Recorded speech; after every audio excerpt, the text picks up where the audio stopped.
Boom. Hey, folks, how's everyone doing? I was a couple of minutes late, and I guess the couple of minutes late was because I was having some trouble figuring out why my new camera wasn't working.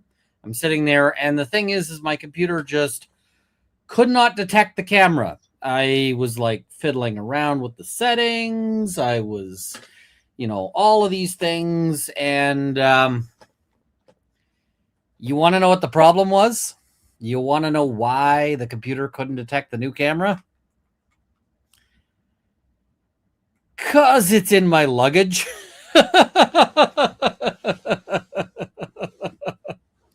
It's still packed. So, yeah, that. And then at the point where I realized it, I was like, I am already late. So, I do not have time to go and get it to set it up. So we're on the old camera, but the old camera seems to be working all right. That's a good thing. We got a few things to chat about. I guess the first one is we're just going to talk about Chicago and how the trip was and all of that. And we also have a bit of a discussion. We're not going to spend too much time on it, but I wanted to talk about it because it's been all over the Twitters, at least with respect to Canada.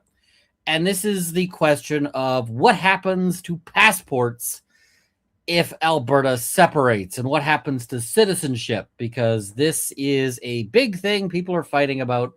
And it's one of those things where everybody's fighting about it and everyone's stupid. So I need to say, here is the, here's the thing. Somebody says, am I in Alberta? Yes, I am in Alberta. So I'm going to talk about that a little bit. We're going to discuss it, and we're going to, But then the thing that we're going to spend the most time on is this bricks and minifigs situation. This is the Lego case. This is the Reckless Ben situation. And I can tell you, this is a whole big set of shenanigans, and we're going to talk about it because everybody's a jerk. And I posted that to Twitter. I was like, everybody's a jerk. And people are like, wait, you don't mean Reckless Ben? I'm like, oh, I totally mean Reckless Ben, because Reckless Ben is also not doing what he should. I mean, there are parts to this where I'm just like, dude, you need a lawyer on your staff, like, so much, because you have made problems in situations where you didn't need to make problems. And why are you still posting on Twitter? Because people still listen to me on Twitter. Why wouldn't I post on Twitter if it's a way to communicate with people? So wait, is the family a jerk? I don't know. The family is a maybe.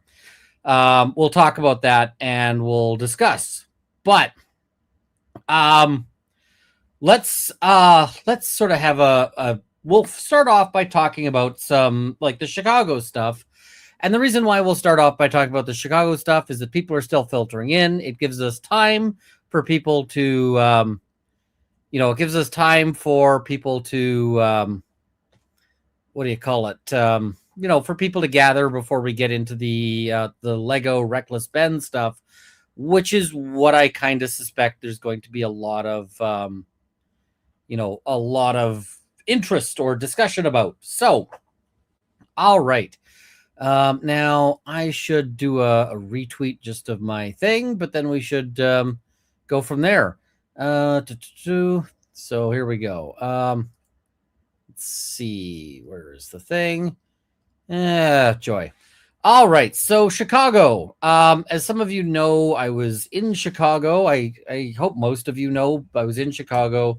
And the reason why I was in Chicago is that I was supposed to have an in-person mediation, and that's with respect to certain court things that are going on right now. So the thing is that got canceled at the last minute, and it got canceled because basically the judge had a conflict, and I assume that the judge had a conflict that was pretty serious because the judge knows that I have to.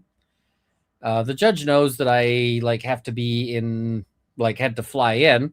So I assume that the judge is like, yeah, but the other thing is, is important and whatever. So, and also I got to do a Malert goal. We're not going to start with the Malert goal because we're going to start with a goal that is less miserable. So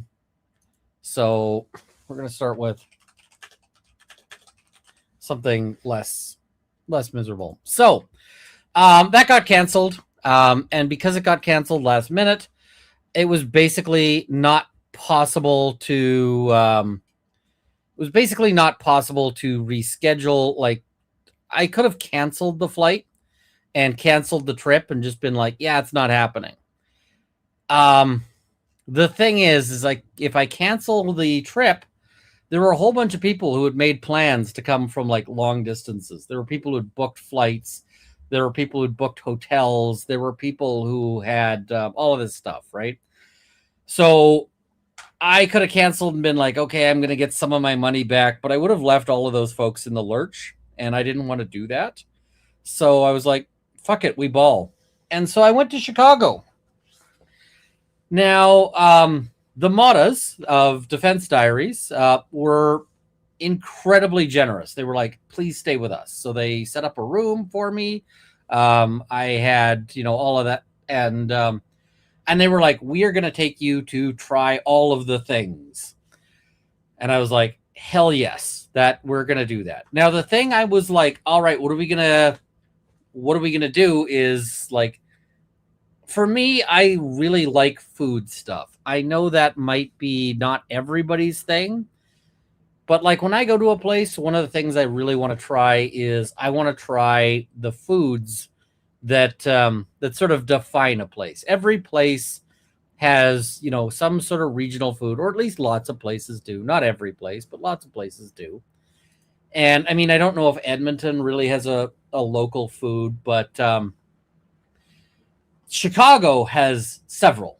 It has lots. And I was like, all right, let's do this. And so the first one we went to was we went over to get what they call an Italian beef.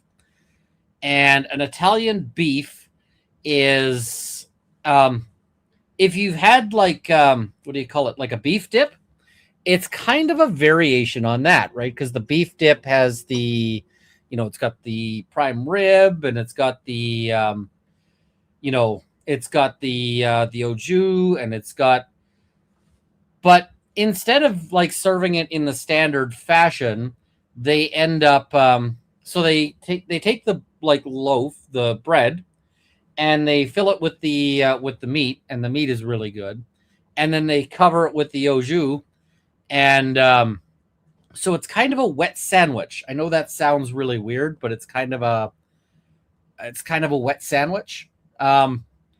And then they add on giardiniera, which is and I've had that elsewhere. It's good stuff, but it's spicy pickled mixed vegetables, and also what is it? They also add what they call sport peppers, and all of that were.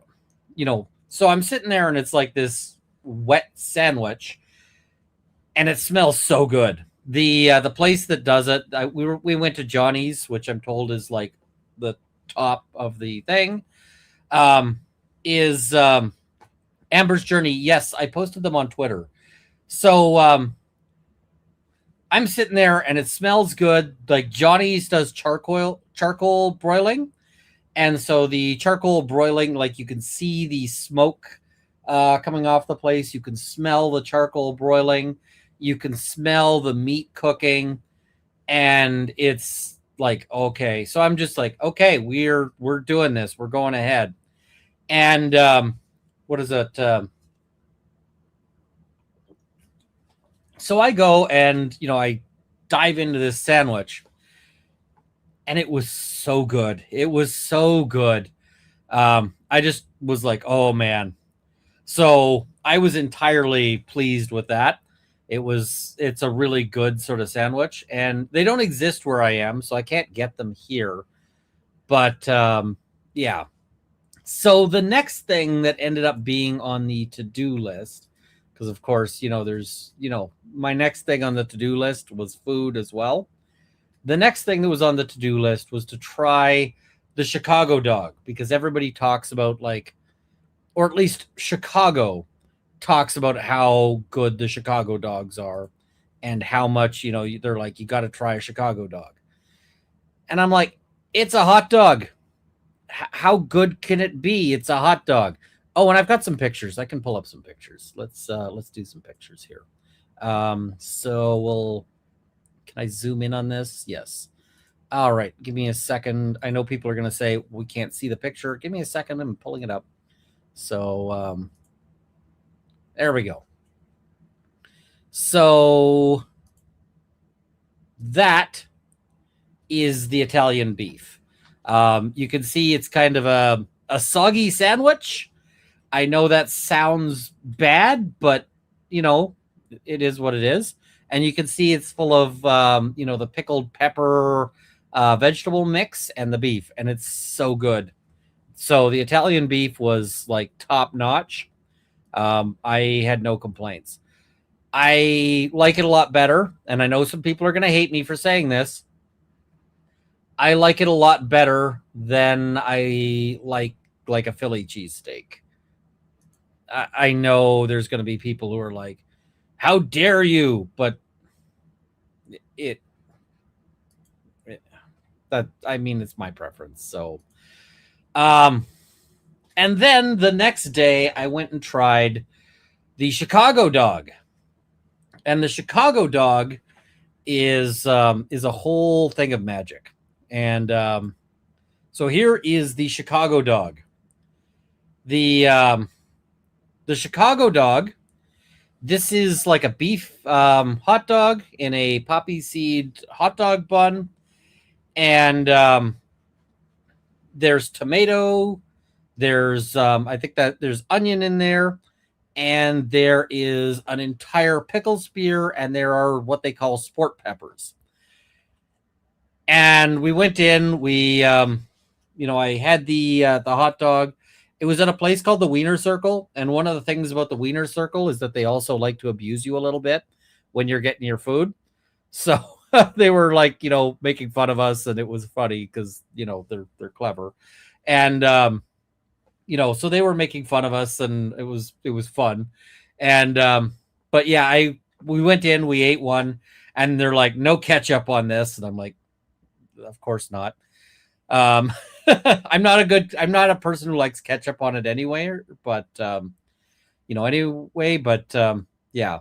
There is mustard on that. There was no relish. I don't like relish either. So yeah. But after I had it, I was like, you know what I want right now? I want another one. So I walked right back in after I finished the first one and got a second Chicago dog. And the woman who was there was like, didn't I just see you? And I'm like, are you having a hard time recognizing me? And she's like, it was good enough. I wanted another one. She's like, okay, fair enough. And she didn't really have anything to make fun of me about because I'm there to get a second hot dog. So that was good. I had I enjoyed the heck out of that. The third thing that I ended up trying, and this one I liked. I liked it, but the Chicago people who were with me were like, this is not good. Like, we could do better. And that is a Chicago style pizza. Now, the downside of the Chicago style pizza is that there is a lot of bread on this. I don't know if you can see it, but it's like an entire loaf of bread. With sauce, and I don't know why the sauce is on top, but the sauce was really good. And yeah, we'll probably do that fairly soon, but we're just going through the Chicago trip here. So yeah, everybody in Chicago was like, or of the Chicago people were like, this is not good. They didn't do this right. But yeah, we went to an escape room. this was before Kurt got there. Kurt got there, but before Kurt got there, we went to an escape room, and the escape room we were kind of booking it last minute, and yes, that is Pequod's. That is Pequod's Pizza. The escape room we were booking last minute, and so we ended up in the like all ages escape room, but it was this. So it's like the Wizard's Tower, and it's theoretically, I mean, it's kind of Harry Potter knockoff in some ways, but they give you a little wand with with a sensor thing on it and so forth. And we went and started, working on solving it. Now there is some dispute. Bob and Allie take different positions as to whether we use 2 clues or 3 because of like stuff. I am on team 3 clues because my thing is if you push the button, it's a clue, right? Unless they like just tell you something that is whatever. But yeah, you can see this little, this room here, and they had a chair, so I sat in the chair. I love the picture; it's a great picture. But yeah, it was a fun time. We had fun, but the big fun thing was we got to do a meetup, and the meetup I got to meet all sorts of people, some of whom I'd seen before at previous meetups, some of whom I had not. I brought a bunch of pigeon business fridge magnets, which I ran out of. So those I don't have anymore, but they ran out of them. I got given a couple of business pigeons, so they're gonna have to go in the thing. But I got given a couple of business pigeons. The other thing I got given is a bunch of Malort. So these ones came marked as liquid war crime. And people twice made me try Malort. And so people are going to want a review of Malort. Let me tell you about Malort. I've already told you that Malort is awful. But so Malort is kind of an herbal drink that is how do I put this? It's kind of like what's like Jagermeister kind of herbal drink kind of thing. Law Talk with Mike. Yes, he was there. And Law Talk with Mike was one of the people who insisted I try Malort. And yeah. So when you're drinking it, it's not bad. It's got like this herbal flavor. And it's not terrible. It's not really my thing, but it's not awful. And here's the problem with the Malort. Here's the thing. Is that when you drink Malort, you are committed to the drink for like the next 2 days. Because the instant you are not drinking it, it goes to war with you. Like the instant you are not drinking the Malort,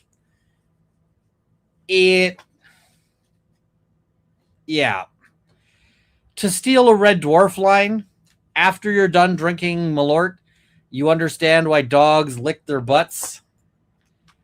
It's to get rid of the taste.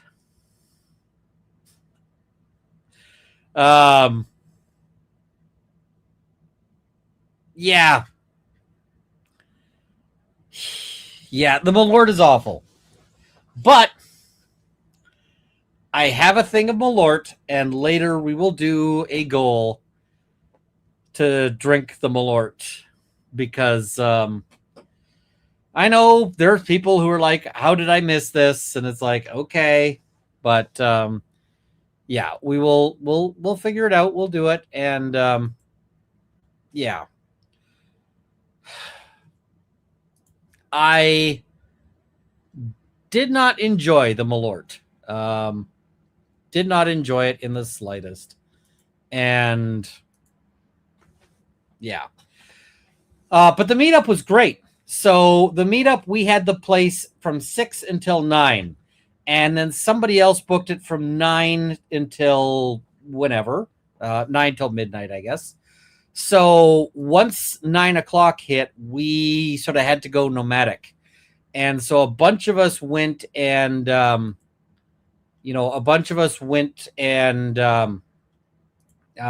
of wandered from bar to bar, finding a place to hang out. We did eventually find a bar that we could hang out at, where we just kind of, hung out and what do you call it?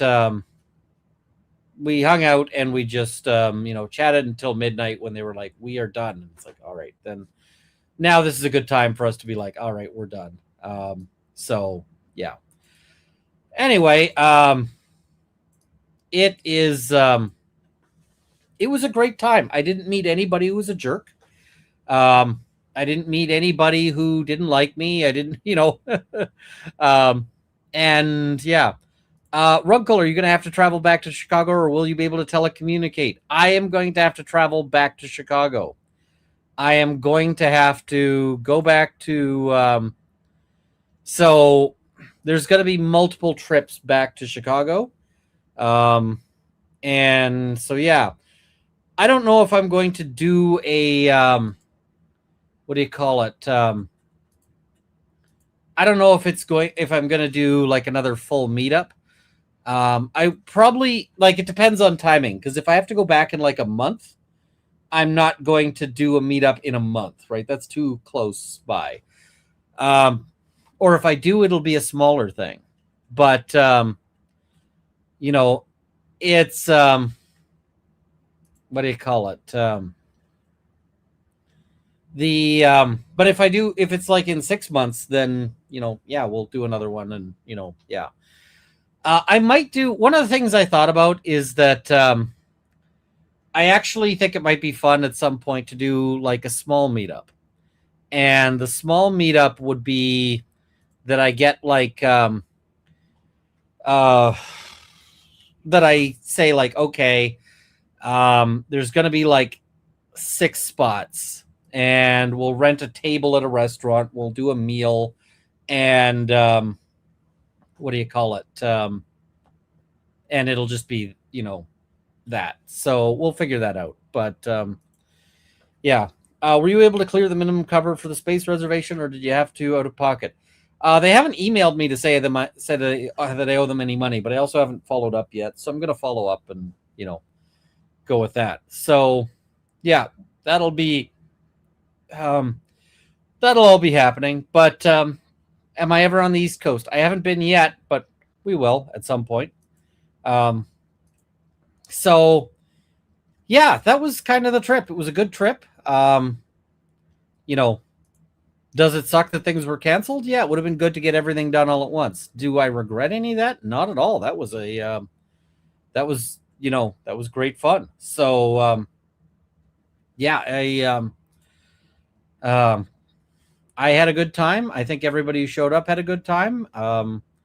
And yeah, I think that everything was a blast. So yeah. All right. Next topic, I guess we're going to do a swoop, and then we'll do a quick topic before we get to the Lego, because the Lego is going to be like the rest of the night.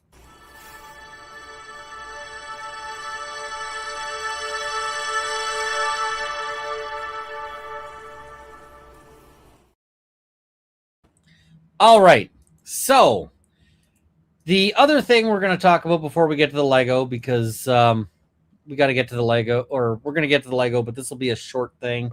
I just want to talk about it because people are fighting on Twitter, and people are big dumb about this. And so whenever people are like big dumb about a thing on Twitter, I often want to like have opinions because, yeah. So the issue that comes up is that some folks in Alberta, Australia, where the f was that coming from? Some folks in Alberta are having this discussion right now because there are some people in Alberta who are like, we want to separate, and Canada is having a big one about this. So you've got this one account saying Alberta independence doesn't mean losing your Canadian passport. It means having two, Canadian and Albertan. And then you've got this other guy going, wrong, you won't have a Canadian passport or any military or our dollar or healthcare and any social programs or pensions. You'll lose free access to Canadian tidewater. You'll be landlocked like Tajikistan and be forced to join MAGA America, where you'll be Puerto Rico North. And then there is somebody added a note. I rated this note as not helpful, by the way, because it's wrong. But it says the Clarity Act states that negotiations leading to provincial secession could entail termination of Canadian citizenship for residents of the seceding province. Okay, let's talk about this. Let's talk about why that community note is kind of bullshit, but kind of not. But I think bullshit. So this is the Secession Act, or what people call the Secession Act, which is properly an act to give effect to the requirement for clarity as set out in the opinion of the Supreme Court of Canada in the Quebec Secession Reference, SC 2000. And it does say that, yes, if I can find out when that retirement is, I will travel. So it does say this. And whereas it is incumbent on the government of Canada not to enter into negotiations that might lead to the secession of a province from Canada, and that could consequently entail the termination of citizenship and other rights that Canadian citizens resident in the province enjoy as full participants in Canada, unless the population of that province has clearly expressed its democratic will that the province secede from Canada. Okay, so there is a mention of termination of citizenship in the secession reference. And you know where you find that? You find that in the preamble. What is the preamble? Well, the preamble is not law. It is not, it is not the actual, it's not the legislation. The preamble can be useful for interpretation of the legislation, but it is not itself like what the legislation says. So it's not actually that legally that it will result in suspension. And this one, I'm going to put it more super chats and a longer time, because this one is the Malort goal. So, why did the government put in this act that it might end up with termination of citizenships? Well, the reason why is because this was brought in with respect to the question of whether Quebec could separate. Oh, and I had a goal to open a drink, so we're opening a Moscow Mule. The question was whether or not Quebec could separate. And so what this is it's actually there kind of as a threat to originally Quebec, right? They're saying, Quebec, if you separate, we might cut off your citizenship, so don't vote to separate. The thing is that constitutionally, there isn't really a plan, there isn't really a way for the government of Canada to terminate citizenships. There just isn't. Unless, the law allows for certain kinds of termination of citizenship, but they're for things like fraud in the application, etc. And the government has said essentially that the courts have said that there is a right to citizenship, even for people who have never actually visited Canada, but whose parents were Canadian. There has to be a path for them to get citizenship. All right. So all of that makes it, under the current constitutional regime, it makes it very difficult for the government to terminate citizenship, even if people are not resident in the country. Because, if I go and live in the U.S. or live in some other country that'll take me, I maintain my Canadian citizenship. That is how that goes. And just because some other dude voted to have Alberta leave doesn't mean, how would they do that? Where you've got some other dude who votes to do that. But here's the thing. Alberta seceding, the process for that would be via a constitutional amendment. So if we're having a constitutional amendment, then things change. But the flip side is that if they're going to start opening up citizenship with a constitutional amendment in order to say, like, look, we're getting rid of like birthright citizenship, that is a whole big mess. The overall thing here, and there were some other stuff that they were mentioning, like access to tidewater. Canada is actually a signatory to a treaty that says that they can't cut off access to tidewater, and that they can't charge fees for travel to for trade to tidewater. So all of these things are complicated.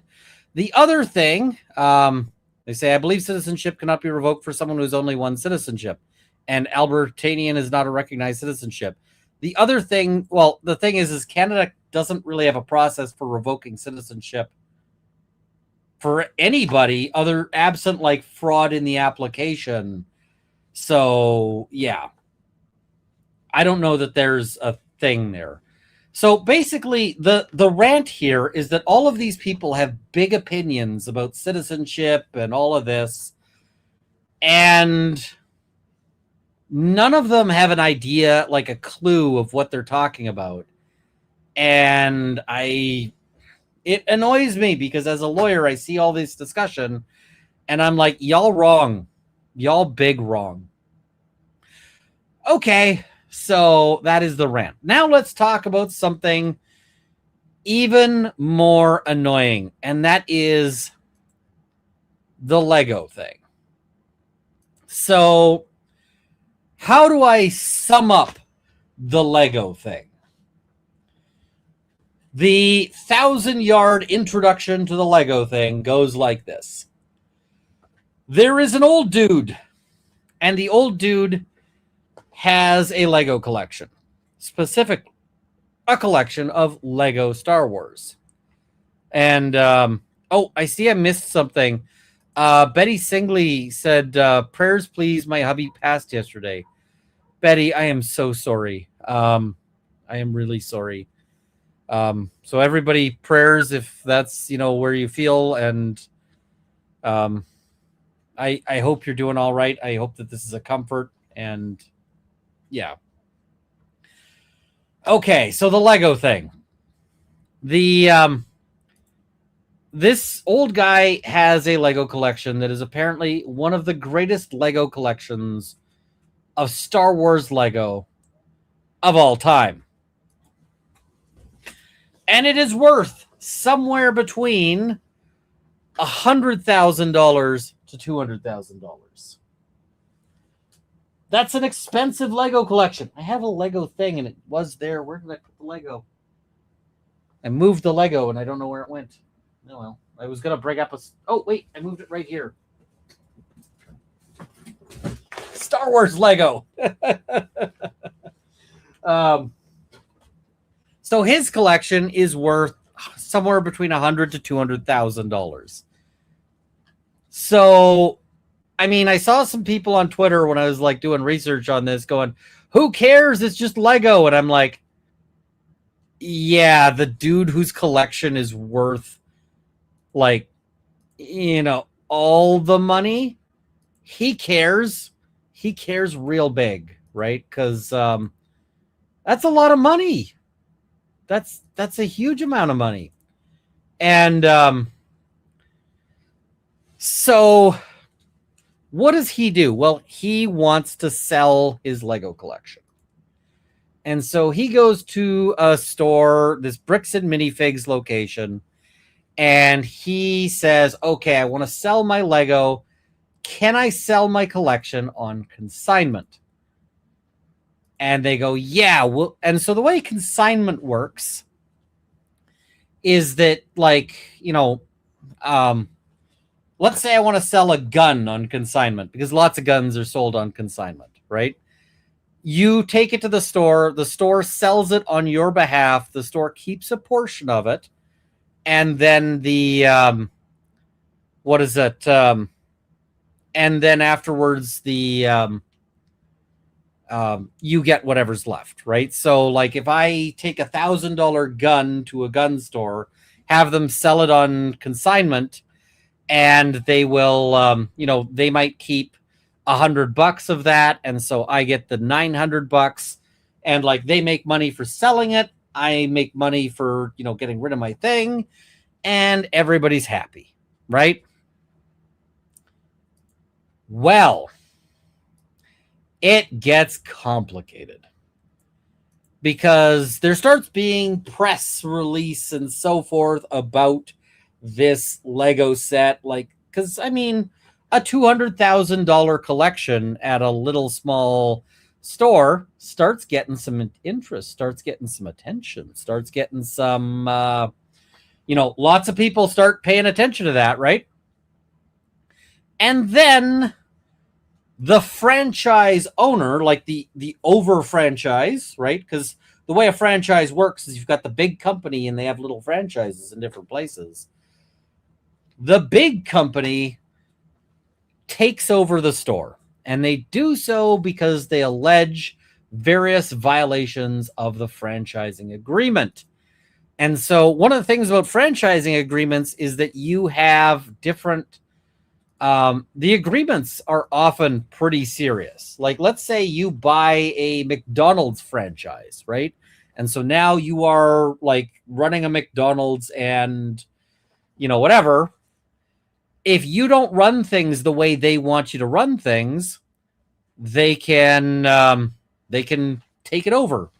David says, not what happened at all, Runkle. What am I getting wrong? Let me know, because I'm going with the, I'm going with like the court filings. You say the franchise owner wanted to leave the store to move abroad.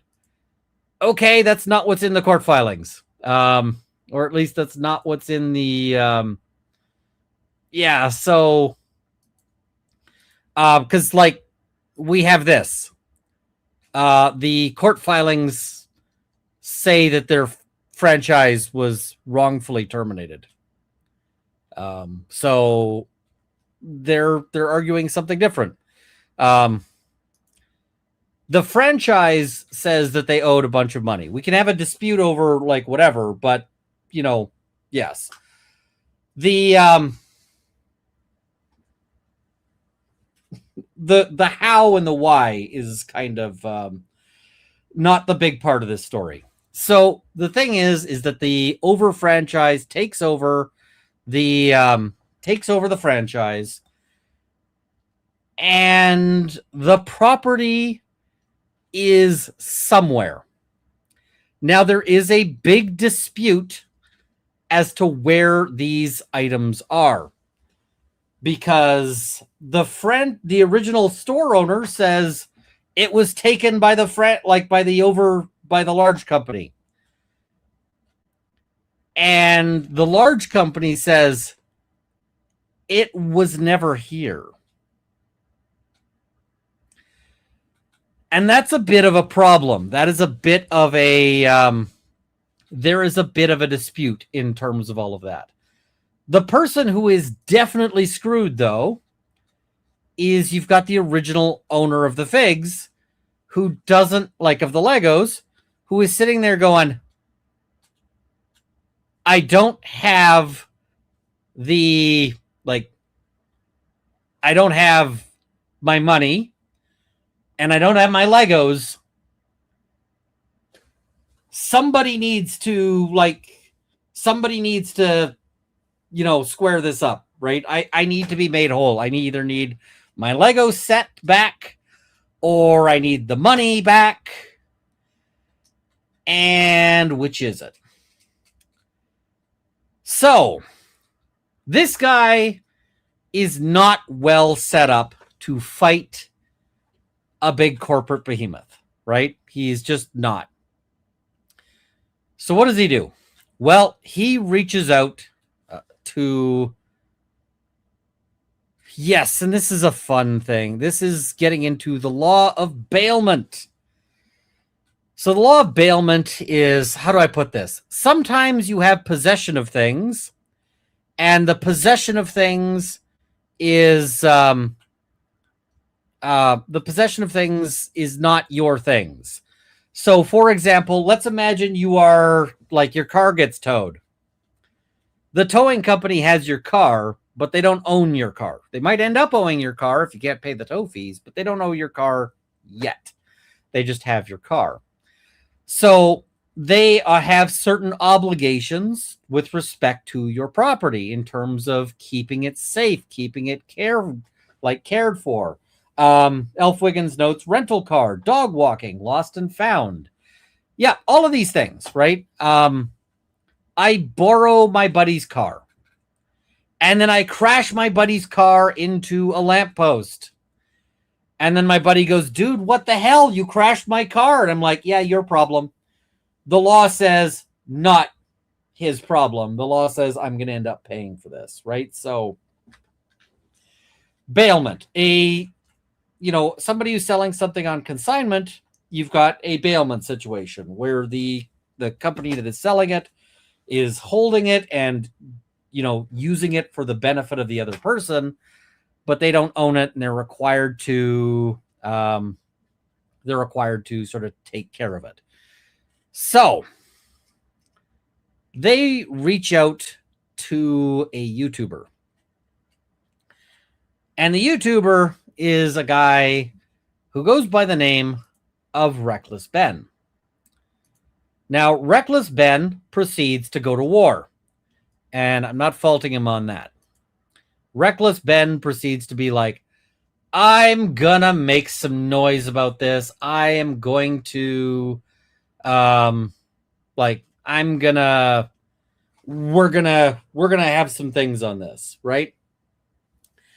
And so there is a lawsuit that gets filed, and there is a claim for, they get a thing for the return of the stuff, but they run into some issues with some maneuvering on this. And then Ben starts trying even harder to claim this stuff. And this is why Reckless Ben has a video out, which has 2.5 million views, and it's been out for 2 days. And it's titled, I Got Arrested Because of Legos.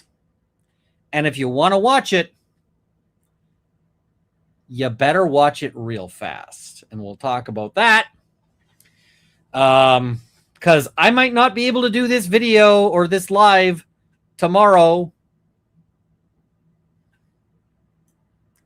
And the reason why is because a judge has ordered them to take these videos down. But Reckless Ben is, in fact, reckless AF. Now, here's the thing. We might end up getting this stream taken down because I don't know if Reckless Ben has all of the copyright features turned on. We're doing this to do commentary and discussion, but we have, we have issues. I see, actually, the TRO in the Utah case orders Ben to continue the production. No, it does the opposite of that. We're going to cover it in full, but I see somebody saying that it requires them to continue the production. The opposite of that. Let's look at that, because it says plaintiffs are entitled to entry of this TRO, and co-defendants, including those 1 through 15, their affiliates, co-conspirators, employees, contractors, etc., are immediately restrained from, i.e., they are immediately banned from maintaining the current publications. So they are not required to maintain the current publications. They are, in fact, banned from doing so.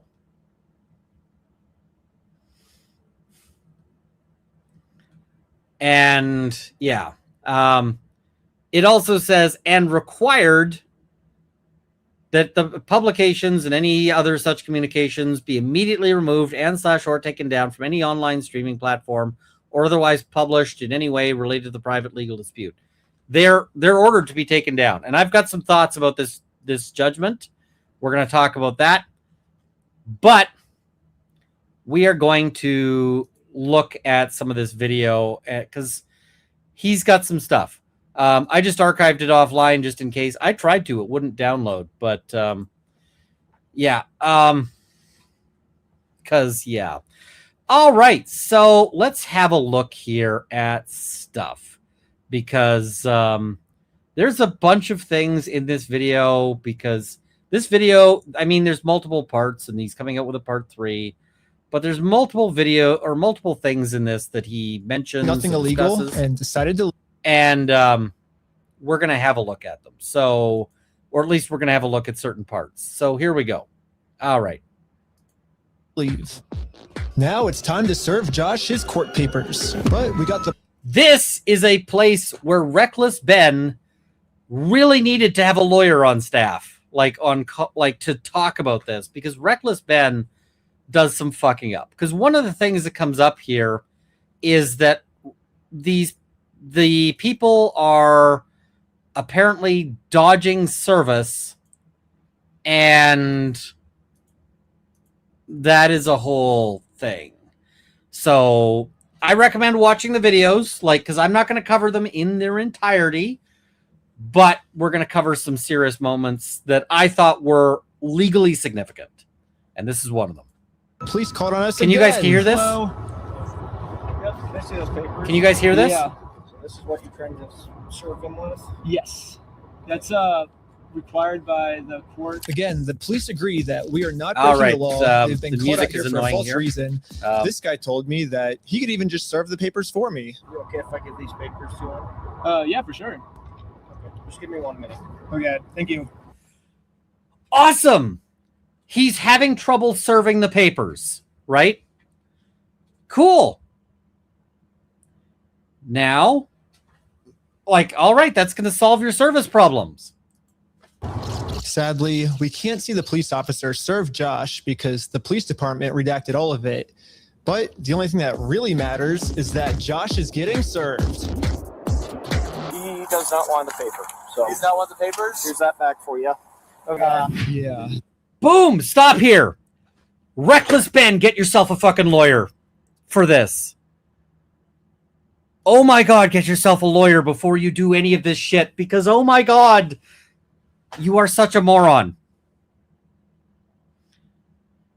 You just had a police officer go up to him, papers in hand, and say, I'm serving you with papers.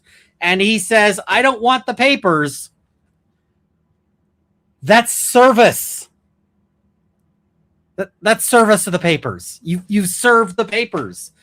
He doesn't have to take the papers to be served. He just has to be given the opportunity to take the papers. And the fact that you at that point, I would have brought out to a thing to say,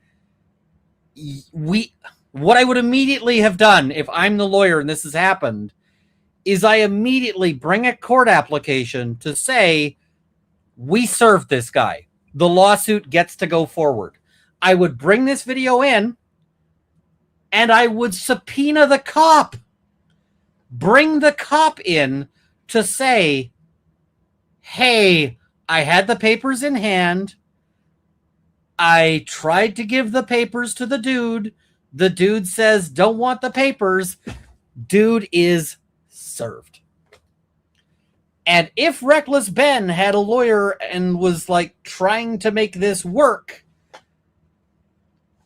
then you're good. The thing is at this point, they can't lodge an affidavit of service because the person who has the direct knowledge is the cop. And the cop isn't swearing an affidavit. But what you can do is bring an application and compel the officer to testify and then get service validated. The court can validate service at that point, and you're good. And at that point, all of this other shit that he does in this video is unnecessary. And the thing is that because it's unnecessary, he ends up getting himself into a lot of trouble that was also unnecessary. And it's not just like, oh, well, you know, whatever. It's that it doesn't actually help the people he's trying to help here. Like, this is a place where the lawyer, you know, a lawyer here could have solved a lot of trouble and gotten this back on the road to trying to get the people their, you know, trying to get the people their Lego back or their money back, right?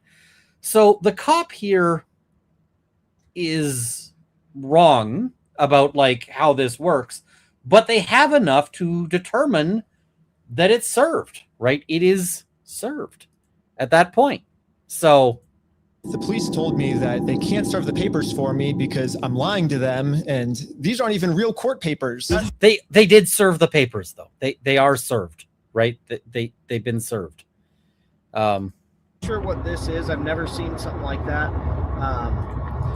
And the thing is, this beat cop not having seen something like that is so fucking irrelevant here, because the beat cop isn't usually going to be seeing small claims court filings. Like, that's not usually how that's going to work. But at this point, I'm like, in this circumstance, you know, as a lawyer, am like, we're off to the races. Like, we have solved our problem. We are good to go. Booyah, right? The other thing is that there's various methods. If you have somebody who's dodging service, right, is preventing you from doing any sort of like service, then what you do is you go to the court and you say, I either want you to deem service done, or I want alternative service. I want substitutional service. And if you can get, like, if you've got somebody who's dodging service, you can get substitutional service through all sorts of means. You can get the court to agree to any means for substitutional service that the court thinks is potentially going to connect, like going to reach the person. And so substitutional service, I have had to do substitutional service orders on a number of occasions. They can include things like, I know where the guy lives. The guy won't open his doors. We are going to stick it to his door. They can include things like, we can put it in a newspaper. They can include things like, we know that this is their email address. We will send it to them via email. We can do things like, later in this video, they post a sign up outside this guy's house. You could say, like, in some circumstances, you could say, we're going to put it on a sign outside the guy's house, right? And the other thing to do is stop being a YouTuber. And I know, like, I'm a YouTuber as well. And the thing is you can say, like, just hire a process server and don't ride along with the process server.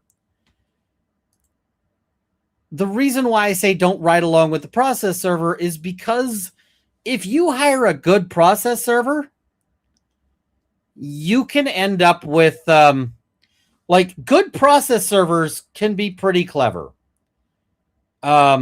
Good process servers can do things like, they know where you work. They show up. They, whatever.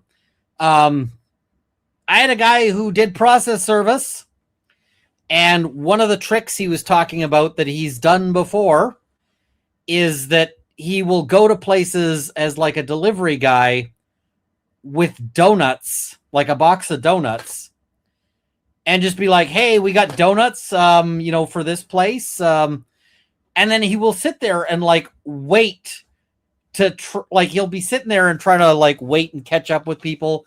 I have seen process servers do things like sit outside of a building and, like sit there looking like a homeless guy, and they know who their target is. And when their target comes by, they're like, hey, man, can you spare $1? And the guy's like, man, I got no change. Cool. You've been served. Hand them the papers. And the guy goes, I don't want the papers. You're like, cool. Set the papers down at their feet.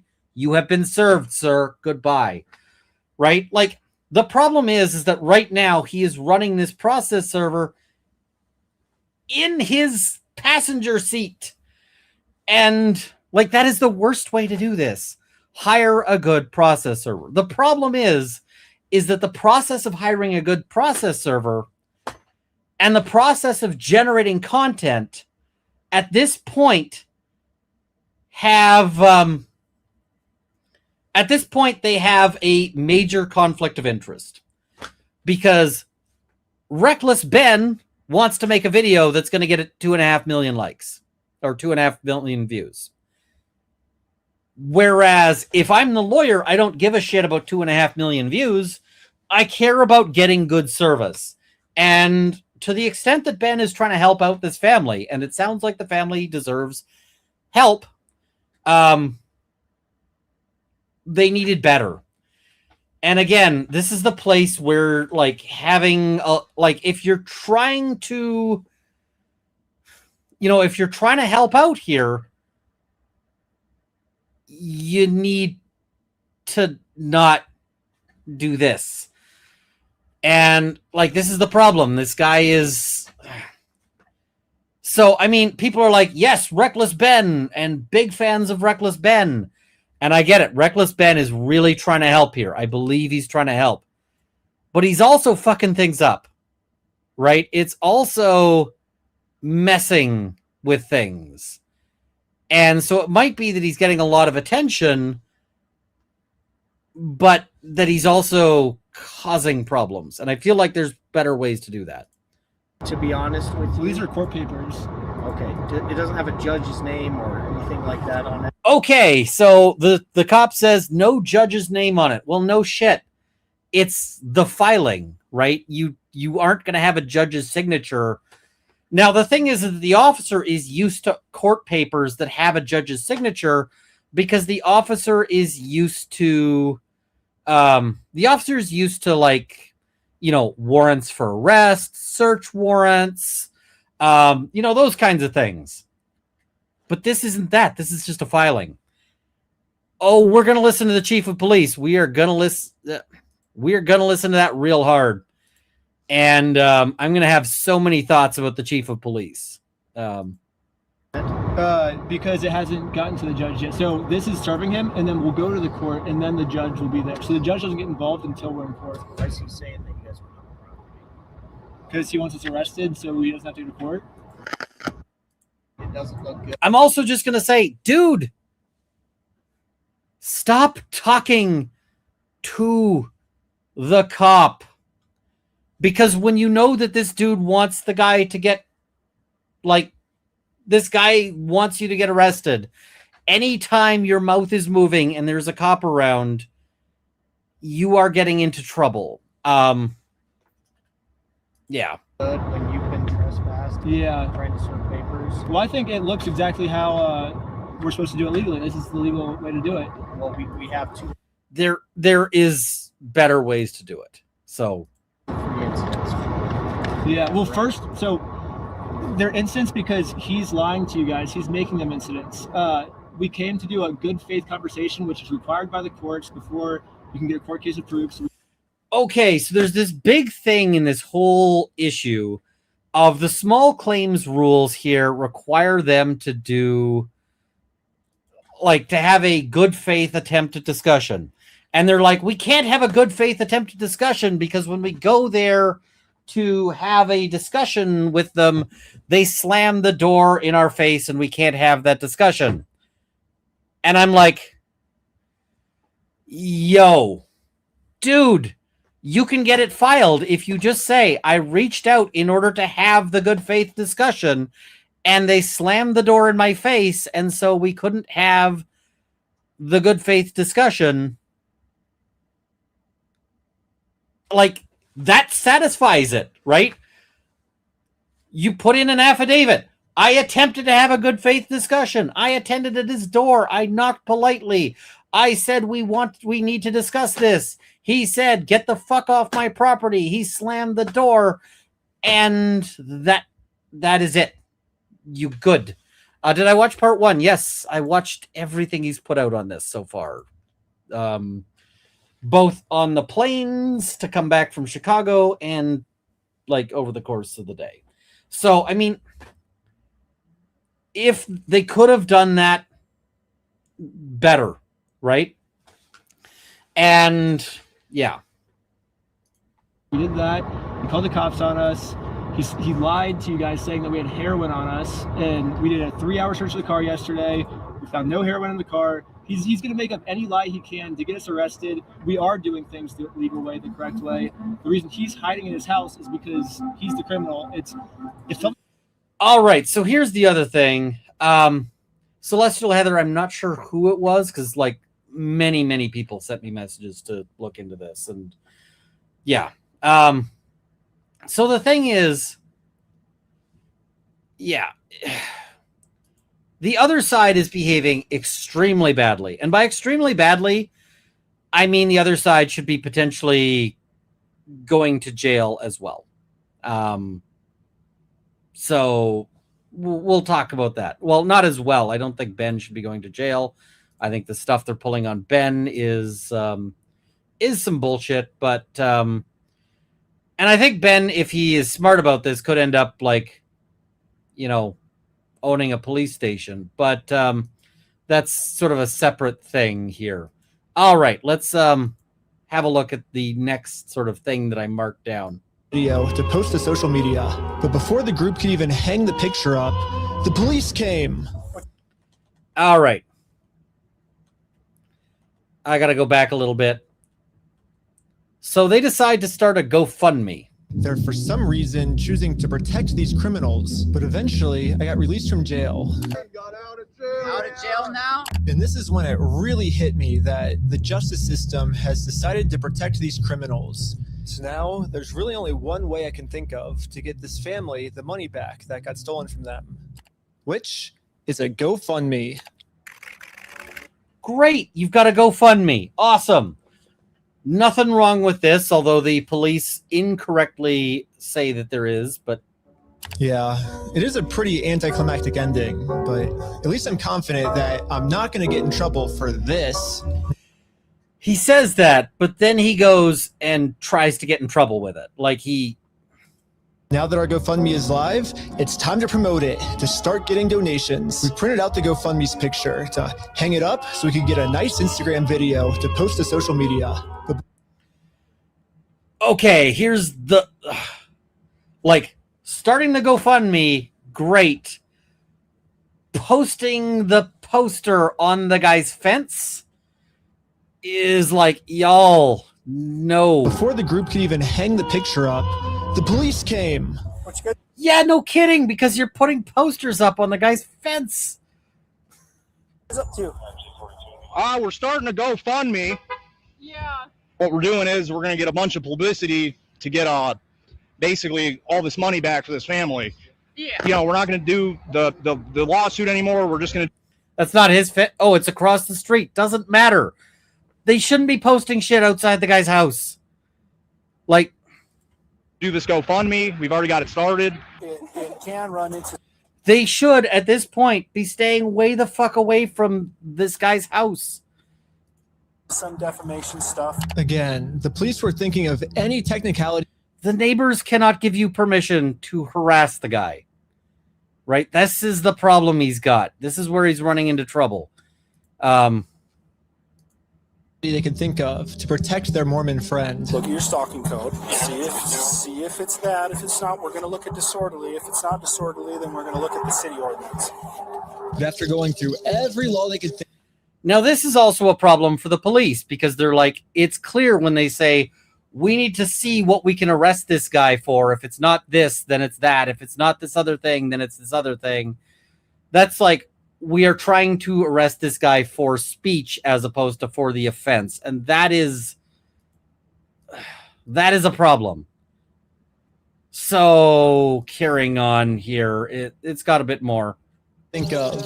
It turns out that hanging this sign on a fence and then taking a picture of it for Instagram is not illegal. In fact, what the group is doing is actually protected under the First Amendment, freedom of speech. So one of the police officers let the group know that they were okay to keep doing this. Right now, I don't think you guys break the law. But this other Okay, that's real bad for the cops here, right? It is real bad for the cops here.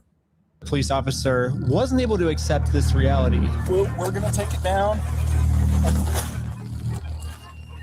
Whoa, big problem. They can't take the guy's property. Like, they can't take their sign if they say, like, oh yeah, you guys aren't doing anything wrong. Once they say that, they don't get to take their sign. Like, now, whoa, the cops, by the way, behave extremely badly at every step in this and are opening themselves up to some serious issues. And then for the rest of this footage, the police redacted all of the audio. So I called up the police station to find out. All right, so the police have been redacting all of the audio. Here's the fun thing. The police have also charged Ben criminally. He's got criminal charges now. And because he's got criminal charges, he's got a right to all of the unredacted audio. All of the unredacted audio. And so he's like, how am I going to get the unredacted audio? Well, he's going to get the unredacted audio. They got to provide it in discovery.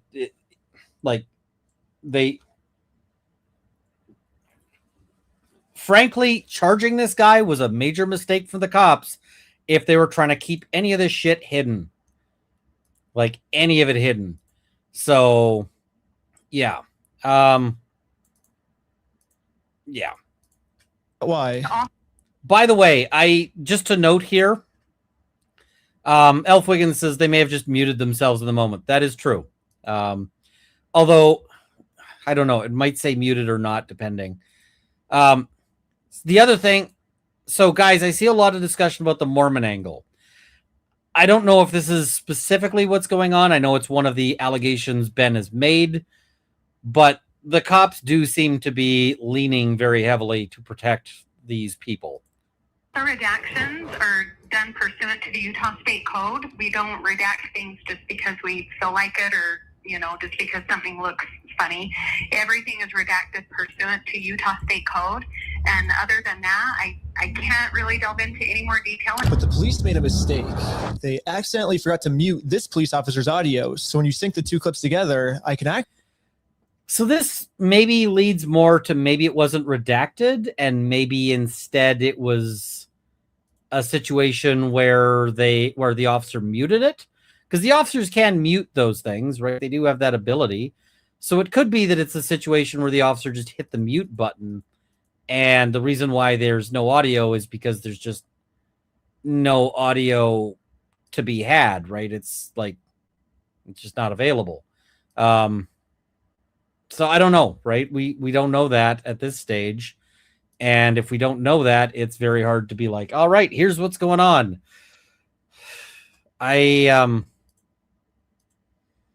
It'll be interesting, but whatever the audio is, he's going to have a right to it. And that'll be something that that they're going to have to sort out later on. actually hear what they're saying here. He sees it or give that? Is it an occasional crime? Is it disorderly conduct? Why? Is he upset about it? I mean, This is also real bad because the officers are like, why did you seize that? And he's like, "Arr." Right? I don't know. And yeah, this I think is actually a fairly fair point. Leonard French points out that it doesn't have to be a religious conspiracy, but this is small town behavior too. Cops circling around the locals against the outsiders.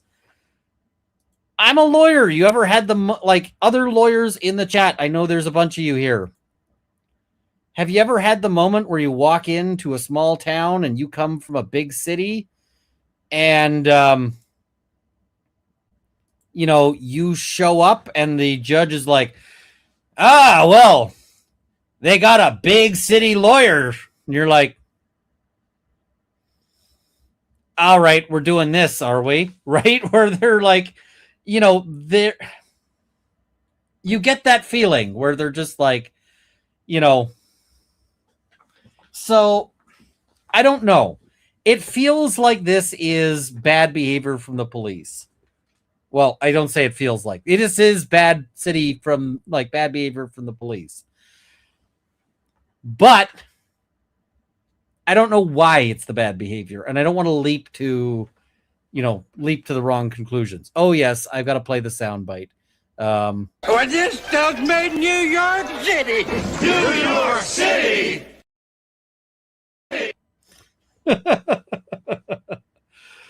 So, yeah. I guess, but that's not. Yeah, this police officer is right. Just because this might make Josh upset does not make this poster illegal. So I decided to let the police department know. All right, let's get to let's go to a fun part here that is right around here. I'm trying to get the order right, but we're going to be jumping around talking about different things here. No. Don't move like that. You understand me? Don't move like that. Okay? Yeah, this cop pulled my arm so far back it dislocated my shoulder. He claims it's because. Okay, so the cops really are dumb here. Because the cops make a big thing about, well, he says that his left shoulder was dislocated, but, you know, because of this picture, but his right shoulder is the one that they're grabbing. And I'm like, y'all recognize he just got this off a stock image site, right? Like, you know that's not his x-ray. So, yeah. As I was attempting to make an escape or something. Don't move like that. You understand me? Don't move like that. Don't move quick. Everybody just chill. But if we go back a little bit, you can see I was being completely still when he grabbed me. And I actually made 0 quick movements. So this police officer. I did not see a single thing there. Yes, this is live. I did not see a single thing there that said that this was a circumstance where this was like that use of force was necessary. Do not see anything that suggests that it still when he grabbed me, and I actually made 0 quick movements. So this police officer. Did you see anything that suggests that this guy needs to be grabbed and twisted? Yeah, I didn't either. Lying, so he can give me a serious injury. Included in the warrant are Legos. Yes. The police department got an official warrant to search our house for stolen Legos. I should have seen this coming. Josh did threaten me in the last video that if I go out and actually try to sue him, he's going to come out and say that I'm the one that stole the Legos. Okay, let's do it. Fuck you, man. You stole them, bitch. I stole the Legos? Yeah, you're a fucking thief. Dang. Okay. You can shut the fuck up. That's your fucking choice. I'm going to fast forward. I'm like, you have such good evidence here to go after this guy in better ways. Ben needed a lawyer on his team here for a lot of reasons. A little bit just to give you guys some context, but I actually got a copy of this warrant. The reason they were searching our house was it says there is now certain property or evidence described as any stolen merchandise, specifically Lego merchandise. It's evidence of illegal conduct on us that we stole the Legos. They're looking that we stole the Legos is why they stormed our house with no evidence. And this is after he's been proven to make up stories about us before. And so now he's just pulling something out of his butt. Oh, they're the ones that stole the Legos. And for whatever reason, the police take him seriously, even though he's acting like a crazy person. Anyways, the cops probably felt pretty stupid when they searched our entire house and didn't find any stolen Legos. Again, I'm just kind of surprised that they didn't find any Legos at all, because I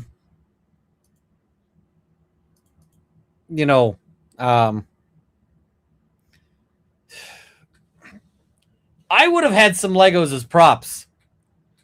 Like, I would have had, like, a few Lego men. So, yeah. The police illegally redacted this conversation to avoid them looking stupid, but I'm pretty sure that's what they were talking about. But instead of doing what any rational police officer would do and let us go, they're sticking to their story that we're the thieves. More music. Why do we need music here? I'm going to get so many issues.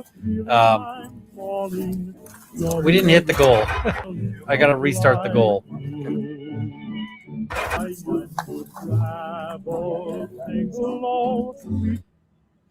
Why are they cuffed at this stage? Because, like, they're cuffed, and I'm like, you haven't found anything yet.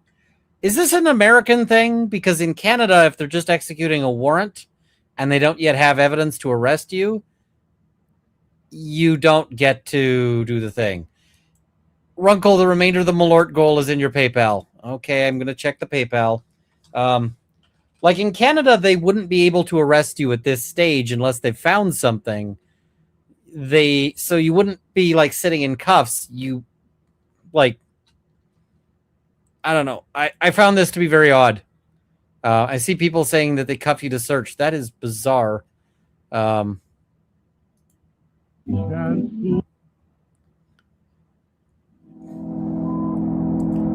Not gonna lie, folks, when that went black like that, I thought the video was taken down. Like, I was like, oh, right, that's gonna be awkward. There's more video that I want to cover, but if it's got taken down, then you know, problem. So but not quite yet. All right. Let's see. Where's the notifications? I am not seeing a PayPal send, so I don't know what's going on there. All right. Let's have a look here. There's some other really funky stuff that happens very quickly. We're gonna jump a little bit here. All right. So here we go.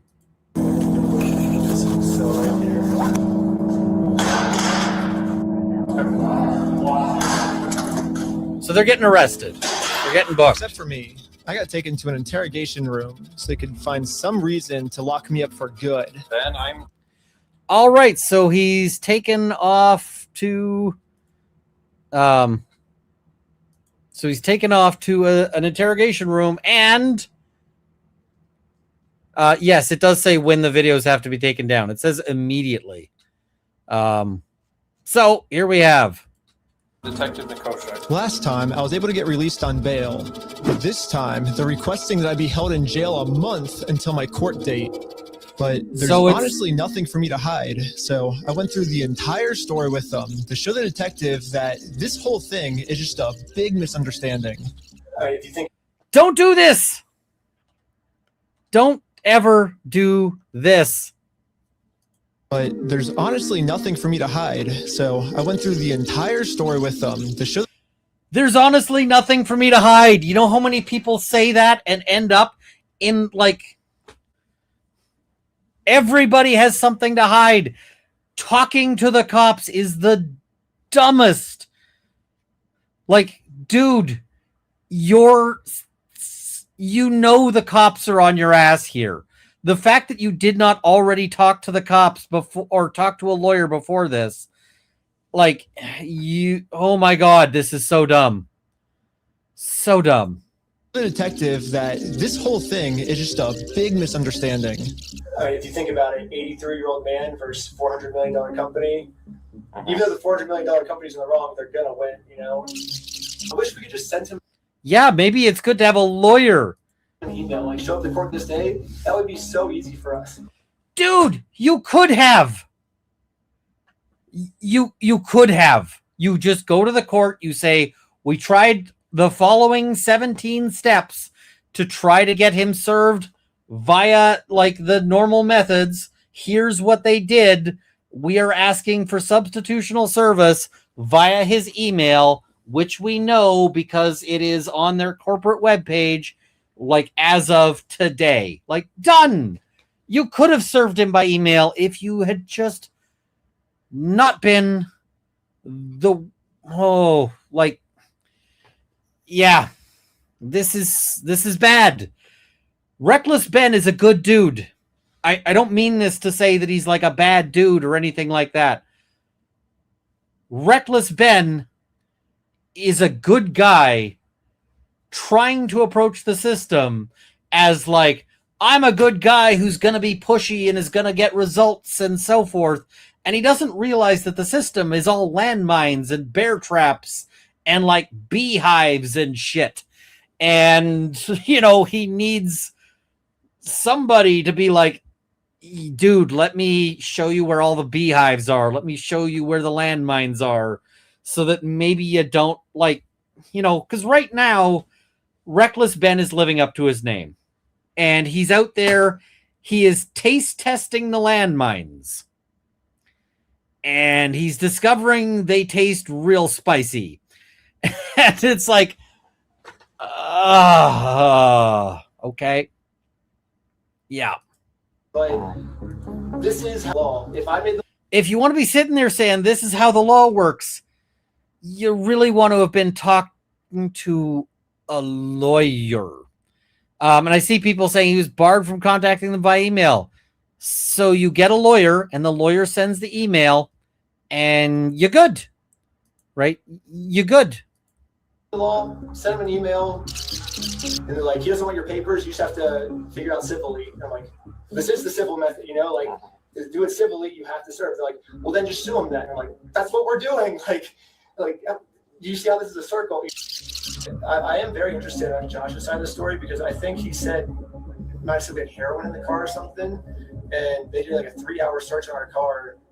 Obviously, no heroin. So I don't know what Josh is telling them that we're doing, but suing him is not.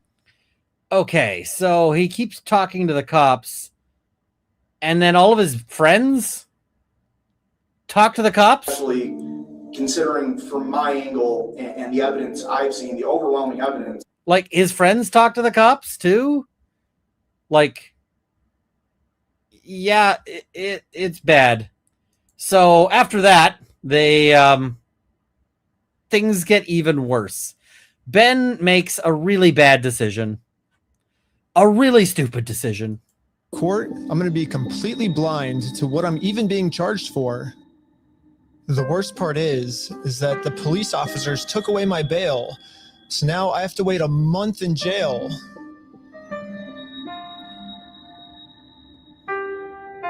So he's got the Reckless Ben minifig.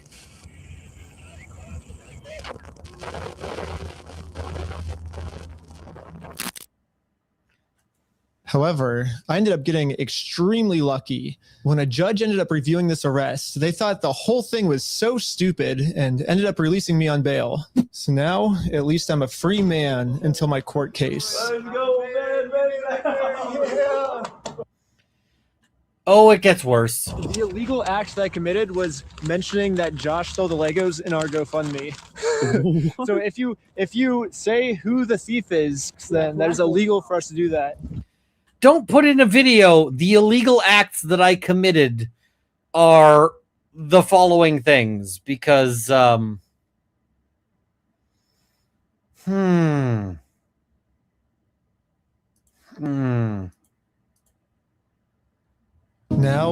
I just have to wait for court. And honestly, I'm not excited. My entire life, I was taught if you steal from people, you get in trouble.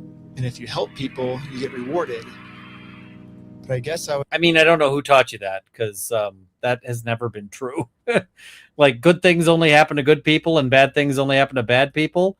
That is never been a thing. So I was just taught a lie. By me trying to help and do the right thing, all I did was just screw everything up and get all of my friends in trouble. I couldn't fix anything. And now with all the charges I got in this video, I'm looking at least 5 years in jail. But I finally accept my fate. I failed. And now it's time to go home. All right, so he's going off. He's getting getting carted out here. But before I made it home, one of my roommates called me saying that a police officer just showed up to our house. So it rings the doorbell, and he's like, "Is Mr. Snyder here?" I was like, "Why?" I was like, "Can I deliver a message for you?" He's like, "How could you deliver a message?" He said it just like that. He was like, "Just tell him he has a warrant for his arrest." Like, he thought he was in an action movie type walk off, and that was his like end scene line. If I had to guess, I'd say that Bricks and Minifigs has seen that I am a free man, and they can't have me actively working on my lawsuit against them. And considering how many lies Bricks and Minifigs has made about me in this video, Fuck you, man. You stole them, bitch. I stole the Legos? American Park Police Department, make yourself known. Included in the warrant are Legos. I can only imagine of what I'm being accused of doing now. So immediately, I called the Utah Police Department to see what my warrant was for. Someone showed up at my house today saying that there was a warrant out for my arrest.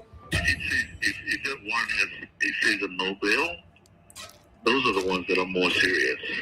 The only thing the police department could tell me is that I do have a warrant, but this time the judge approved it that I will have no bail. And I am now a physical threat to Josh, the person the police are protecting. So Okay, so there's a warrant out, a no bail warrant. Is this when he finally goes and is like, man, I need a fucking lawyer. This is getting way out of my hands. Nope. Nope. Nope, nope, nope. Nope. Basically, at any moment. And you're going to say, what is the dumbest possible thing he could do in response to this news? Because he does the dumbest possible thing in response to this news. Now, I could be arrested without bail for some mystery crime. There really is only one thing that I can do now. Well, I'm in Mexico now, and the American police have no authority here. Are you fucking kidding me? Dude, you fled to Mexico? So the thing is like, sure, it is sunny. It is whatever. But the problem with all of that is that is consciousness of guilt. Like, that ends up being used as consciousness of guilt. And, like, it ends up being evidence against him in his trial. What's going on? What the heck is that thing? Can you notice on that?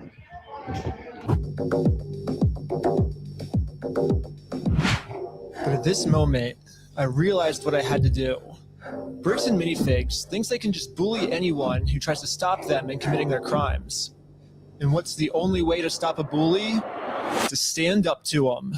If me posting this picture online once got the city this upset where they had to arrest me, just think about how upset they'd be if thousands of people started wearing it. Which is why the picture that got me arrested, I'm putting that picture on a shirt. And you can buy this merch at WeStealFromOldPeople.com. Also, I'm just going to say, there are better ways to do this moment. Because he's like, you know what would really be effective is if so many people shared this message. So buy our shirt, which I will make profit on.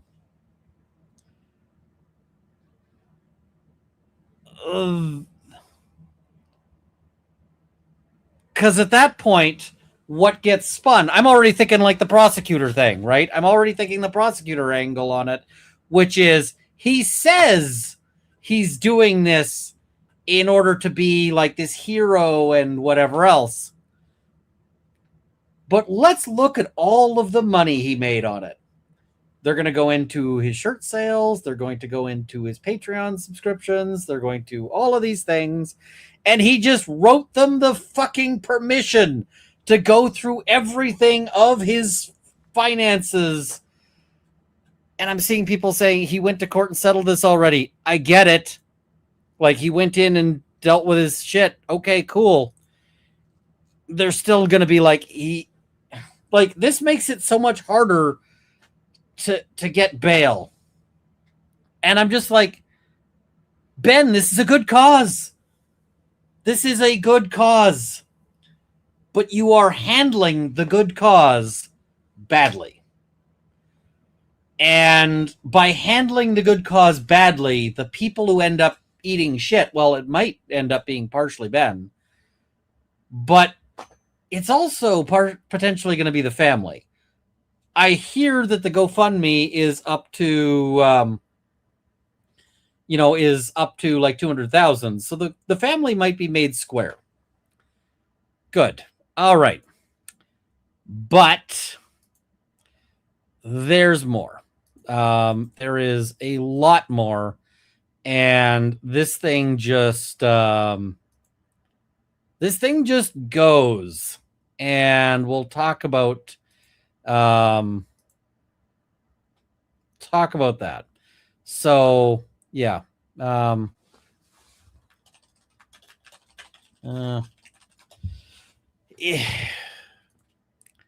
So, like, how do I put this?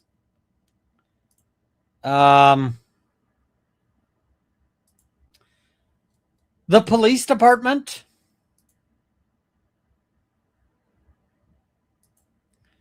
started a YouTube channel.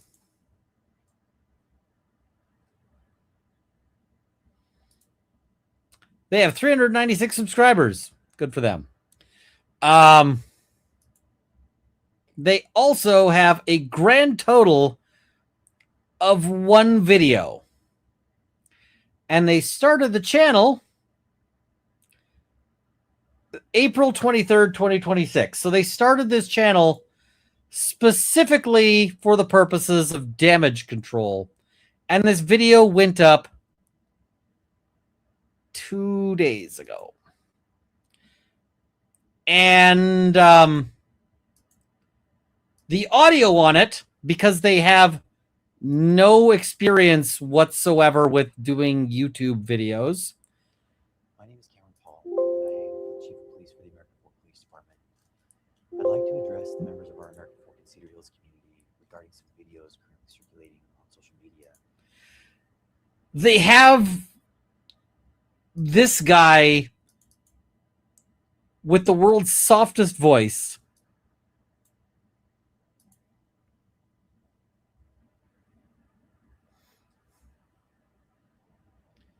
My name is Cameron Paul, and I am the Chief of Police for the American Fork Police Department. I'd like to address the members of our American Fork and Cedar Hills. And they have the microphone is not at his table.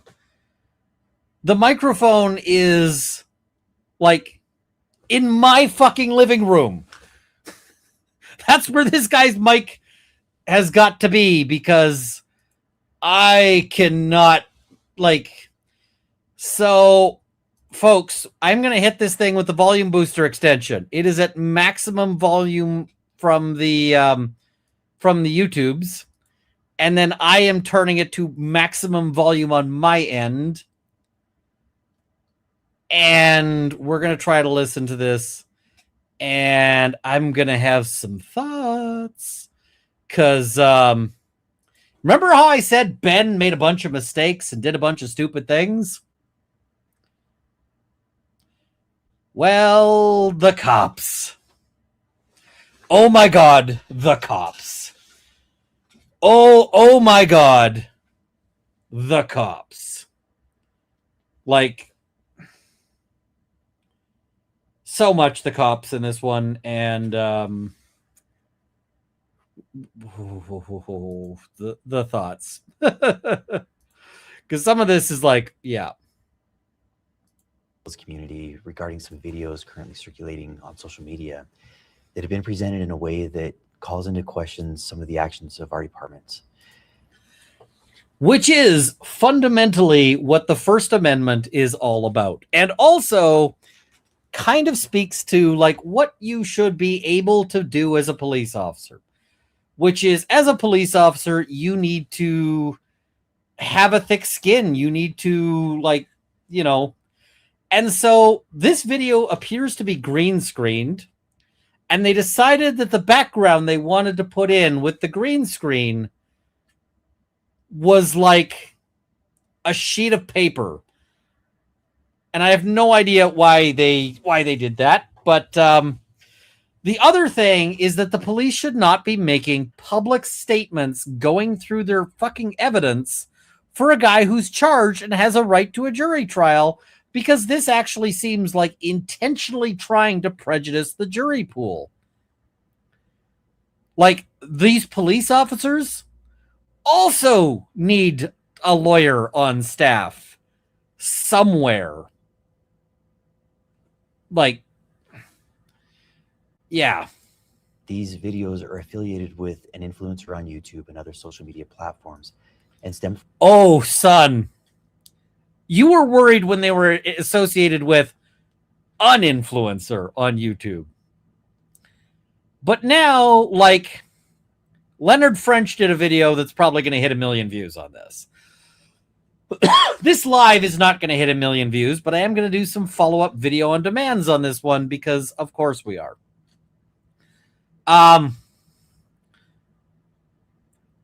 Somebody needed to tell this dude, if you thought you had a problem with an influencer, now you have a problem with every fucking influencer, because there are people who are going to pay their fucking mortgage off of this shit.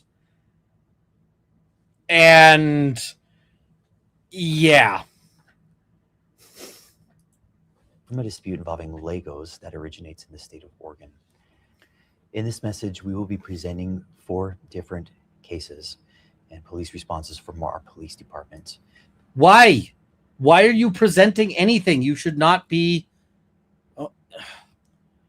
The police statements that usually come out are, we cannot make a full statement at this time. We will be litigating this in the courts, not in... And like, this statement should have been a tweet that basically says we've got nothing to present. Do we have subtitles? Oh, thank God we do, because this guy's voice is, yeah. And will provide a detailed overview as to what happened and what our actions were.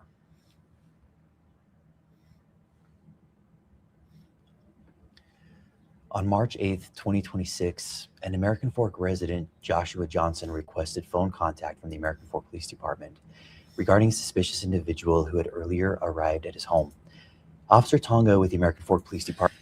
By the way, folks, I literally could not make this detail up. The details that are coming out, or the detail that you're about to hear, I literally could not make this shit up. Contact Mr. Johnson by phone. Mr. Johnson reported that earlier that same day, a suspicious male had been at his residence. He stated the male was wearing a baseball cap with a UPS logo taped onto it. Mr. Johnson also reported that a suspicious package had been left at the residence. He explained that what appeared suspicious was that the shipping label did not look legitimate. The package was later determined to contain rubber ducks.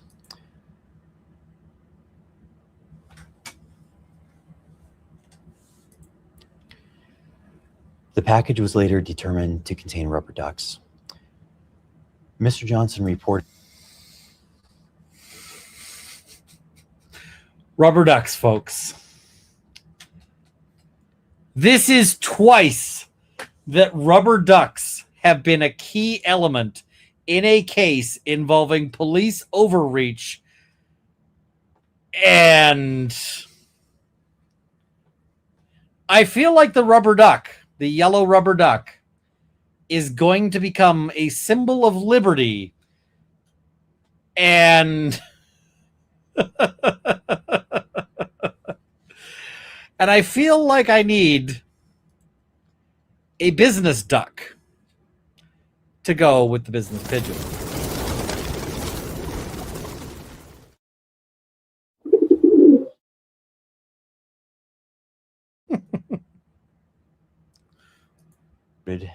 to Officer Tonga that he believed the male was an individual named Benjamin Snyder, who, according to Johnson, operates a YouTube channel.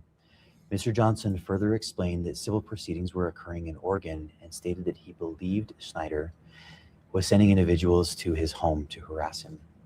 While Officer Tonga was still on the phone with Mr. Johnson, Johnson reported that 2 females had exited a vehicle and were walking toward his property.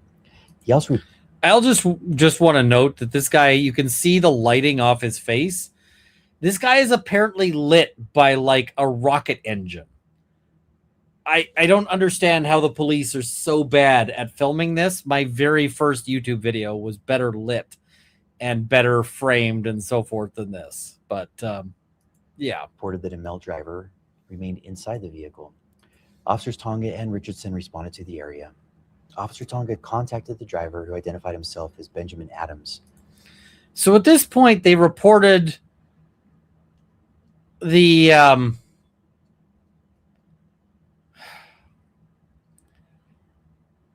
if you are the police and you get a police report of some guy has unlawfully gifted me some rubber ducks, you know what your response should be is like, neat, call us when there is a crime. Because I'm like, at this point, I am trying to imagine what part of this gets you to, we need to roll police out here. No part of this needs to have police attending. You know, officer, this guy ducked me without my consent. Oh, well, that's a serious crime. Wait, you said ducked. Yes, duck, D-U-C-K. Not the other thing. No. Oh, okay, then that is not a crime. Like, the duck thing is not a crime. Although Adams initially stated he was there for unrelated reasons, he later admitted he had been filming Mr. Johnson while Johnson was walking around the exterior of his residence. Adams told Officer Tonga that an individual named Benjamin Schneider had flown into Utah on March 7th, 2026, and had contacted Adams requesting assistance with filming, for which Adams would be compensated by Schneider. Adams reported that Schneider had left prior to officers' arrival and stated Schneider was driving a dark-colored Hyundai passenger car. Officer Tonga issued Adams a trespass warning at Mr. Johnson's request and instructed him not to return to Mr. Johnson's residence. At approximately the same time, Officer Richardson arrived in the area and located a dark color. I feel like naming this guy Mr. Johnson was kind of prophetic because of how much he turned out to be a dick. Hyundai vehicle. Richardson initiated a traffic stop on the vehicle for failing to stop before the stop line at a stop sign and failing to stop completely at that stop sign. By the way, if you watch the video, it looks like they stopped pretty thoroughly, but the officer's like, no, they failed to stop. Richardson contacted the driver, who identified himself as Tyler Shaw. A rear passenger also identified himself as Benjamin Schneider. When Officer Tonga arrived at the scene of the traffic stop, he spoke with Schneider, who stated he was in Utah filming a series regarding civil proceedings originating out of Oregon. Both individuals denied any involvement in delivering the package. At that point, this guy's got a voice that you can use to clean your glasses. Like, he is so soft-spoken. Officer Tonga determined that Adams, Shaw, and Schneider did not appear to have committed any violations of Utah's criminal code. Officer Tonga advised Shaw and Schneider that they were trespassed from Mr. Johnson's property and could not return. Both individuals... Wait, so you were stopping them for the light stop or for the stop sign stop, but when you see the video, one of the things he does is he goes up, like the officer goes up to the window and goes, which one of you is Mr. Schneider? It wasn't, it's a pretext stop, right? It's a pretextual stop so that they could stop, find Mr. Schneider, and issue him the trespass notice. Acknowledged the trespass warning and were released. On March 9th, 2026, Joshua Johnson again contacted our department to report that a male was at his front door, ringing the doorbell and knocking. Mr. Johnson reported the male claimed to be part of a YouTube initiative, and Mr. Johnson stated that the male was harassing him. Johnson also reported that the male had pounded on the door, opened the screen door, attempted to open the front door, and had looked through some of the windows to the residence. Officer Hawkins with the American Fork Police Department responded and contacted the male, who identified himself as Christian Morgan. Morgan told Officer Hawkins he was attempting to help his friend Benjamin Snyder contact Mr. Johnson regarding a dispute involving a business known as Bricks and Minifigs, and some alleged money that was owed. Officer Hawkins asked Morgan how he became involved. Morgan stated that Snyder had posted on Instagram indicating he was coming to Utah and needed assistance from locals to get around town. Morgan offered to help. Why the fuck are you giving us all these details? You're the police. The police are just sitting here and they're laying out their case and their story. But like, this is wildly inappropriate. The police are not supposed to be putting all of this shit out while there's stuff for a potential jury trial. This is insane. And explained that at one point while he was in the vehicle with Snyder, Snyder requested help contacting Mr. Johnson. Morgan told Officer Hawkins that Snyder was likely nearby in a church parking lot. Officer Hawkins determined that Morgan had falsely represented himself to Mr. Johnson through his doorbell camera as belonging to a nearby church congregation that did not exist. Morgan had also told Mr. Johnson that he had been sent by Johnson's church. So not all lies are necessarily criminal. Fraud is criminal, but like, posting online that you've got a 9-inch dick is not criminal. Like, even if it ain't 9 centimeters. So, not every bit of misrepresentation or whatever is inherently a criminal act. And I'm sitting here going, so like, you want this guy trespassed off your property? Like, what is the issue here? Leader. Morgan acknowledged to Officer Hawkins that these statements were false and that he had made them at the direction of Mr. Snyder. Officer Hawkins issued Morgan a trespass warning and instructed him not to return to the residence. As Officer Hawkins prepared to locate Snyder as part of the investigation. Why would you need to locate Snyder at this point? You've determined that there's no crime. Like, hey, there's no crime that's happened here, so we need to find this dude. Okay, neat. He observed Morgan walking toward a Hyundai passenger vehicle occupied by several individuals. Officer Hawkins believed Snyder may have been inside of the vehicle and intended to contact him as part of the investigation. Officer Hawkins initiated a traffic stop on the vehicle. As this occurred, Morgan turned away from the vehicle and ran away from officers. Officers did not pursue Morgan because he had not committed a crime, and Morgan was not observed again by our officers. So why do we care then? Like, he was allowed to leave and he left. Cool. Great. Awesome. Officer Hawkins discovered the vehicle was occupied by... We've actually heard the first, really smart thing that anybody has done in this entire story. The first thing where I'm like, man, that person made a smart call, was that Morgan guy just being like, I'm out and booking it. Tyler Shaw and Benjamin Snyder, both of whom had been trespassed from Mr. Johnson's residence the previous day. As Officer Hawkins spoke with Shaw and Snyder, they initially denied sending Morgan to the residence. Later in this conversation, Snyder admitted they had indeed sent Morgan and another unidentified individual to attempt to contact Mr. Johnson because, according to Snyder, their civil case could not proceed without an attempt at verbal reconciliation. During the interaction, Officer Fraughton indicated he believed Shaw's eyes appeared glossy and expressed concern regarding possible impairment. So they're saying his eyes appear glossy. All right. Okay. Sure.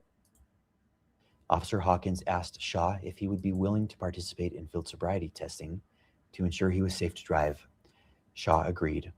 Field sobriety tests were conducted and no signs of impairment were observed. Then why did you search his vehicle? Oh, he's going to try to tell us.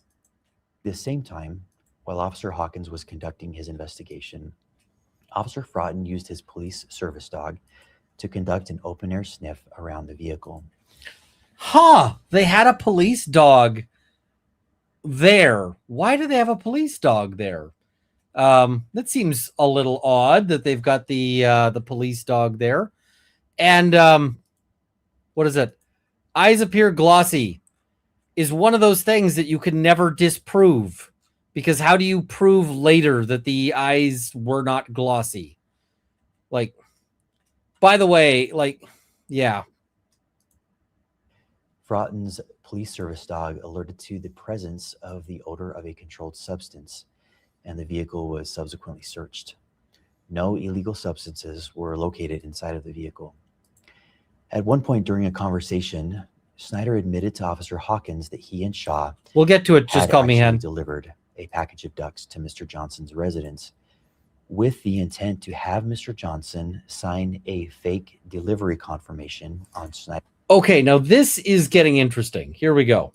During a conversation, Snyder admitted to Officer Hawkins that he and Shaw had actually delivered a package of ducks to Mr. Johnson's residence with the intent to have Mr. Johnson sign a fake delivery confirmation on Snyder's phone so that Snyder could later use that signature to create a forged contract claiming Snyder could not be trespassed from the property for 5 years.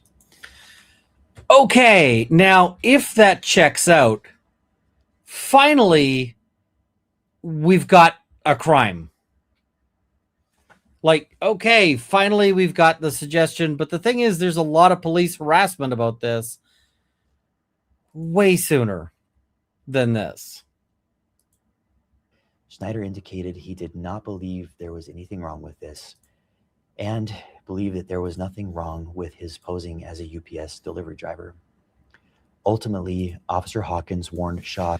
Delaroth, they wanted to deceitfully get him to not read a contract, not signing a false contract. If you tell somebody that it's a delivery thing and there's any terms in that are not delivery, you're engaging in, like, this is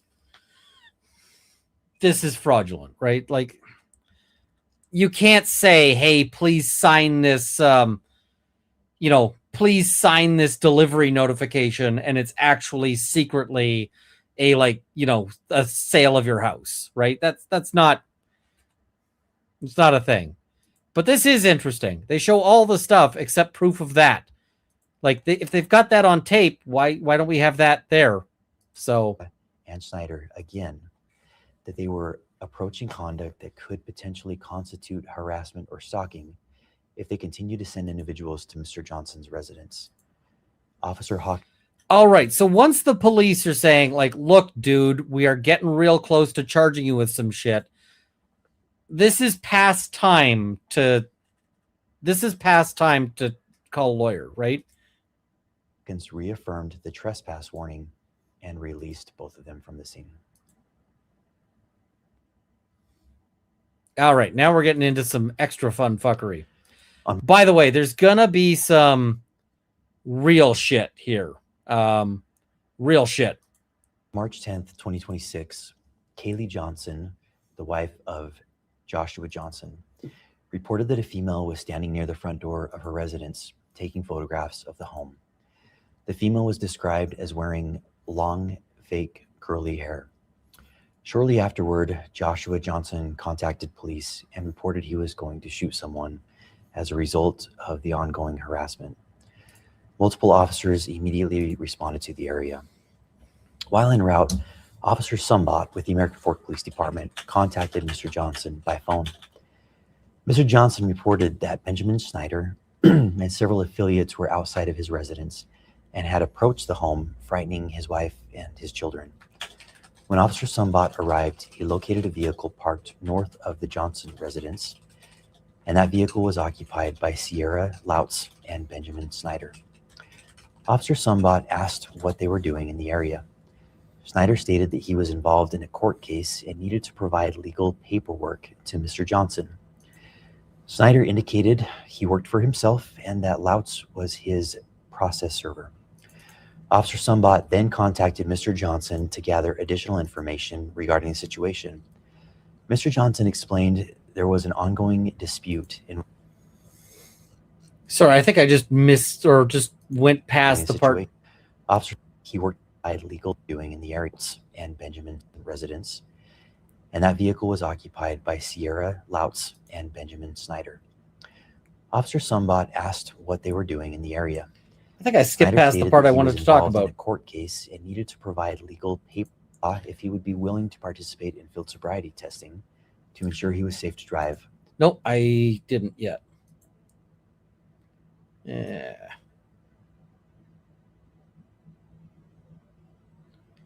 All right, here we go. This is the part I want to talk about here. Kaylee Johnson, the wife of Joshua Johnson, reported that a female was standing near the front door of her residence taking photographs of the home. The female was described as wearing long, fake, curly hair. Shortly afterward, Joshua Johnson contacted police and reported he was going to shoot someone as a result of the ongoing harassment. Okay, now you've got a big reason to roll out police cars. Like multiple police cars. Dude is on the phone saying there is a person outside my house engaging in legal behavior and I'm going to shoot them. I would absolutely, if I was the cops, roll out some cops on that one.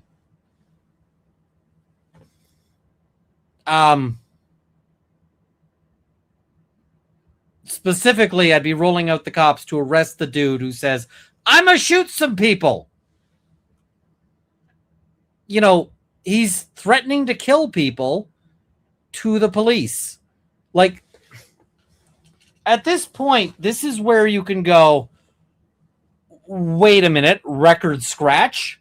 Because this is the point where, like, it's one thing if you've got the police who are sitting there and the police are saying, look, this Ben guy is being real annoying and we just want him to stop being annoying, right? Like, we want him to stop being annoying. Fine. But then when you have one side who's calling up saying, I'm going to commit a crime, and my statement is itself a crime, like I am specifically threatening to kill a specific person, and you're like, oh, right away, sir, we're going to, like, at that point, the police aren't just like, oh, well, we're just applying what we think the law is, even if it turns out we're real bad at law. At this point, it is like we are actively picking a side. And we're picking a side of the person who has done something very clearly criminal. Like, or at least, I should couch that. I haven't looked at the laws there. Where I am, that phone call, like if I called the cops right now and said, there's a dude on my porch, I'm going to shoot him in the face. That is a crime where I am. I need to check and make sure that their particular backwater. But I mean, the other thing is, even if it's not a crime, you should be rolling out going, dude, you cannot shoot people. Like, I would be rolling out to be like, dude, you cannot shoot people. Multiple officers immediately responded to the area. I assume. While en route, Officer Sumbot with the American Fork Police Department contacted Mr. Johnson by phone. Mr. Johnson reported that Benjamin Snyder and several affiliates were outside of his residence and had approached the home, frightening his wife and his children. When Officer Sumbot arrived, he located a vehicle parked north of the Johnson residence, and that vehicle was occupied by Sierra Lautz and Benjamin Snyder. Officer Sumbot asked what they were doing in the area. Snyder stated that he was involved in a court case and needed to provide legal Again, this is a mistake. You just say, none of your business, officer. paperwork to Mr. Johnson. Snyder indicated he worked for himself and that Louts was his process server. Officer Sumbot then contacted Mr. Johnson to gather additional information regarding the situation. Mr. Johnson explained there was an ongoing dispute involving a Bricks and Minifigs franchise located in Oregon. Mr. Johnson stated that the prior owner, Crystal Law, had reportedly abandoned the store and requested that corporate representatives take over the location. Mr. Johnson identified himself. Okay, so franchise located in Oregon. Mr. Johnson stated that the prior owner, Crystal Law, had reportedly abandoned the store and requested that corporate representatives take over the location. That's real interesting because that's a very different story than what we hear from like the Laws. Really? They abandoned the location? Come on. Like, Mr. Johnson identified himself. Also, there is video out there, I understand. I haven't actually seen it yet, but I'm told that there is video of the previous owners being removed from the location. So if they're being removed from the location, then they obviously have not abandoned it. As an employee of Bricks and Minifigs, and stated that he had been sent to the store to secure the franchise location and protect company assets. Mr. Johnson further explained that Law had entered into a consignment agreement with an individual named Brian Mansell, but according to Johnson, Mansell had not been paid. Mr. Johnson stated that when he arrived at the Oregon franchise location, Mansell demanded payment from Johnson and his business partner. Johnson reported that corporate representatives advised him they would address the consignment issue directly. However, Johnson claimed that Mansell continued attempting to hold Johnson and his business partner personally responsible under the agreement. I mean, at this point, Bricks and Minifigs could have solved this shit. I'm just going to say this. Like, if I'm a lawyer for Bricks and Minifigs and they come to me with all this, I'm like, okay. So you got a YouTuber. He is trying to make a story about this. Cool. Give me a second here. I just got to check something about this YouTuber because you're telling me that there's a YouTuber who's like on this shit. Let me just take a little minute here. I'm just going to pull up a thing here. And, all right, here we go. So I see here that he's got 840,000 subscribers. That he's got, let's pull up his videos before the Bricks and Minifigs thing. 300,000, 700,000, 3.2 million, 183,000, 139,000, 300,000. Okay, so guys, I have a proposal, and this is the proposal. The proposal is we go to the family and we say, look, we don't do consignments. We never do consignments. That is in our franchise agreement. That's what they claim. They're like, you,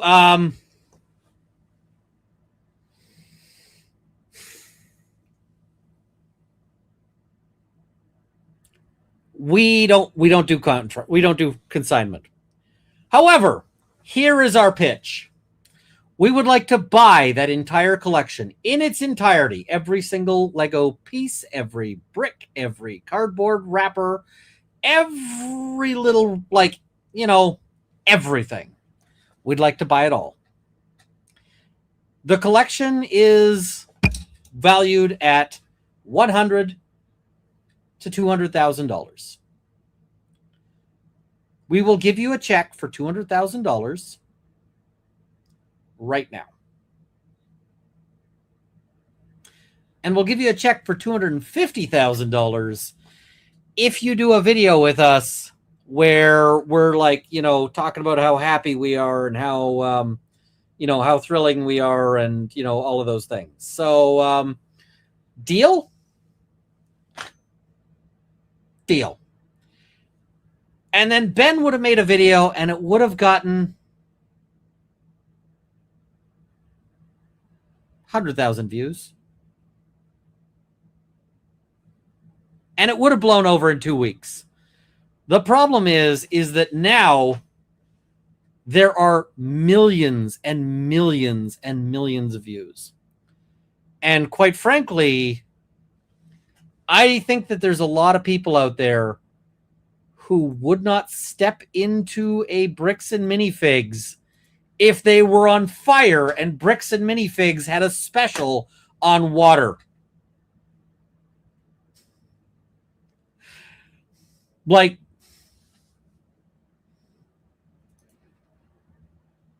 yeah. Mr. Johnson also reported there were Lego sets believed to belong to Mansell that remained at the store. According to Johnson, they offered to return those items, but Mansell refused and continued demanding compensation. Mr. Johnson alleged that Mansell had hired Benjamin Snyder to harass, stalk, vandalize the store, threaten to murder the manager of the store, and forge signatures. Okay, come on. Like, they think Ben threatened to murder somebody?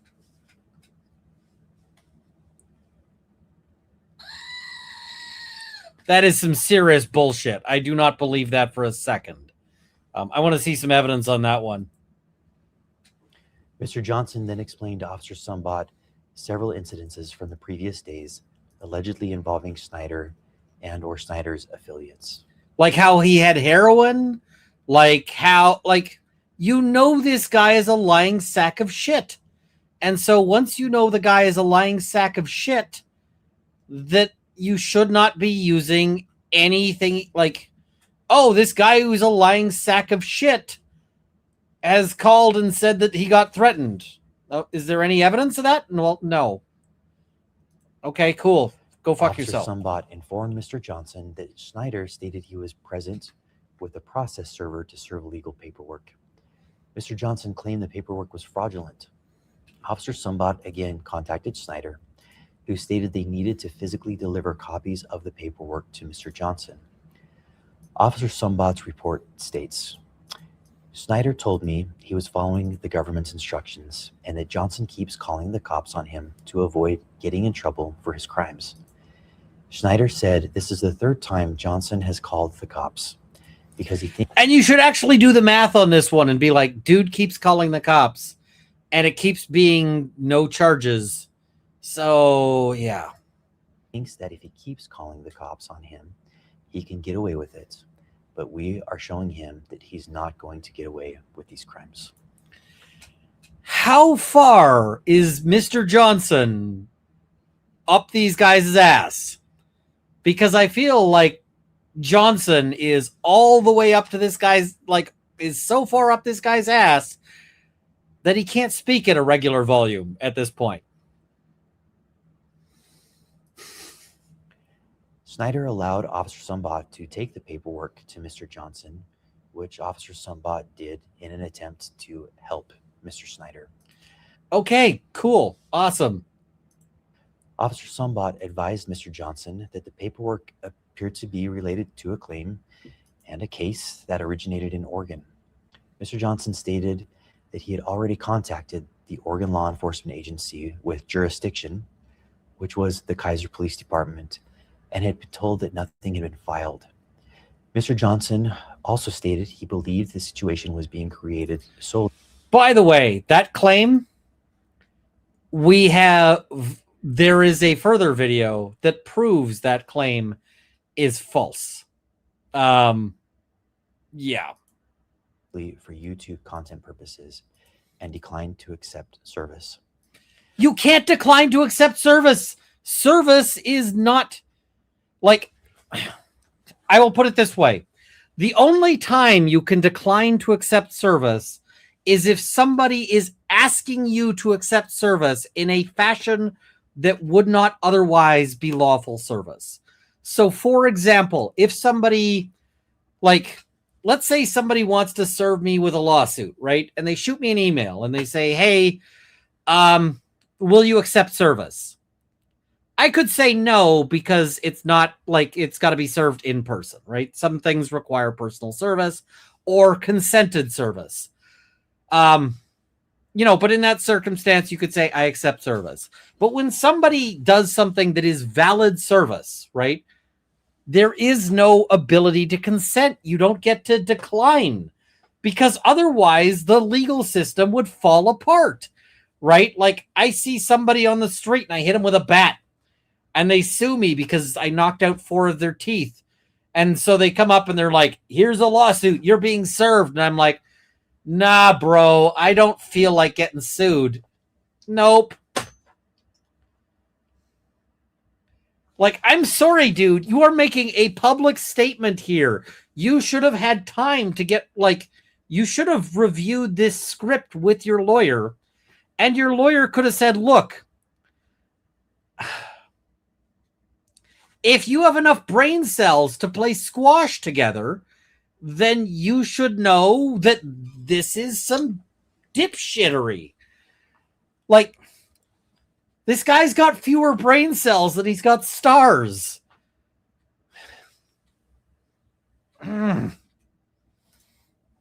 Officer Sumbot contacted the Marion County Circuit Court in Oregon to verify the legitimacy of the paperwork.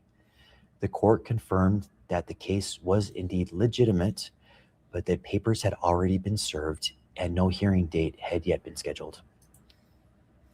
So the court says that it's legitimate, but that papers have been served. By the way, this body cam is about to get real loud. I'm lowering the volume to try to save us. Hello. Can I see those papers? Yeah. So this is what you're trying to serve them with? Yes. That's required by the court that we have. I wish we could just send them an email. I wish we could just send them a phone call, or the court could send it to them. But this is what we're required to do from the United States court. So we're just following the instructions of the government. Have you guys been here before? I have once. I came one time to have a good faith conversation with them before suing, which the government also requires us to have before. So are you Benjamin Schneider? Yes. Okay. So I'm just following basically the instructions of the government, and he keeps calling the cops on me to try to avoid getting in trouble for his crimes. Okay. So that's why he keeps calling. I think it's like the 3rd time he's called the cops now on us, because he thinks if I just call the cops on me, he can get away with it. But we're showing him like we're not going to let him get away with his crime. So okay, you okay if I give these papers to him? Yeah, for sure. Okay, hang tight. We're gonna finish up some things on our end. Okay, we might need you to fill out some documents later. Then it's proof of service. If that's okay, but because whoever serves him has to fill out a proof of service and might have to fill out some court papers. But that's just the legal way to do it. Okay, just give me 1 minute. Okay.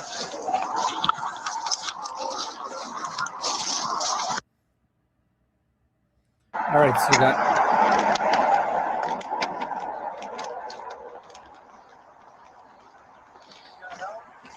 What was that? He does not want the paper. So He's not want the papers? Here's that back for you. Okay. Why do these officers have zero training on how any of this works? Wanted you trespassed. While officers were speaking. Okay, so you notice how they show the part of we're handing the papers, but they don't show the part of actually handing the papers, and they also don't show the part of we actually confirmed the call. But they do have that on the body cam, and we'll see it shortly. With the involved parties, a sign was also located on the park strip across from Mr. Johnson's residence. The sign depicted Mr. Johnson holding U.S. currency in both hands. This sounds like somebody did a First Amendment. So, like, you did a First Amendment. Cool. While standing in front of an elderly man lying in a hospital bed. The sign contained the statement, "I stole a dying man's life savings." Snyder admitted he had placed the sign earlier that day.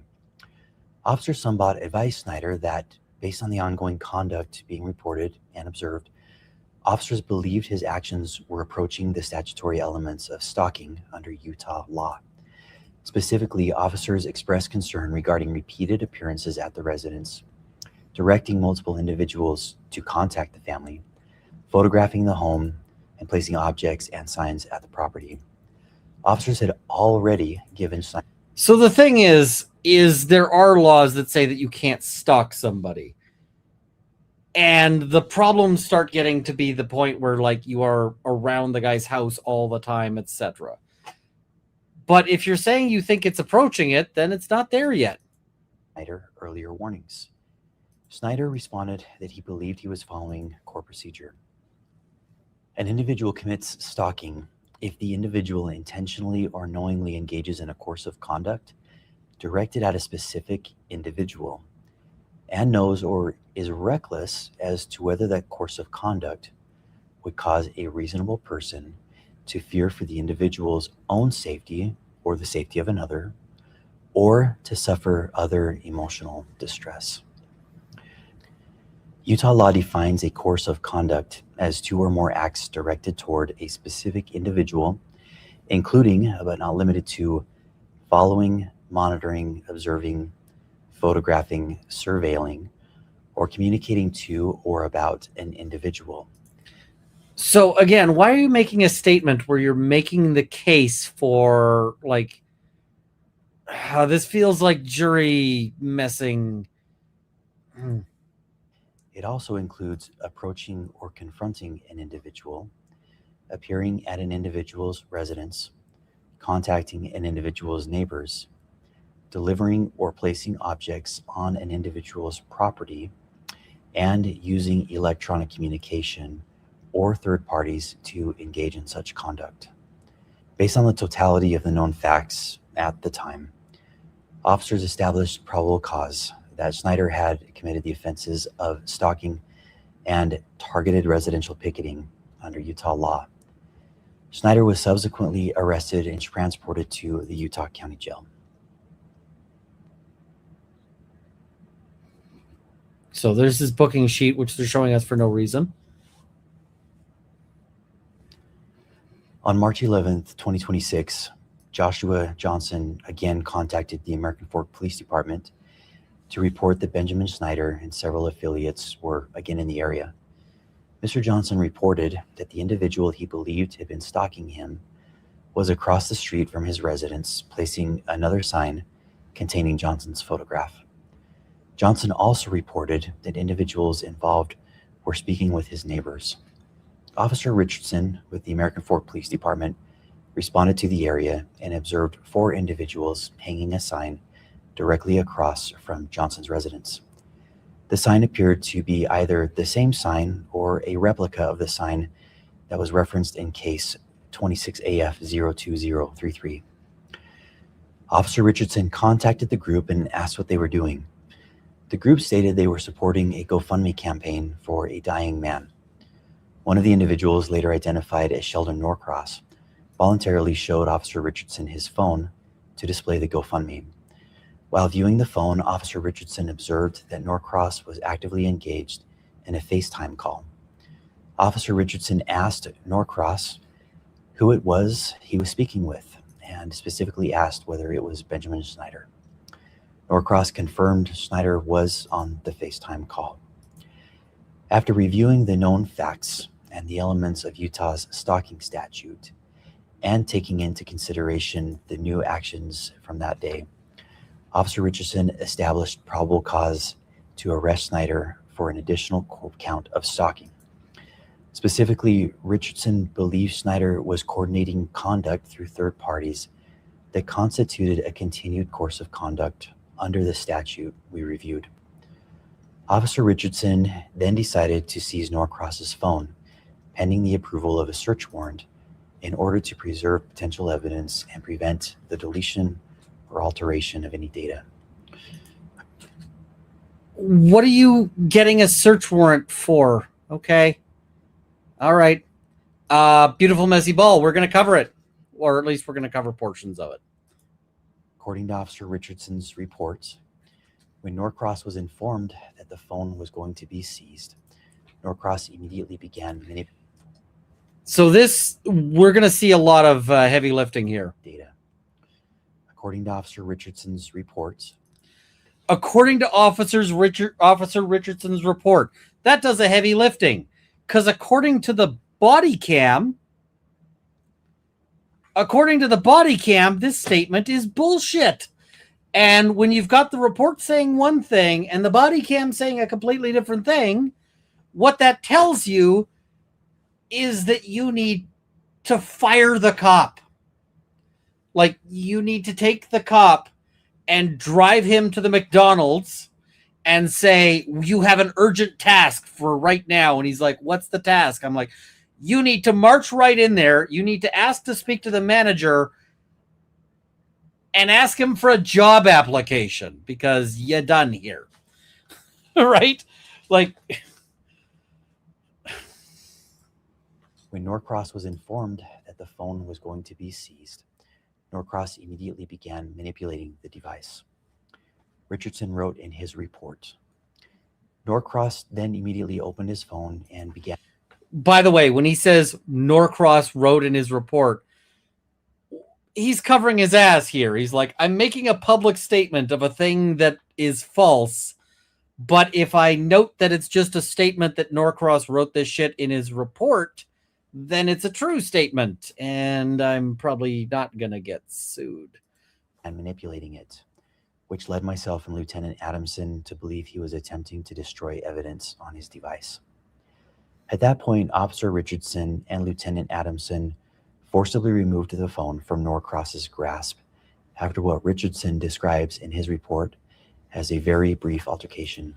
You'll notice that this is the only time when he's like, in his report. He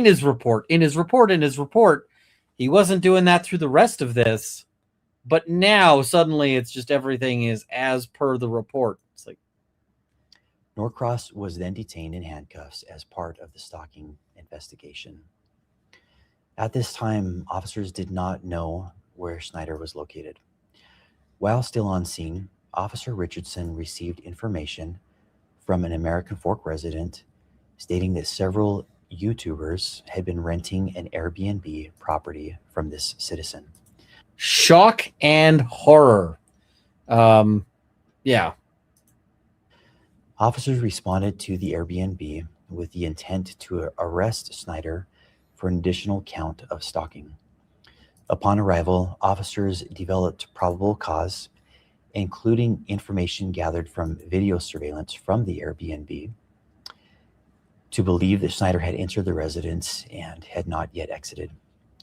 Officers then prepared a search warrant affidavit requesting authorization to enter the residence to locate and arrest Snyder. During contact with the Airbnb owner, the owner reported overhearing conversations about possible stolen Legos.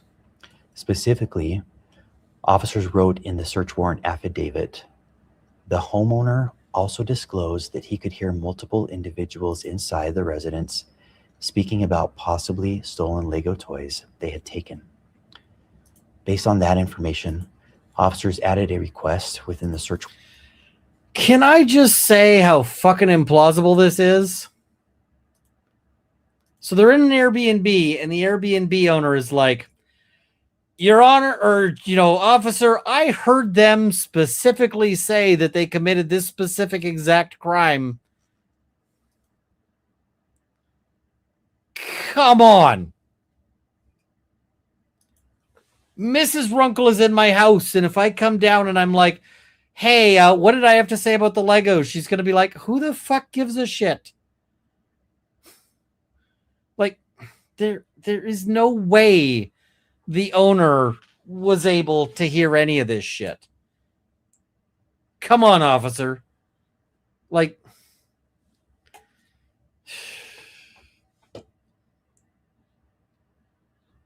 Like, officer, if you were to tell me that the brown streak in your trousers is chocolate, I would find that more plausible than this story.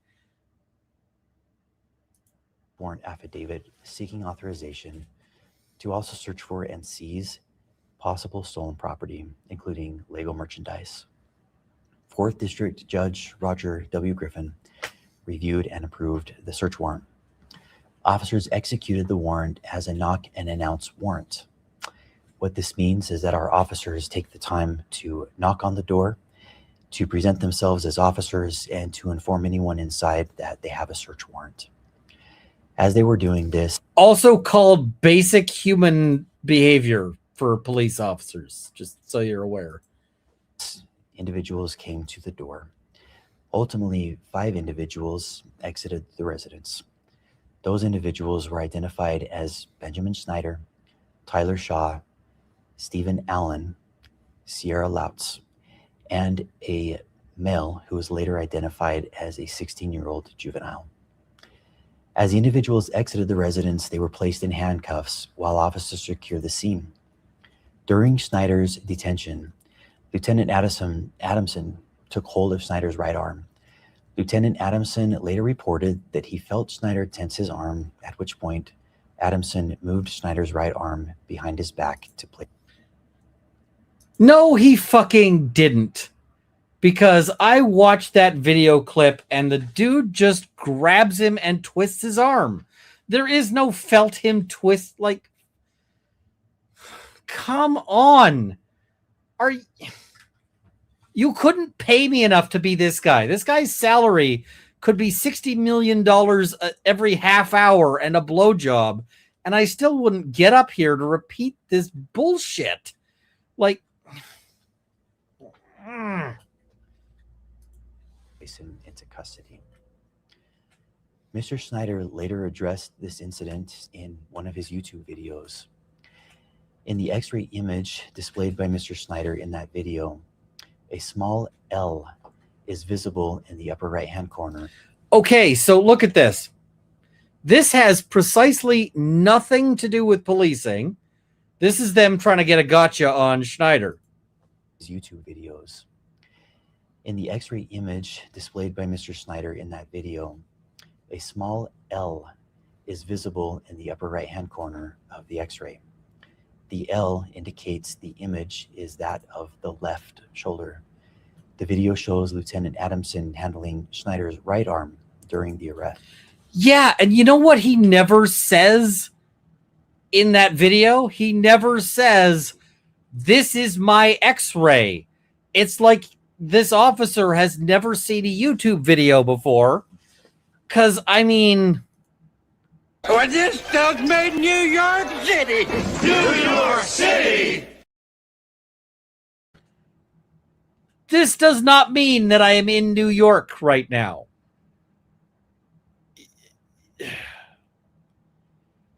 Like... Also, while I was looking through the bumpers, this one is very appropriate. He is an idiot. We have purposely trained him wrong, as a joke.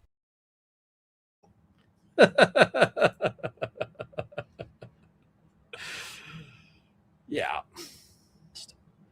Additionally, officers documented no complaints of arm or shoulder pain by Mr. Snyder during his detention, transport, or booking process at the jail.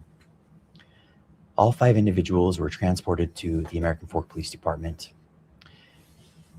Due to limited interview room availability, the individuals were placed in a combination of interview rooms and holding cells while interviews were conducted. The juvenile male was also immediately released to his parents upon arrival at the police department. The 4 adult individuals agreed to interviews with Detective Nicosia. Yeah, that was stupid, by the by. The contents of those interviews are documented in the Associated Police reports, which will be made available through a link accompanying this video. Ultimately, Detective Nicosia determined that Shaw Associated Police reports, which will be made available through a link accompanying this video. The thing is you've already told us that there's a bunch of stuff in reports that are completely not true. And so when you've got, like, when you're saying, hey, there's a bunch of stuff in reports that is complete bullshit, I don't really feel the need for more reports. I don't find, like, this is the problem. You already have tanked your credibility on this. Detective Nicosia determined that Shaw, Allen, and Lautz appeared to have been acting at the direction and encouragement of Mr. Snyder. These 3 individuals were ultimately released from the police department. Mr. Snyder was subsequently transported to the Utah County Jail, where he was booked for an additional charge of stalking.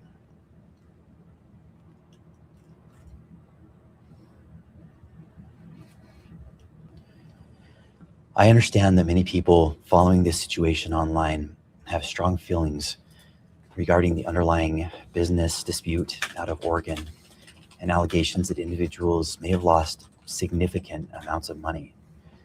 I recognize that people are frustrated, angry, and may feel that justice has not been served in relation to those allegations. Those concerns are understandable. I understand them and I'm empathetic to them.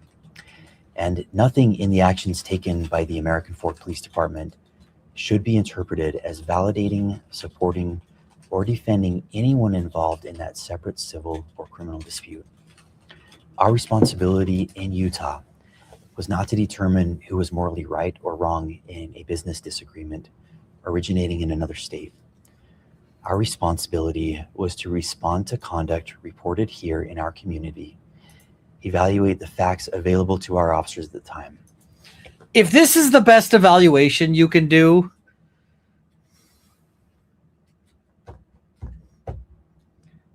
I feel like you're the sort of person who got like the award for like most attendance for the 2nd grade, because you were probably there like 4 or 5 years.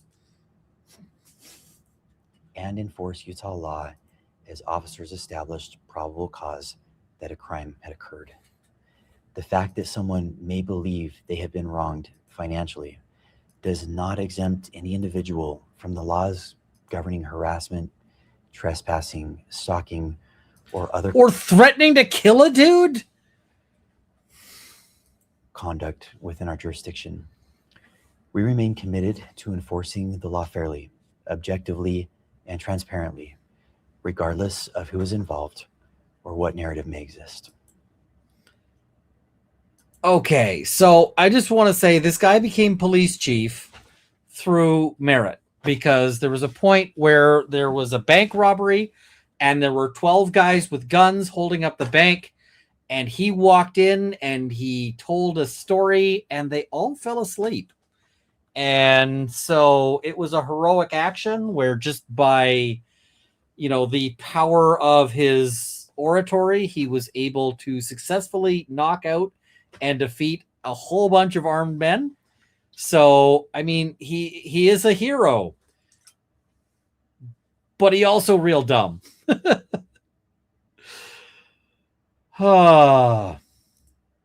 So, Reckless Ben has put out a response to this.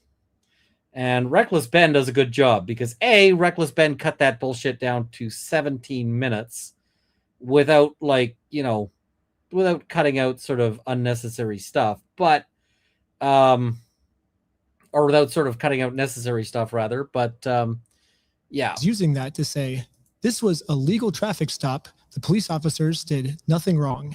At this point, we thought the best thing to do was to take Josh to court so he can... Also, Reckless Ben is freaking hilarious with what he's done here, because he's got himself a podium, like the world's largest podium. He's got himself green screened with the world's whitest background. And be legally accountable for the crimes he committed. However, to do that, we are first required to serve him court papers. So we did what the law told us to do. I got a process server and we went to his house to do this the legal way. However, Josh did not want to do this the legal way and instead called the police on us. Joshua Johnson contacted police and reported he was going to shoot someone as a result of the ongoing harassment. Multiple officers immediately responded to the area. Josh was so scared of going to court that he would rather shoot us than accept these court papers. Josh's logic here is that if he can murder the process server and if he can murder me, then he can get away with his crimes because there'll be no one to sue him in court. However, sadly for Josh, murder is illegal. And love it. Now he just admitted his plans to the police officers. The American Fork Police should at least be arresting Josh for trying to use murder as a way to get out of court. But sadly, for some reason, they arrested me instead. Am I being arrested? Really? I mean, it seems real weird when somebody's like, I'm going to commit a murder. And the cops are like, okay, let's go arrest that dude that you were going to murder. Because that makes sense. Are there captions? Yes, there are captions. Excellent. Here we go. Next little portion here. Have made up a new excuse of why I was the one justified being arrested. Officer Sumbot contacted the Marion County Circuit Court in Oregon to verify the legitimacy of the paperwork. The court confirmed that the case was indeed legitimate, but that papers had already been served and no hearing date had yet been scheduled. The police department said the reason they arrested me and not Josh this day is because they called to confirm if this was a real court case, and they said it was real. However, the papers have already been served, and now I'm doing this solely to get YouTube content. And if that's true, I would like to see footage of it. They released all the raw footage, and that part doesn't seem to be in the raw footage. It's already been to court, or are you allowed to tell me kind of where they're at with the case? There is no hearing date set, and there hasn't been a hearing in the case yet. All I see is the claim that was filed. I don't see proof of service or anything. Hearing. The body cam specifically says that there is no proof of service. Let's go back to that. Is the claim no hearing date set? It's already been to court, or are you allowed to tell me kind of where they're at with the case? There is no hearing date set, and there hasn't been a hearing in the case yet. All I see is the claim that was filed. I don't see proof of service or anything. Hearing wouldn't be set until a response is filed by defendant. Okay, so the defendant needs to be served with papers before the case will, I guess, start. Yes. Okay. Thank you for your help. That's all. So, contrary to what was said there, it's actually that they specifically said that it wasn't served. I mean, this officer, this police chief at this point, has just gotten up on a public stage and said a falsehood. This is complete and utter horseshit. Thank you. No problem. Okay, bye. Right here, the police officer admits that it is March 10th. On March 10th, 2026. However, you can see here that Josh doesn't get served until 3 days later, March 13th. So how could Josh have already been served on March 10th if he didn't get served until March 13th? Unless Josh is a time traveler. There's only one way to clear. The other thing I really do like about Reckless Ben is, man, the dude's got a good sense of humor. Yeah. Clear this all up. American Fork Police Department, show me the time machine.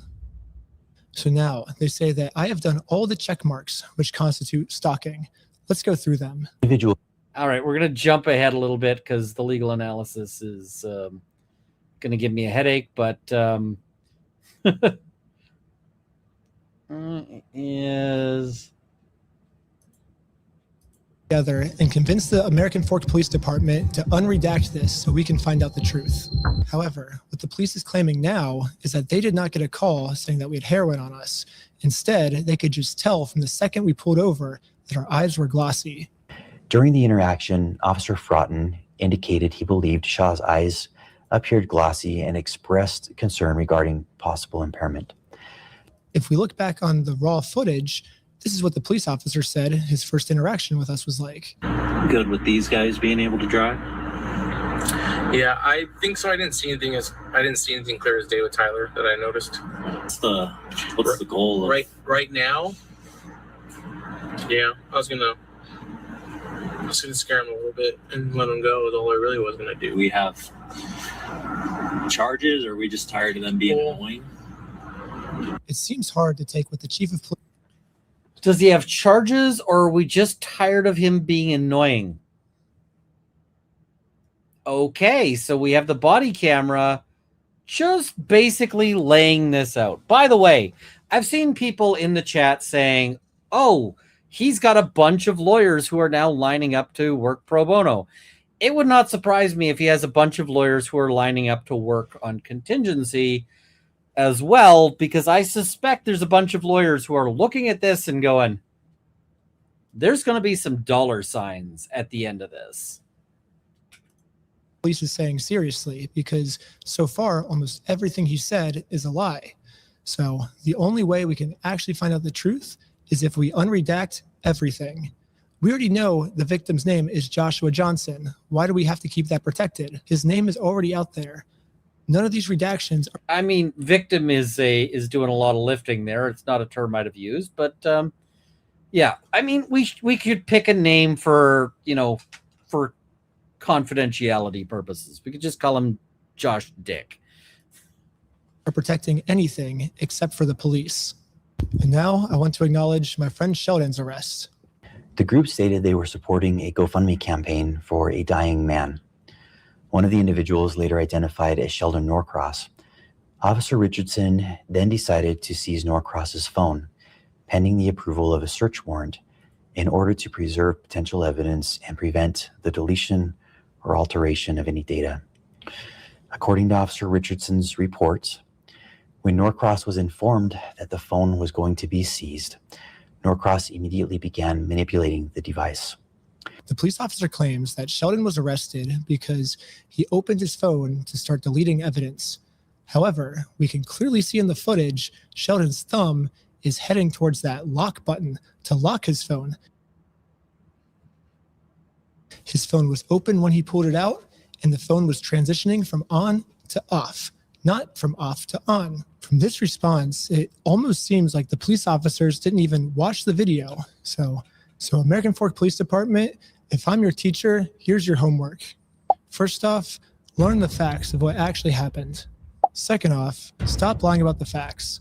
No one's believing it. The third thing is unredact the audio that makes the police look bad. Some of the best lawyers in the United States are reaching out to me right now, so eventually this is going to get released. Wouldn't you just like to get this over with sooner rather than dragging this out? The more we drag this out, the more content we get, so this only benefits me to drag this out. It doesn't benefit you. If you unredact the illegally redact... Yeah. He is not wrong about this. So he is also apparently trying to reach out to Afro Man to be like, you should do a video about this. And this is going to explode. If I was the police, I would be very much looking to make this go away in a big way. And you might say, okay, I'm glad we're done covering this. We are not done covering this. There is more to cover. And you might say, why? Why is there more? Because there's more. I talked about Reckless Ben making some bad decisions. Let's talk about the previous bad decisions he was making. So this is a bit of a discussion about bad decisions. This happens on the Ethan Klein channel, or on Ethan Klein's channel. Patreon, because they said they'll just open the case back, and it's like 20 years in jail if we post it right now. Are you afraid of going to jail? Like, for real? No, I got away. So, I mean, no, but like in general. I was scared of my friends going to jail, but no, it should be fine. Like, we're going to get the best lawyers ever. We have public support. We're in the right. Like, if I didn't do anything wrong, why would I go to jail? Oh, my sweet summer child. My sweet summer child. If I didn't do anything wrong, why would I go to jail? Ooh. You know, like I made a GoFundMe. What's bad about Famous that? last words. You yeah, I don't know if you've seen it. Okay, I'm about to do. So Ethan Klein there is a little bit smarter. He says, like, watch this reaction here. I thought this was, what? Freaking Twitter video. So YouTube, when you press the button, it goes back like 5 seconds. Twitter, it apparently goes back to the beginning. No, I got away. So I mean, no, but like in general, I was scared of my friends going to jail, but no, it should be fine. Like we're gonna get the best lawyers ever.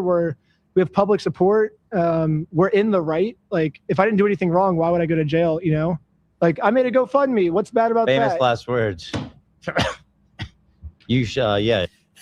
So Ethan Klein is like, yeah, dude, you are super naive on this one. And then it cuts briefly to Reckless Ben, who's like, yeah. I don't know if you've seen. Okay, I'm about to do a Shawshank redemption quote, but he says, "Don't you know we're all innocent in here?" Oh, get a lawyer. I'm down. But my Please. Ethan Klein with the good advice, like that is, yeah, that is the good advice. Like, get yourself a lawyer. What the hell? So, Bricks and Minifigs is trying to do some damage control. Let's talk about that. So, they put out a couple of statements. Like, they put out one statement, and then they tried to put out another statement. By the way, before I did this stream, I tried to reach out to Bricks and Minifigs. They have a Contact Us section on their webpage. And I called, and the Bricks and Minifigs, when you call, it says, we have a greater than normal, like something along those lines, number of calls, and please hold for voicemail. And then it connects you to a thing that says, the voicemail box associated with this number is super full and overflowing because everyone is pissed at us. So I was not able to speak to anybody at Bricks and Minifigs earlier today. Their voicemail box is a little constipated, but they did put out a couple of statements online. And the thing is that there's actually some interesting bits to them. And I know people are going to be like, F these guys. But, yeah. So, over the past several months, many in our community have seen posts and videos regarding a dispute involving the former Bricks and Minifigs location in Salem, Oregon. We understand the frustration and passion behind these discussions. Bricks and Minifigs is built on a community of collectors and families who care deeply about fairness, and that is a value we share.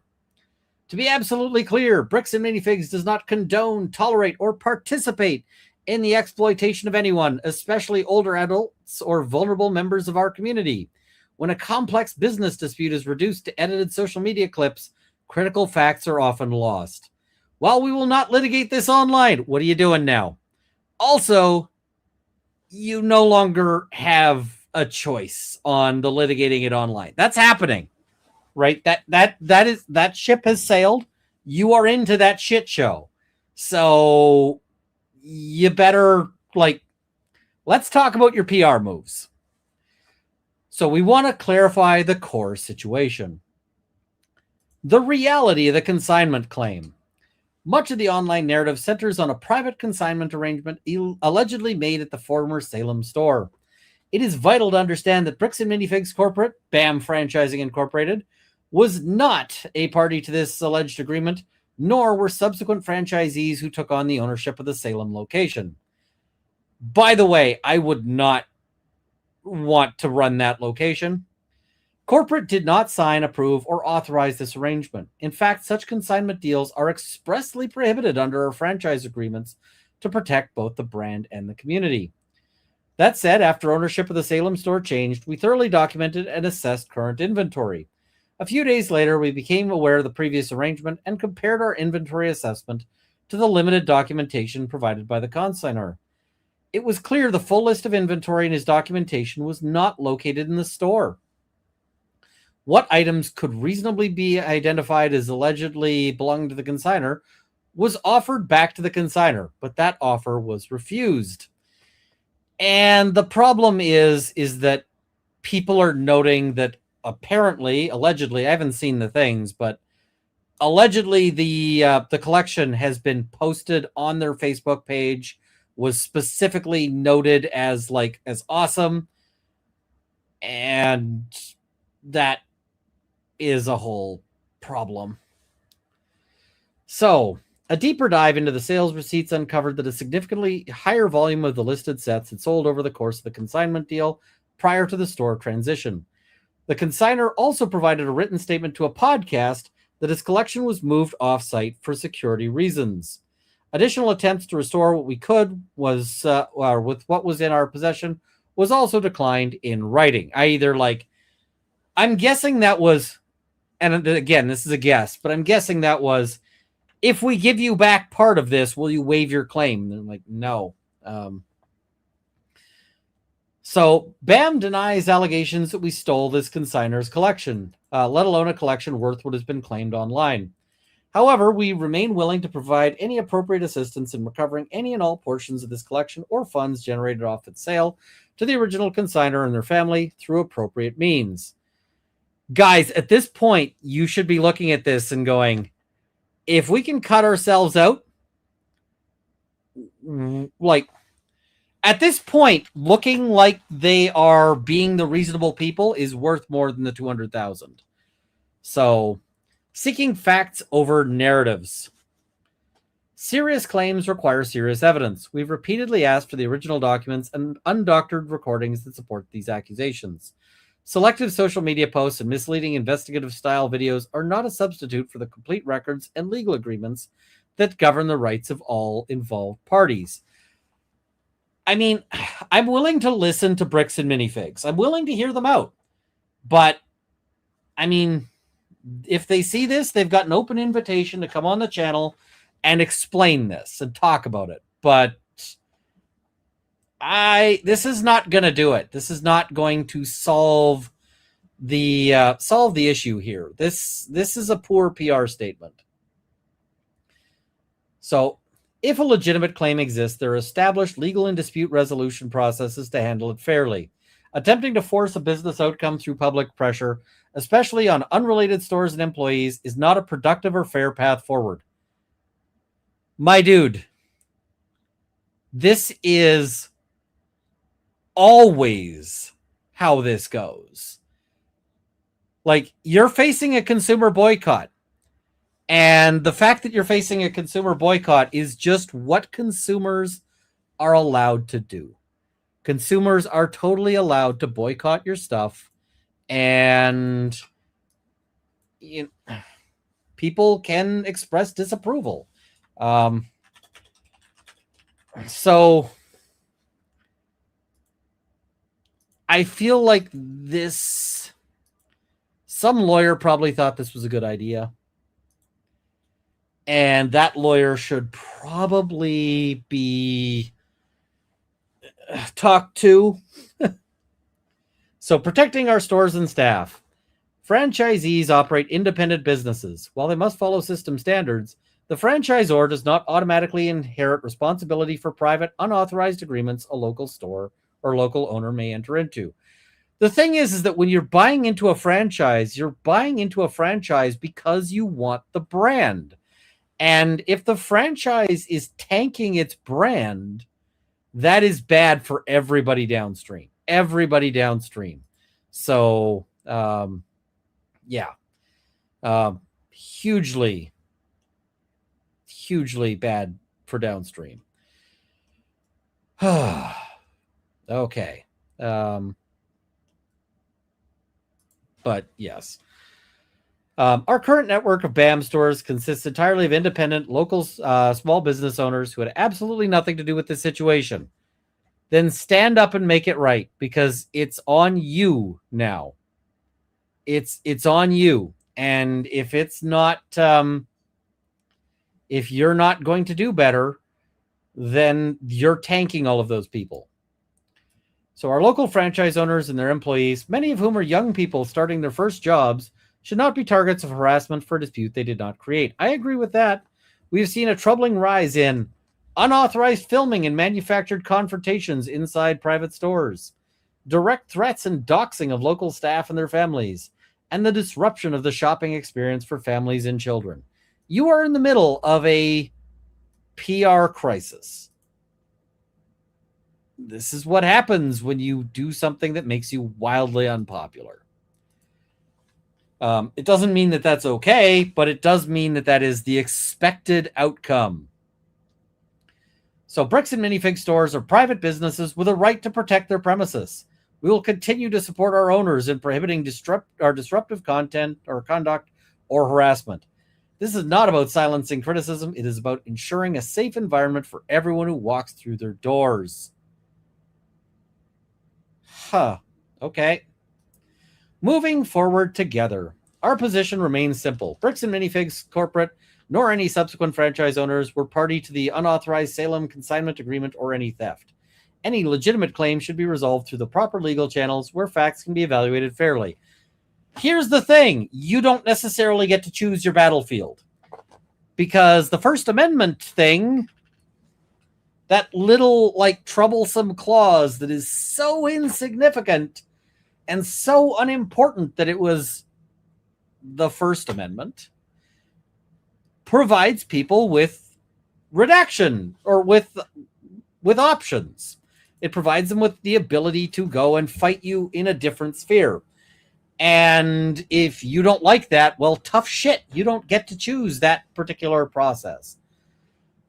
And if you're saying that they should resolve this through the proper legal channels, why are you sicking the cops on them instead of just accepting service?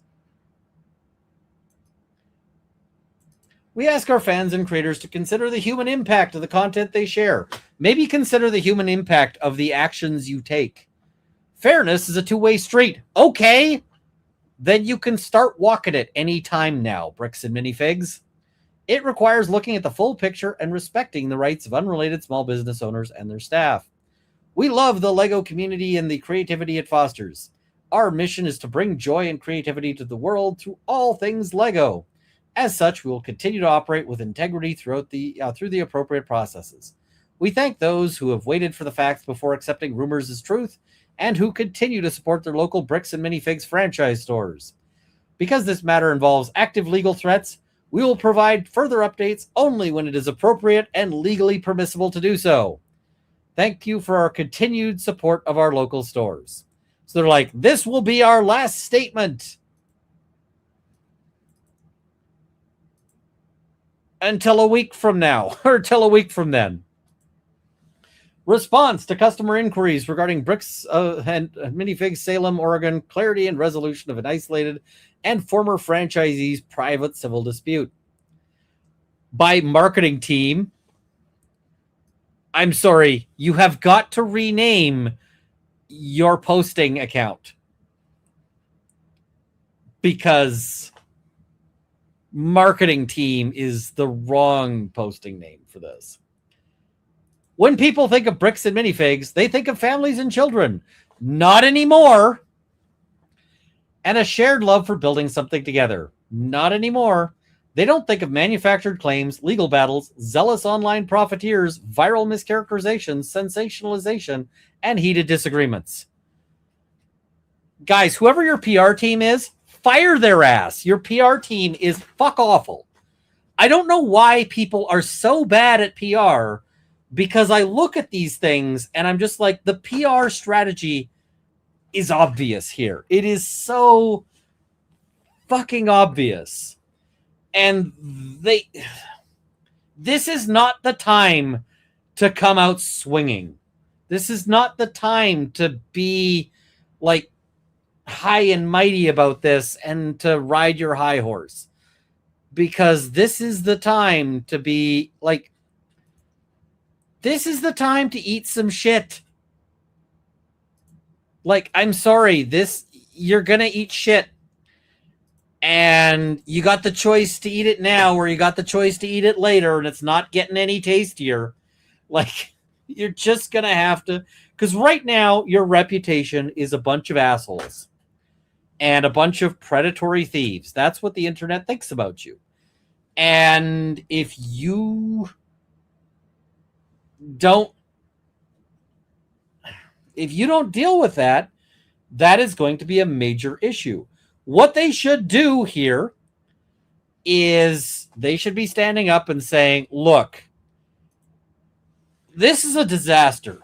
We're not admitting any responsibility. We can't find this stuff either. And the previous records are bad. The previous records are awful. But you know what? This old guy, we're going to give him 200 grand. We're going to give him 200 grand. Done. Like, we want to make this right because this is not our fault. You know, we're saying it's not our fault this happened.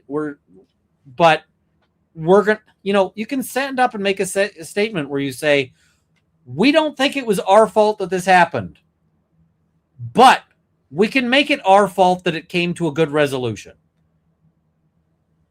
We're going to take responsibility for making it right because this is not right. We think the previous franchise owner committed, did various things. Our dispute is with them. We're going to pursue them. We're going to make sure that the original people are, like, they could have made this so much better. And I mean, I would take time to think up I'm just spitballing here, but I'm doing better than they are. So, seeing a father and his family at the center of a dispute regarding an unauthorized consignment is heartbreaking. We understand why people might initially react with suspicion online, and you haven't helped. The headline, although false, stating Bricks and Minifigs stole an old man's life savings would make anyone curious. However, there's always more to the story. While our initial responses focused on legal defenses that unfortunately take time and are ongoing, and because we as an entire brand are now forced to process a massive wave of online chaos, we feel the online community deserves a clear response to customer inquiries and the hopeful resolution of an isolated and former franchisee's private dispute. You could have resolved this in 15 minutes. Like, you could have resolved this, right? We embrace self-reflection, but champion the unfiltered truth. We want to be entirely transparent about what happened and what we're doing to fix it so a situation like this never happens again. At BAM Franchising Incorporating, the franchisor for the Bricks and Minifigs brand, our community is built on trust, passion, and a shared love for creativity. Over the last several weeks, a deeply distressing and manufactured narrative has circulated online regarding our Salem, Oregon location. This article seeks to establish the truth of the situation publicly. You cannot take this approach. This is not a winning strategy. Executive summary. Why are you using corporate bullshit talk? You can't say that you want transparency and then start using corporatese. It just doesn't work. The public narrative surrounding Bricks and Minifigs claims that corporate leadership and our new Salem franchisees knowingly stole a $100,000 to $200,000 Lego collection from an elderly collector and his family. This is not true. By the way, just like for the PR people out there, if you're being accused of malfeasance, the thing to start off with is not repeating the claim, because you just put that in your own words. You want to fuzz the claim. You want to say, we have been accused of like serious malfeasance or something. Like, don't requote it. The actual origin of this dispute lies in an unauthorized local consignment arrangement between an independent former franchisee of the Salem store and the Mansell family. When BAM Corporate repossessed the store due to the former owner's financial defaults and other breaches, BAM was unaware of any unauthorized and undisclosed consignment arrangement and was not a party to such. In fact, the collection was not even located in the store based on our investigation. No credible evidence to the contrary has been found, including from Mr. Mansell. How would somebody present credible evidence to the contrary? Like, are you going to allow them to search your facilities? Yeah. So, I don't see this as being this feels like weaseling. It feels like bullshit. However, we are hopeful the individuals involved in this private dispute can resolve such among themselves. It involves you, which we support. Our goal is to ensure this grandfather and his family are not left out or penalized for a localized failure. After taking over the store, we discovered a small number of sets valued between $2,000 and $5,000 that could possibly be related to Mr. Mansell's collection based on the limited information we received. We offered to return these items to the Mansell family, though BAM has no legal obligation to do so, but it was refused.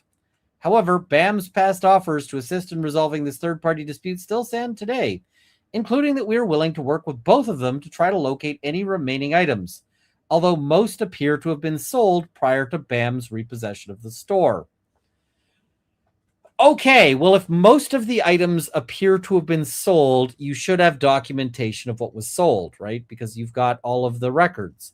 And so if you've got the documentation of what was sold, then you should be able to say, okay, X many things were sold, and then, we're going to pay this out, right? Here's the money from the stuff that was sold.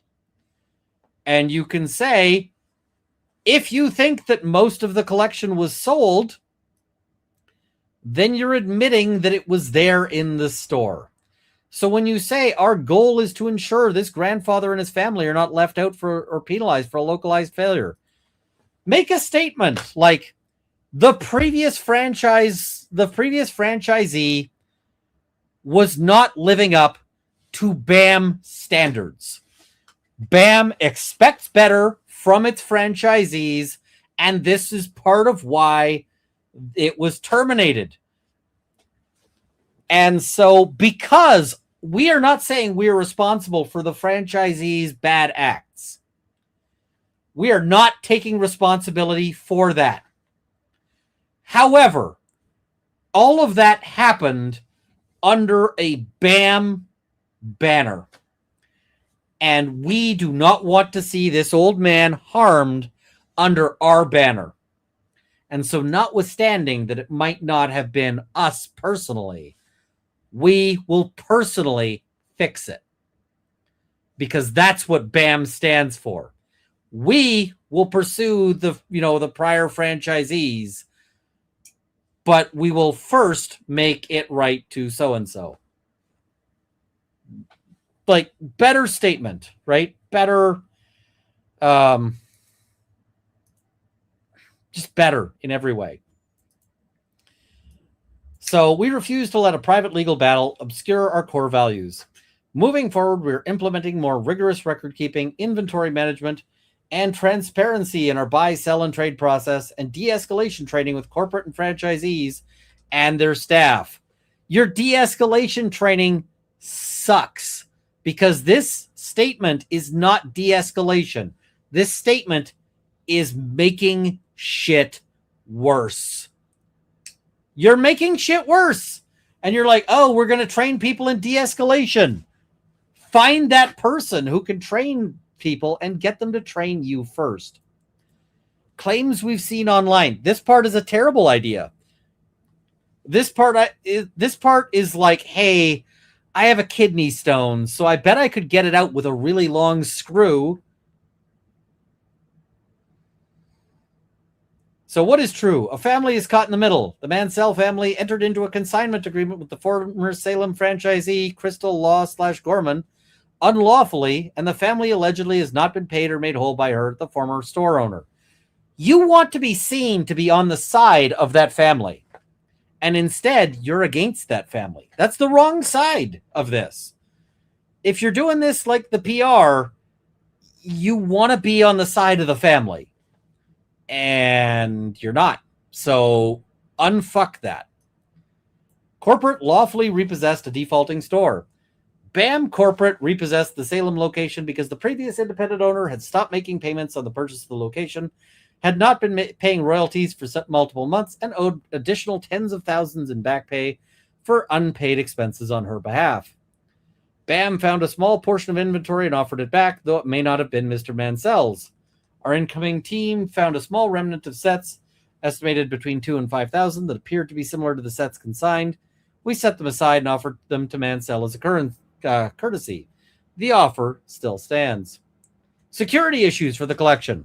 On a podcast in 2025, Mr. Mansell shared that the Salem store had been broken into several times during the period she had his collection, raising serious questions about security for the inventory. The collection was moved off-site. So maybe you should be trying to figure out where that is, right? Remove sets from the stores to an off-site secure location, and the customers had to buy them first before they would be retrieved from storage. BAM Corporate never took possession of or had access to this off-site storage facility. The former franchisee had been selling the collection for over a year. A recent audit of point-of-sale system records show that over $50,000 worth of similar inventory was sold by Law Gorman during that time period. Okay, so that seems like an admission. We must tighten our franchise rules. This situation proves we cannot simply assume that every local franchisee is following protocols. We will reinforce existing prohibitions on store-level side deals. Bricks and Minifigs specifically trains owners not to offer consignment. The franchise agreement states, and you'll note that they come in, they don't show you the entire clause, they come in mid-clause. You agree that your store will use and/or offer only services, products, and merchandise as set forth in the operations manual or is otherwise approved by us, and as may be periodically modified by us in our sole discretion. The 2023 Owner Operations Manual, which the former franchisee was bound to, states, make sure your business only, capital letters, buys. We do not lend, loan, consign, or pawn on any product that comes in. Okay. It's, you're like, they were breaking the thing. I'm going to bet. I actually did some research, like looking around. I asked some people, and yeah, this is what I get from people. The local Bricks and Minifigs store is like 30% consignment. I am betting that if I went and called a Bricks and Minifigs, I mean, maybe I'll do that tomorrow. And just call some establishments and be like, hey, I have a rare Lego set. Can you sell it for me on consignment? That might be some fun phone calls. So what is false? Corporate took on the consignment liability. We acknowledged a corporate support employee verbally said the new owner would take all that consignment liability when store ownership changed hands. The employee wasn't making any formal agreement or committing the company legally. You might be wrong about that, actually. The statement's intention was that any consignment inventory in the store would go back to its rightful owner, not that we were taking any agreements on ourselves. Okay, but you didn't say that. I mean, that statement is completely opposite of what this... The statement's intention was completely opposite for what the statement's meaning is, okay? Our approach from that start has been simple. Any inventory that doesn't belong to us should go back to its rightful owner. BAM Corporate or the new franchisees stole a $100,000 to $200,000 collection. Neither corporate nor the incoming owners, Josh Johnson and Brandon Best, ever took, sold, or concealed this collection. Detailed inventory logs evidence that any collector items were already missing before we ever stepped foot inside. The collection was worth $200,000. While viral headlines used the $100,000 to $200,000 figure, the only documentation provided by the family months later was a spreadsheet detailing a collection worth somewhere in the range of $60,000 to $80,000. Okay. We were given records and documentation. Despite multiple requests, we never received verifiable copies of the signed contract, receipts of what had been paid to the Mansells, or a full true-up of the inventory list. And the store closed due to a lawsuit. The Salem store did not close because it lost legal case. It closed temporarily because our staff, including local teenagers, faced severe real-world safety hazards, targeted in-person stalking, and explicit bomb threats driven by viral videos. What is unknown? The actual fate of the missing sets. While the online campaign disparages corporate, the actual evidence strongly indicates that most of the sets were sold by Law Gorman, and that any remaining inventory was stored off-site prior to BAM's repossession of the store, regarding which BAM has never had any knowledge of, control over, or access to. So if you're saying that 50 to 1,000, that it's only worth 60 to 80,000, why aren't you giving them the 50,000 at least? Like, have you done that? Standing together, defending our franchisees, model, and our beloved community. While we're completely willing to look in the mirror, tighten our business practices, and improve our corporate oversight, we must also draw a hard line against the aggressive, lawless bullying that has targeted our brand. Oh, you are making some life fucking choices here, folks. We got to draw a hard line. And I'm going, oh,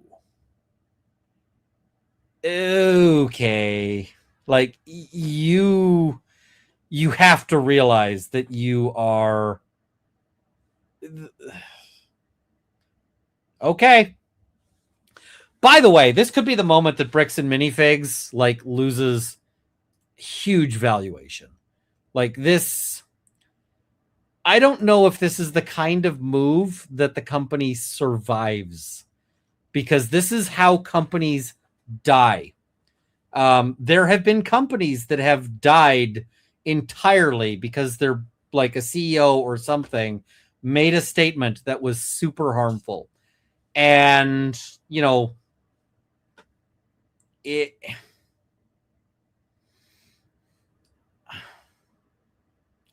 the thing is right now, I wouldn't go into a Bricks and Minifigs for fear that if I walked into a Bricks and Minifigs location, that there'd be somebody with a cell phone and that they would get a picture of me going in or out, and that that I would, that then I'd have to explain myself. And yeah, Ratner's called his jewelry crap. Massive company went under straight after. There's another one where somebody said basically that their food was for like poor idiots, and it did huge damage. So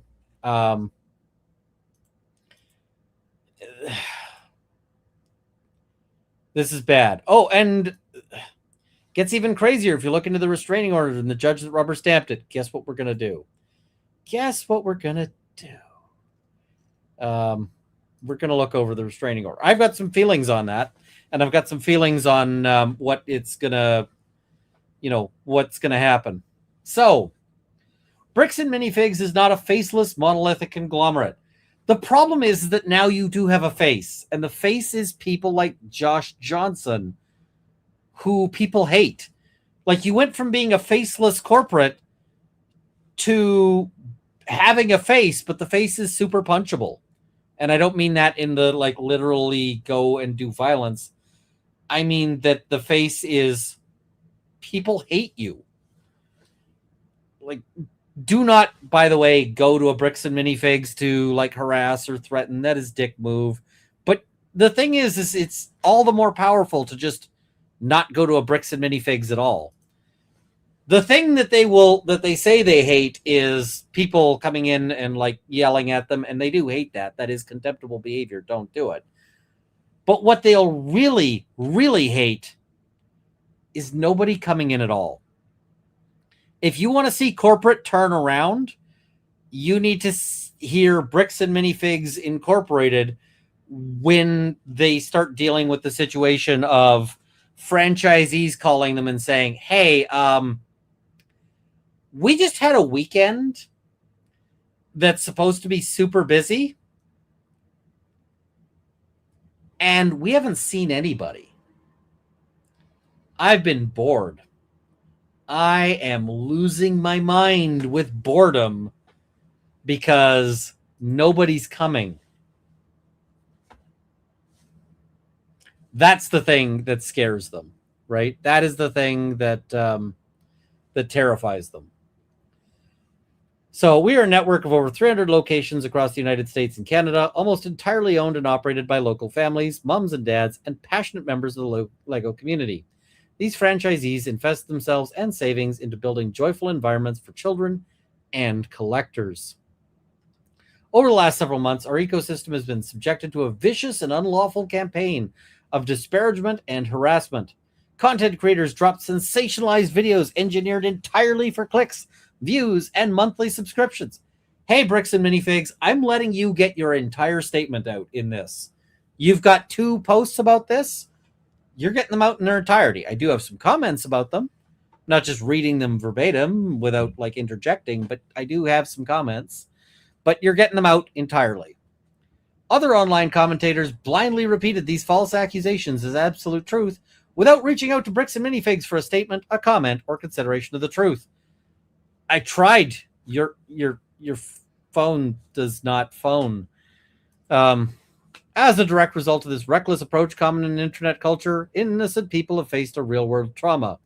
Local small business owners who have absolutely nothing to do with the Salem store have had their livelihoods threatened and their characters and reputations assassinated online through coordinated review bombing and negative comments, messages, emails, and phone calls.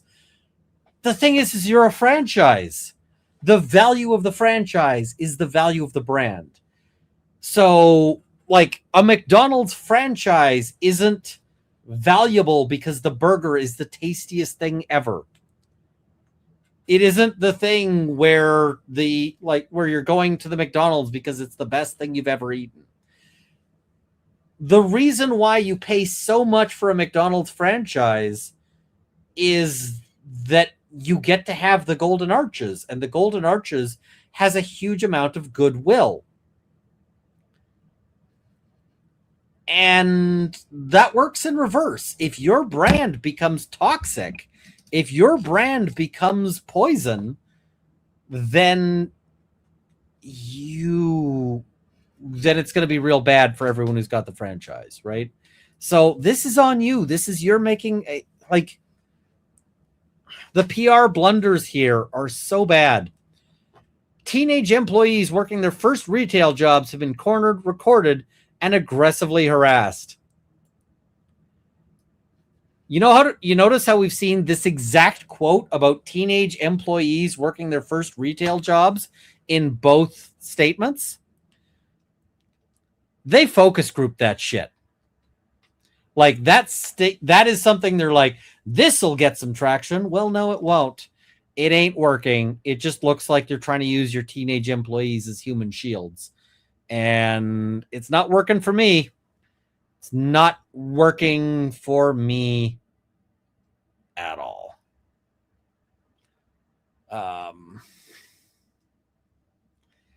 Private families have had content creators show up at their residences in disguises, leak personal information, stalk their neighborhoods, and compromise the safety of their homes.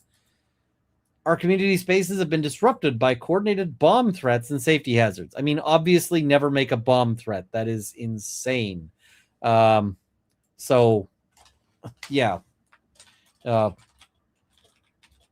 It's just bizarre. This is not advocacy. This is not consumer protection. It is targeted harassment and monetization of conflict negatively affecting tens of thousands of owners and customers across our stores. Actually, this is what consumer advocacy ends up looking like a lot of the time. So we will not be bullied into silence, nor will we allow online mobs to destroy a brand built on honesty and imagination. You guys are destroying the brand. You are destroying, take some ownership of your own shit. You are destroying your own brand. Our business model, centered on the joyful exchange of Lego products through buy, sell, and trade, stands strong. We stand behind our dedicated franchisees across the nation who pour their hearts into their communities every day. To the real building community, the families, the AFOLs, adult fans of Lego, and the neighbors who know who we truly are, we thank you for standing with us. We're doing the hard work to make things right. Making things right is more than a $2,000 to $5,000 offer at this point. I'm sorry. To protect our customers and to hold ourselves to the highest possible standards. You haven't held yourself to the lowest possible standards from this. We ask that you look at the facts, reject the manufactured drama and unlawful activities, and continue supporting your local brick-and-mortar Lego resale stores. Together, we will keep building. FAQ, if you want a resolution, why not just pay the money demanded online? It's an excellent question. We are completely willing to sit down and figure out a fair, reality-based way to ensure this grandfather is made whole. However, there's a fundamental difference between a good faith resolution and giving into a coordinated viral extortion campaign. We will not reward individuals who use fake delivery uniforms, forged signatures, staged police encounters, and residential harassment to manufacture a storyline for profit. We want to help the family. We will not reward a toxic online circus. I mean, you realize that Reckless Ben isn't the family. You can say that you hate Reckless Ben and still just give the family their money. Like, cool.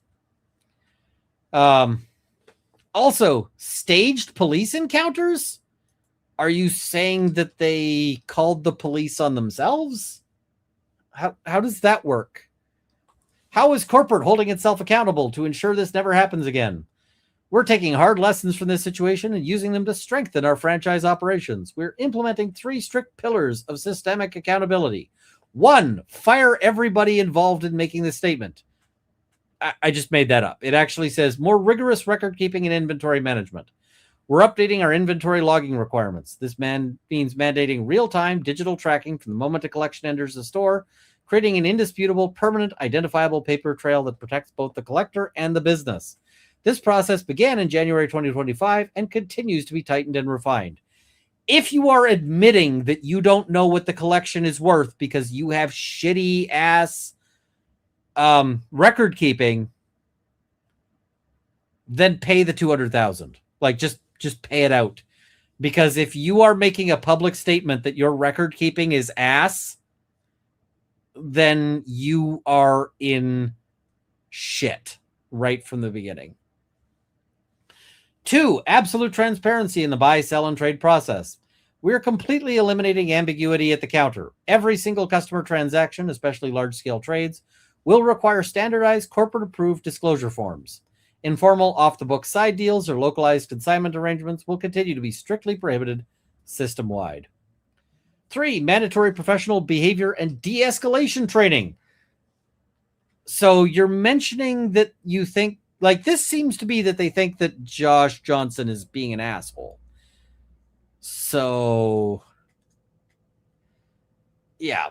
We are introducing comprehensive training for all corporate staff, franchise owners, and their staff, as well as new and incoming franchisees. This curriculum focuses on maintaining strict professional boundaries, handling complex customer disputes with empathy and clarity, and understanding the precise corporate protocols required to resolve store-level issues safely and professionally. Internal reviews are actively being executed, and any deviations from corporate standards will be addressed through formal corrective actions. Okay. All right. Is the offer to help find and return the sets identified as similar, though not proven to be Mr. Mansell's, still valid?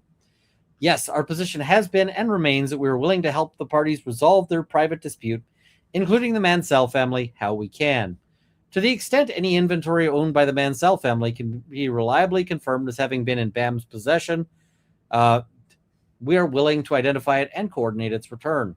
We're also offering to assist in the recovery of any financial amounts that may be owed, but that process must be handled through lawful channels supported by documentation and coordinated with the Mansell family or their authorized legal representatives. The ship on that shit has sailed, dudes. You've got to put out the fire. This is, we will put out the fire as soon as the union rep gets here.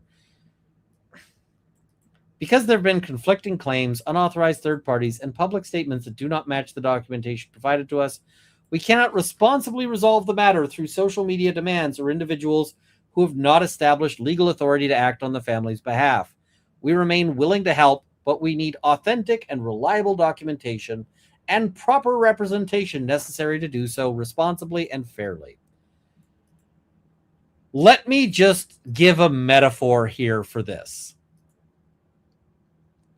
Let me sort of mention a metaphor that I think is applicable or appropriate or, yeah.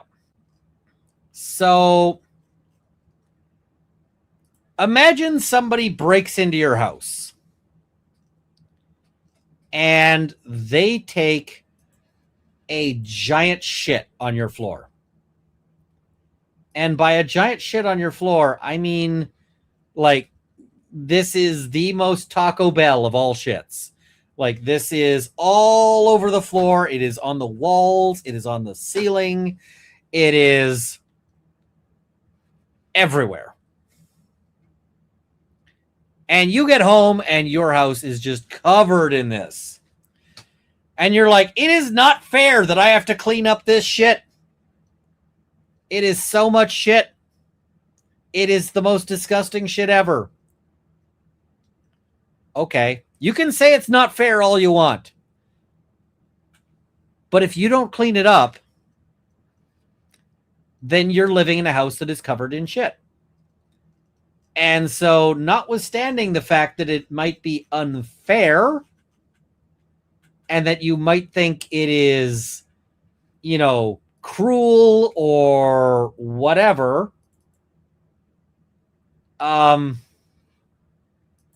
you got to clean it up.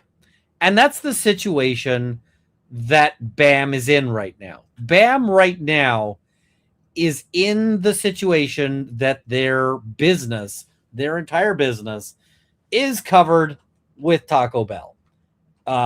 Used consignment Taco Bell.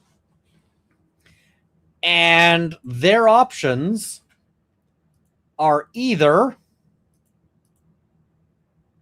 you clean it up or you don't. You don't get, like, don't complain about fair. Don't complain about fair. Just clean the shit up. And then you can come after the person who shit all over the place later. So,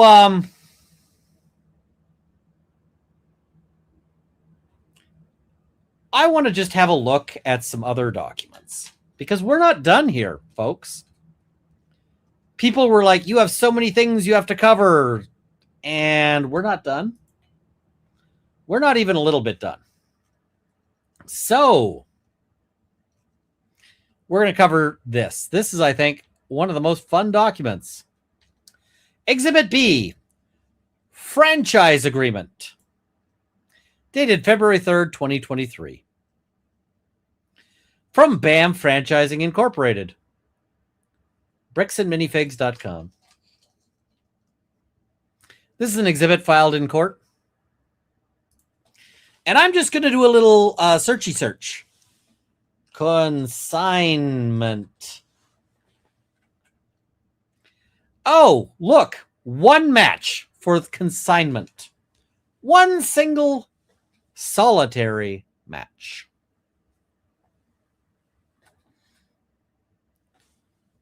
In this paragraph, introduction. Bricks and Minifigs. We own, operate, and franchise the Bricks and Minifigs businesses that are retail stores typically located in shopping malls, strip malls, or as freestanding structures featuring high-quality Lego products and related merchandise. We and our affiliates have developed and own a comprehensive system for developing and operating Bricks and Minifig stores, which include trademarks, distinctive store designs and layouts, decor and color schemes, vendor relationships, resale methods, advertising methods and strategies, specifications and procedures for quality control, marketing materials. Skip. A Bricks and Minifigs franchise will provide programs permitting customers to sell and/or trade their used Lego bricks, Lego minifigs, and accessories Offer for sale a wide selection of new and used Lego bricks, Lego minifigures and accessories sold in bulk or full play sets, in addition to selling apparel and pre-approved non-Lego branded and /or Lego compatible products and other merchandise approved by us, the products. Additionally, franchisee may also offer consignment services. It specifically says franchisee may also offer consignment services. Huh. Interesting, because in their note there, they say, in fact, such consignment deals are expressly prohibited under our franchise agreements to protect both the brand and the community. Weird, huh? It's prohibited, but it's also permitted. Yeah. By the way, you might be wondering, what is that the exhibit to? Well, that is the exhibit to a document we're not going to cover in full tonight, because otherwise we're going to be going way far. So plaintiffs Banff Salem 1 LLC, Crystal Law, and Benjamin Gorman complain as follows against defendant BAM Franchising. This action arises from the wrongful termination of a Bricks and Minifigs franchise in Salem, Oregon, and the franchisor's subsequent seizure of the franchisee's business assets and defamation of the franchise owners. Plaintiffs Crystal Law and Benjamin Gorman, through their plaintiff Banff Salem 1, operated the Salem Bricks and Minifig store under a franchise agreement. See exhibits. So, in November 2024, BAM, without valid cause, abruptly terminated the franchise, changed the locks, and took control of the store and all its inventory. The purported defaults BAM used as a pretext were problems of BAM's own making and had been cured or waived. BAM failed to transfer the store's bank account and property lease to plaintiffs as required, directly causing the payment issues later cited as grounds for termination. So, I've heard people noting that apparently BAM Incorporated has been saying that that these people wanted to leave, or that they abandoned the business, or that they fled, or any of these things. Well, if they abandoned the business, it certainly doesn't seem like they would sue the, that they would sue. Because if you just are trying to walk away from the business, why would you sue them over this? I will go through this in full detail in another video, because we'll go through what their claims are. But we've already been at this for 3.5 hours. We are going to... so I will go through this in more detail. But it very much seems that this is a situation where BAM has made some claims, and I find those claims a bit dubious. Now, the other side is, you could say, well, the former franchisees might not be the most credible. Maybe they're full of shit. Maybe we can't believe them. I don't know that we want to get into a credibility contest on this. But let's talk about some other stuff, because there is something I desperately want to cover. And that is this. So, BAM hired Denton's.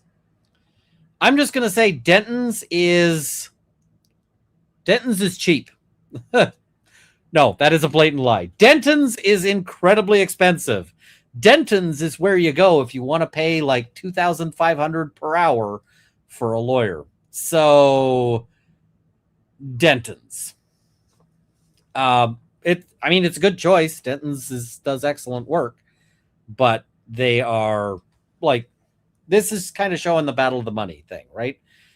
By the end of this, they're going to pay Denton's more than they could have just paid the family, by the by. I suspect. So.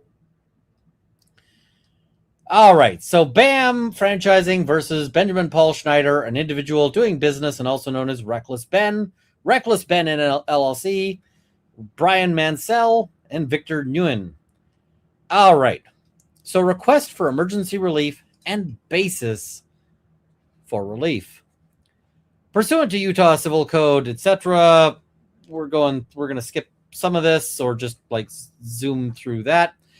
They are submitting an ex parte motion for temporary restraining order and preliminary injunction seeking injunctive relief regarding the ongoing conspiratorial, intentional, and malicious racketeering and associated unlawful activities and misconduct of co-defendants. So what an ex parte motion means, an ex parte motion means that they get to bring this motion without notice and without telling the other side that they're bringing it, and without the other side being able to respond. So ex parte motions are intended to be used for extreme emergencies. They're intended to be used for circumstances where, it's like you would use this for something like, so-and-so is going to come kill me if I don't do this. So, carrying on. Co-defendants include Benjamin Paul Schneider and Reckless Ben LLC, Victor Nguyen, and unknown members of this collective and so-called Schneider Group, including Schneider's agents, employees, contractors, affiliates, and possibly Does 1 through 15, and Brian Mansell. I just want to note here, I have no affiliation with Reckless Ben, Victor Nguyen, or Brian Mansell. I don't know any of these people. I've never spoken to them. If they are aware of this video, they probably don't like me because, I'm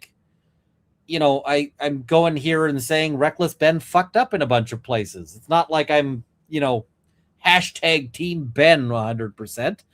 I mean, I think he's a good guy. I like the guy. I think he's trying to do good.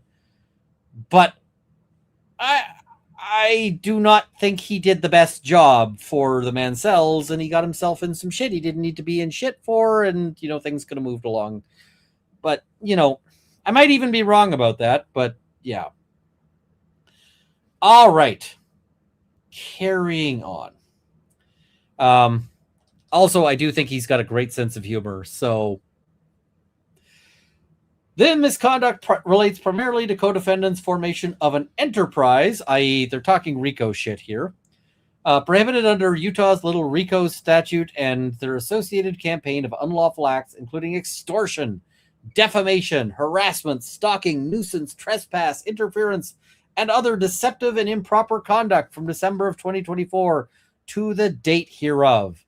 To achieve the extortionistic and other objectives of the enterprise, co-defendants conspired to and engaged in multiple episodes of unlawful activities in furtherance of the enterprise.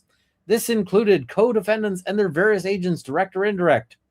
A. Publication of false, defamatory, and disparaging images, content, and statements, falsely stating plaintiff committed criminal theft, elder exploitation, and deceit as part of co-defendants' campaign to extort monies from and destroy business and personal interests of plaintiff.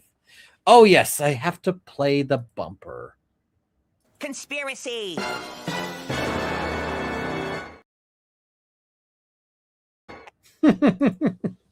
Engaged in a coordinated campaign of extortion, threats, illegal acts, harassment, nuisance, and intimidation, targeting plaintiffs, their franchisees, owners, executives, employees, and their families at corporate headquarters, franchisee stores, and private residences across multiple states.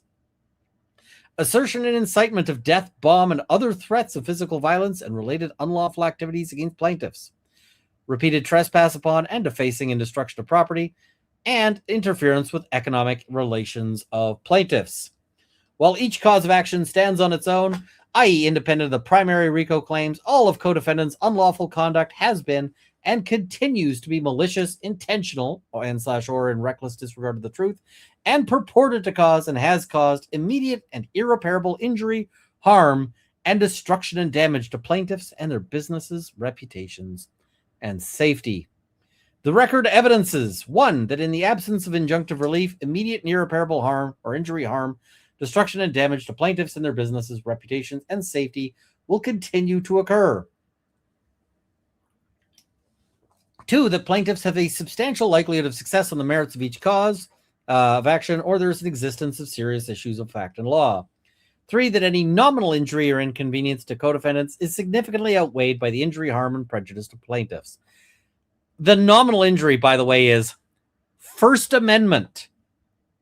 The First Amendment is a big deal there. And that public interest favor injunctive relief under the circumstances herein. So background, BAM is the franchisor of the Bricks and Minifigs franchise system. We're going to skip over some of the descriptions because this is 38 pages. We're not going to get through all 38 pages. We're going to try to,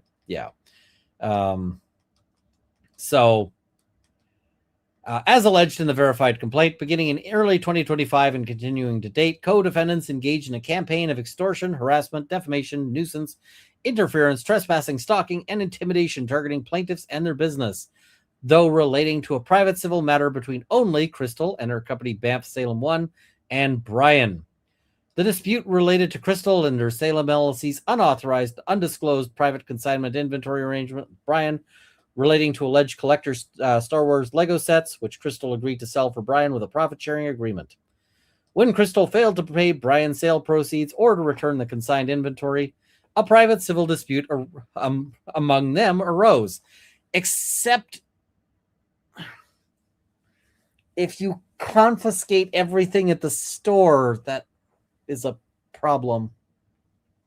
Plaintiffs were not parties to and had no knowledge or involvement whatsoever in the unauthorized consignment arrangement and were unaware of their private civil dispute. Nevertheless, realizing that neither had the Lego inventory to return or money to pay the sale proceeds, as Crystal abandoned the Salem LLC store without paying or returning any consigned inventory to Brian, Crystal and Brian conspired. Conspiracy! To fabricate and blame plaintiffs for their private problem and for contrived stolen inventory, and entered into a campaign to shake down BAM and Baker Salem for monies that are neither owed through co-defendants' formation of the foregoing enterprise and associated unlawful activities. So here's the problem that they have is doesn't matter at this stage, because taking out Reckless Ben is not going to slow this down now. So the 521 YouTube video published by Schneider. Of primary relevance, and after a year of unlawful activities intended to extort a $200,000 payment from BAM or Bacon Salem, Schneider published a YouTube video entitled, "I Tracked Down the Thief Who Stole $200,000 of Lego." Okay. The video opens by stating that a Lego collection worth approximately $200,000 was stolen and that the thief is BAM. The video further falsely states that police are actively working with the thieves to cover up the theft. Importantly, the most effective means of understanding co-defendants' enterprise, their unlawful activities, and furtherance thereof is to view the initial YouTube video, a downloaded and viewable copy of which is referenced in Exhibit C, which has been provided in a USB drive for the convenience of the court. Wow! Denton's is less dumb than your average lawyer. And I say this because I've seen so many lawsuits that cite to a YouTube video where they're like, the YouTube video is available at this URL. And every time I see that, I wince because I'm going, okay, download it. So plaintiffs suggest that after reviewing the following background facts, the court will watch the YouTube video. Thereafter, the rest of the incorporated statement of additional facts will be more understandable, and the basis for the requested injunctive relief will be crystal clear. I also will give Denton some props for actually telling the court to watch the video instead of just cherry picking it. So good for them. So background facts, we're going to skip over some of the background facts. I will probably go over this in the full 38 pages in a video soon, but right now we're just doing a Monday fun day and therefore not the full 38 things. So Section 8C of the franchise agreement confirmed that to preserve the BAM brand, the Crystal, Benjamin, and Salem agreed to only purchase products from BAM in pertinent part. And it says C, services, products, and vendors. You agree and acknowledge and agree that the reputation and goodwill of Bricks and Minifig stores are based on and can be maintained only by providing a high-quality, courteous, safe, and fun experience. Therefore, you agree that your store will use and/or offer only services, products, and merchandise as set forth in the operation manual, or is otherwise approved by us and may be periodically modified by us in our sole discretion. Franchise further acknowledges that we've spent considerable time and effort in developing, etc. So, franchisee acknowledges that franchisee is required to sell and use only approved products, supplies, vendors, and suppliers that include, but is not limited to, new and used Lego blocks, Lego minifigures and accessories, new Lego playsets, pre-approved non-Lego branded and Lego compatible products, apparel, Lego event specific season merchandise, etc. for the operation of the store. It specifically says used Lego products, and I read this as saying that they can't sell fake Legos. Like, that's what this is about. This is franchisee is prohibited from selling any non-Lego branded products or Lego compatible branded products not approved by us. Right, so they can't sell non-Lego stuff. They can't sell Lego compatible stuff that they haven't approved. Franchisor will provide franchisee with a list of all pre-approved non-Lego and branded and Lego compatible products that franchisee is authorized to offer and sell in its store. I mean, the plain reading of this is different than what they're spinning it as. Franchisee agrees that we may periodically and upon written notice add to, modify, or change any such approved products, supplies, vendors, and suppliers. Franchisee agrees to promptly accept and implement in the operation of the store all such additions, modifications, and changes.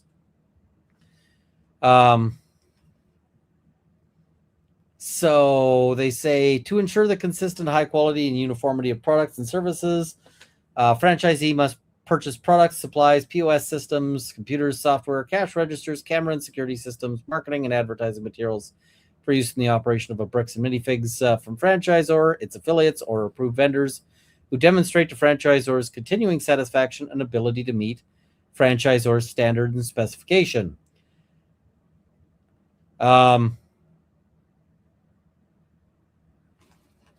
The exception to the above is that because of the nature of the resale industry, most all products that need to be purchased for the store will be from various sources, and franchisee is responsible for identifying such sources. However, franchisor may make arrangements with vendors for certain products at negotiated costs that would ultimately benefit the entire system. Franchisor is not liable for franchisee for any loss or damage.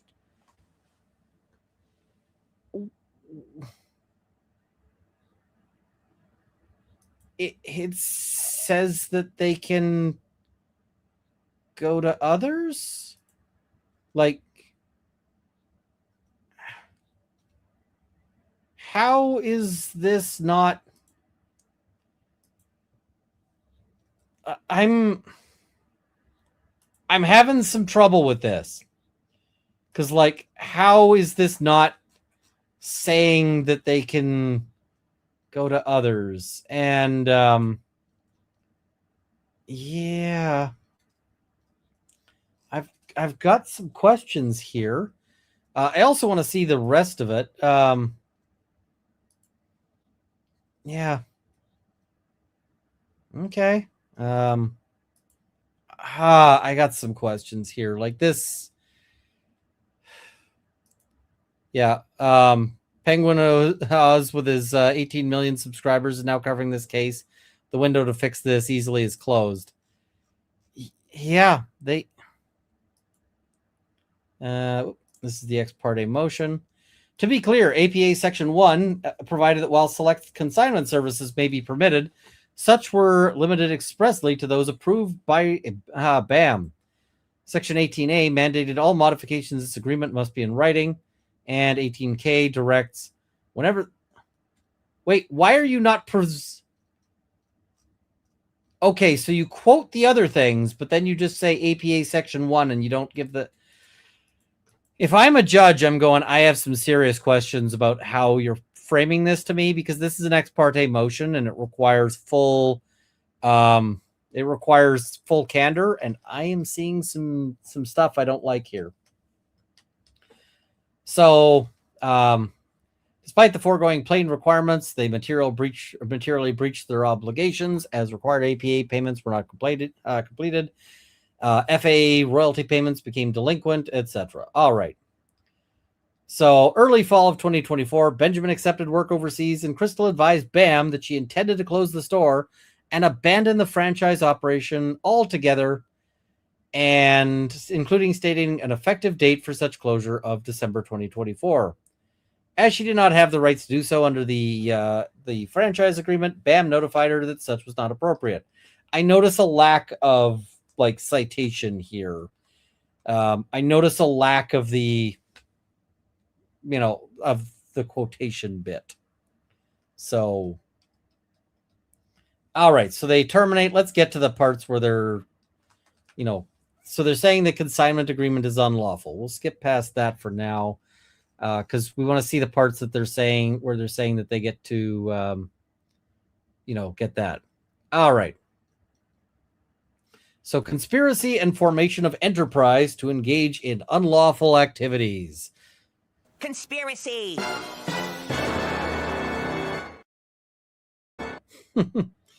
Upon information and belief, though they had no legitimate legal recourse or evidence upon which to file a claim, Crystal, Benjamin, and Brian conspired to, inter alia, threaten, intimidate, extort, and defraud plaintiffs any way possible, as detailed herein, including through the formation of an enterprise to engage in wrongful activities.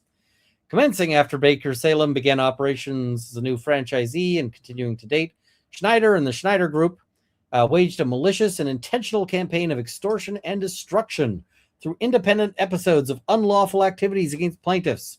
Such included periodic harassment through phone calls, numerous disruptive store or office visits, repeated instances of trespass, deceptively staged events, i.e. disingenuous coronation, rally, raffle, storefront table promotion, etc., a fictitious Lego Club rally, manufactured and frivolous complaints to police, private and public nuisances, threatening phone calls, and numerous deceptive live and telephonic impersonations, in-person and remote threats and via proxies, frivolous sham lawsuits, splitting claims in multiple ineffective small claim actions. The sham lawsuits thing is, again, if you're filing stuff to try to do stuff, you really should get a lawyer. Okay. Now, I don't know how much of this stuff is true versus what was going on, right? I don't know what exactly was happening. Some of this stuff clearly isn't in the videos, but we'll have to see. Resulting harm and targeted extortion, harassment, and threats of violence. As set forth in the verified complaint, commencing in whatever, they engaged in a coordinated campaign of extortion, harassment, stalking, trespass, and impersonation. And so the filming without permission, demanding $200,000, and threatening that matters would become very bad if plaintiffs did not pay.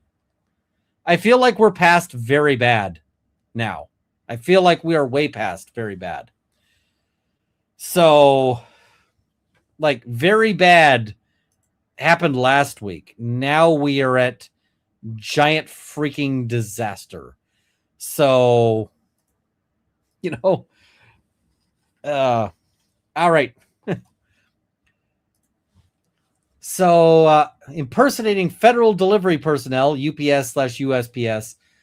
So, USPS is federal delivery personnel. UPS is a private business.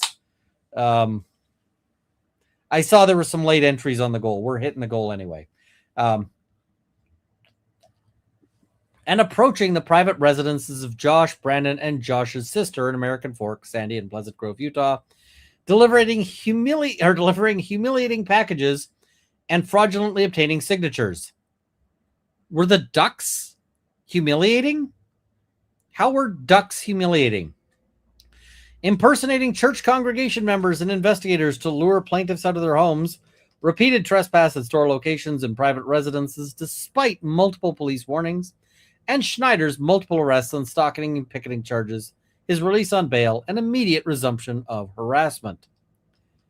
The publications, especially the YouTube video, repeatedly and falsely defames and accuses BAM, its corporate leadership, including Ammon of Matt, franchisee operators, store operators, and local police of theft, criminal conduct, corruption, and a cover-up. Specifically, the video opens by stating that a Lego collection worth approximately $200,000 was stolen and the thief is BAM. All right. So they say these accusations are defamatory, false, misleading, and unsupported, as the matter concerns a private disputed store-level consignment thing, etc. Okay. Incitement and solicitation of additional and/or third-party death threats. Now, this is the thing is, if you actually incite things, then that's a problem. So, as set forth in detail in the verified complaint, following publication and online amplification of Schneider's false accusations through the publications, co-defendants directly or indirectly solicited, incited, and/or caused BAM and its associated franchisees and personnel to receive death, bomb, and other threats. These threats have been reported to law enforcement agencies and the FBI. What did they actually do to incite this? Right? Because I'm just going to note that cause and effect is not enough. Who was it? Who was it again who, that the killer cited in the Reagan assassination attempt? Because in the Reagan assassination attempt, there was a thing there. Wait, I just dropped in. Is this a defamation lawsuit? No. There may be a defamation lawsuit, but this is an ex parte motion for a TRO, for a temporary restraining order. So, yeah. Jodie Foster. Jodie Foster was specifically cited as the cause of, that assassination attempt. But anybody who says Jodie Foster incited the assassination attempt that is a person who's eaten a lot of paint chips, because clearly she didn't. And clearly, so you can't just go. And the thing is if you report on somebody's bad behavior, the internet is the internet assholes own their own behavior. You're not responsible for everything somebody does after they watch a video of yours. That just makes no freaking sense. Because if that is the standard for this, then there is no way to speak about anything, right? Because if I do a video that says let's say I do a video because I've unearthed that some celebrity kicks puppies, right? I don't know. I'll go with Keanu Reeves because literally no one would ever believe Keanu Reeves kicked puppies, right? But if I made a video about Keanu Reeves kicked puppies, here's the video proof, right? Well, then there might be people online but that's not my video. It's the fact that there's crazies. And the flip side of that is that if I do a video that is Keanu Reeves is awesome and is the best person ever, which is actually possibly accurate, and he might still get negative responses. I get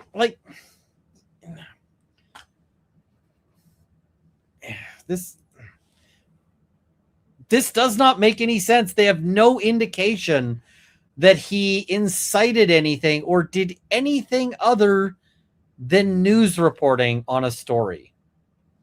And if news reporting on a story is incitement, then the First Amendment is dead and buried and done, right? Like, it makes no sense. Yeah, this is the other one. Wait, there were lawsuits back in the 80s over lyrics and heavy metal causing people to act out. Pull those cases. Again, not anybody. Yeah. So the threats included emails stating, I got a corporation with Frenchies and our specialty is messing your shit right up. Hope your dickhead CEO is a strong boy. And I'll be mailing you guys some explosive Lego sets. Super hot items. So hot they are to go boom. Your CEO has 2 days to step down before random store is going to get fun packages. I'm pretty sure that Reckless Ben did not tell anybody to send explosives. And I mean, if they did, they would have like cited that, right? Those came from Ben, right? Nope. They're not alleging that it came from Ben. This is the thing of like, go after the person who sends the threats. That is the correct person. So these threats and ongoing harassment have caused immediate and irreparable harm to plaintiffs, including risk to employee, franchisee, and customer safety, business interruption, reputational injury, increased security costs, store disruption, management distraction, and fear among personnel and their families. BAM continues to experience irreparable adverse impacts, including damage from continued defamatory statements online, threatening communications, media inquiries. Media inquiries are not damage. Like, media inquiries are not damage. Reputational damage and substantial legal and public relations expenses. Schneider also made additional statements using hate speech and religious bigotry, inciting followers to engage in the same harassment and threats. Monetary damages alone cannot remedy bomb, death, and other threats or the risk of copycat harassment against employees, franchisees, customers, or their family members. Again, Reckless Ben isn't suggesting any of that. I haven't seen anything, even in this filing, to say that he said go make a bomb threat or something stupid like that. So Schneider's conduct constitutes defamation per se, accusations of theft, criminal conspiracy, fraud, and elder exploitation. Stalking, repeated trespass after receiving warnings from and arrest by multiple police departments, brand dilution through the We Steal from Old People slogan, website and merchandise. Really? You're saying that that's brand? Okay. I wouldn't have... False slight invasion of privacy by portraying plaintiffs as criminals, thieves, and exploiters of the elderly, private and public nuisance, tortious interference with economic relations, intentional infliction of emotional distress, and civil conspiracy. Here's the thing. Even if you completely destroy Reckless Ben, like you sue him into oblivion, you absolutely, you silence him permanently, and I don't mean like in the gunshot way. I mean, you ban him from saying anything. You,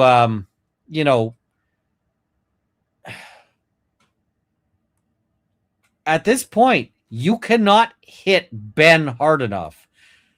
Like, you can't punch Ben hard enough, legally speaking, to make this go away.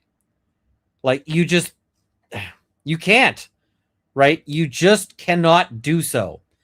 Because if you crush him into powder, you make him do videos where he is begging to, for mercy. It's not going to help. Wrong strategy. Just wrong strategy. So, immediate injunctive relief. Ben should be immediately issued to enjoin, or they want enjoin them from further extortion, defamation, stalking, nuisance, false light, etc. And yes, they have additional facts. So they want the TRO. We'll go over this in a further video because, again, we are at 4 hours. Utah RICO. They're going to pursue under Utah RICO.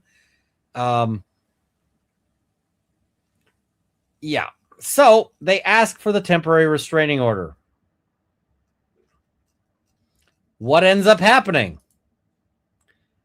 The temporary restraining order is granted.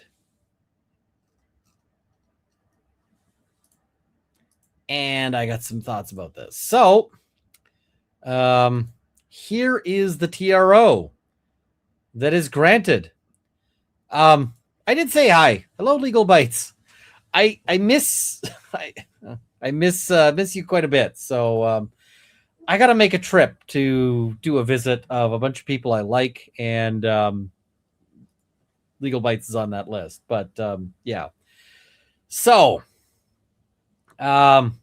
this matter came for hearing before the court on plaintiff's ex parte motion for the TRO and preliminary motion. Having considered all evidence together with the verified pleadings and the request set forth in the motion, and finding good cause, the court hereby grants the motion, enters this TRO, and makes the following findings. 1. Plaintiffs are suffering and will continue to suffer immediate and irreparable injury before this action can be fully heard, as set forth in the verified complaint and motion, including inter alia, loss of business, loss of goodwill, loss of existing and future relationships with customers and franchisees, and injury to plaintiffs and persons involved unless this TRO is issued, which injuries cannot adequately be compensated with money. This is an important thing about the adequately compensated by money, because they're not going to grant the order if you can recover it with money, right? Because if you can if you can solve it with money, then they're not going to grant the order, right? But it has to be something that is not part of money or not solvable by money. So as an example of something that is like solvable by money, let's say somebody keeps coming out and keying my car. Like every week they come out and they key my car, right? And well, okay, at the end of the day, it's just a car, and I can fix this by like repairing the damage, right? And I can keep a running tally of how much damage they're doing. Now, there's other laws that prevent that, but there, you end up with situations where, let's imagine that somebody is going to chop your arm off. Well, you can't, there's no amount of money that puts the arm back on, right? So, you got a big distinction there. And yeah. Okay. Beginning in early 2025 and continuing to date, co-defendants engage in a campaign of extortion, harassment, defamation, nuisance, interference, trespassing, stalking, and intimidation, targeting plaintiffs and their businesses and affiliates. And the thing is that Ben probably did go too far in a number of different places. So this is kind of part of the problem, is that now Ben is making himself part of the story. Now, I think that Bricks and Minifigs is really behaving badly. Like, Bricks and Minifigs, call me. I'll be your PR guy.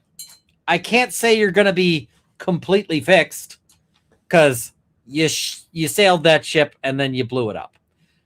But I can say I can start putting out the fires right away. Like, I could start putting the fires out. So, Bricks and Minifigs, do you want to hire a PR guy? I feel like you need a PR guy. And I could be the guy, because we could do some crisis management. And I will tell you, I will have fees, but also it'll cost you some money for disbursements. And yeah. So, plaintiffs threatened injury and damages. Oh, wait, any injury or damages to co-defendants. The granting of this motion is not contrary to the public interest between private parties, and the public interest is served when extortion, harassment, defamation, nuisance, interference, trespassing, stalking, etc. is prevented. Plaintiffs are substantially likely to prevail on the merits of their claim against co-defendants, including claims for Utah RICO violations, defamation per se, civil stalking, trespass, civil conspiracy, tortious interference with economic relations, intentional infliction of emotional distress, injurious falsehood, trade disparagement, false light, and nuisance. This case also presents serious issues of law and fact supporting the entry of this TRO. So plaintiffs are entitled to the entry of this TRO and co-defendants, their affiliates, co-conspirators, etc., preventing them and anyone acting in concert with them, directly or indirectly, in person, remotely, or online, are immediately restrained from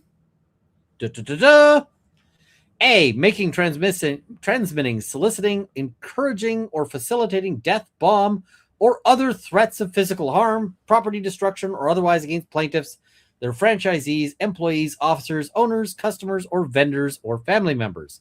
And I thought this was interesting because there wasn't an allegation that any of the people made those threats. But, okay. Publishing or encouraging others to publish home addresses, personal phone numbers, personal email addresses, family information, or other doxing information of any kind regarding plaintiffs, personnel, franchisees, owners, or employees. All right, fair enough. Entering, remaining at, filming, blocking access to, or approaching within a defined distance, not less than 1,000 yards.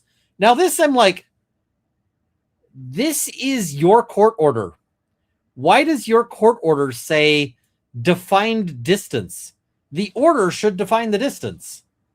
Like, okay, not less than 1,000 yards, plaintiff stores, offices, warehouses, franchise locations, parking areas, employee homes, or franchisee homes after notice, except through counsel, lawful service of process, or court-approved activity. Now, this I find funny. Lawful service of process. Okay, so the big exception is the thing that they were saying that they were trying to do. Now, the other thing is 1,000 yards.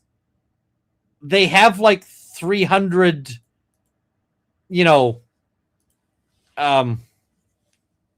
they have like 319 stores, I think it was. How high do planes fly is a question that I have.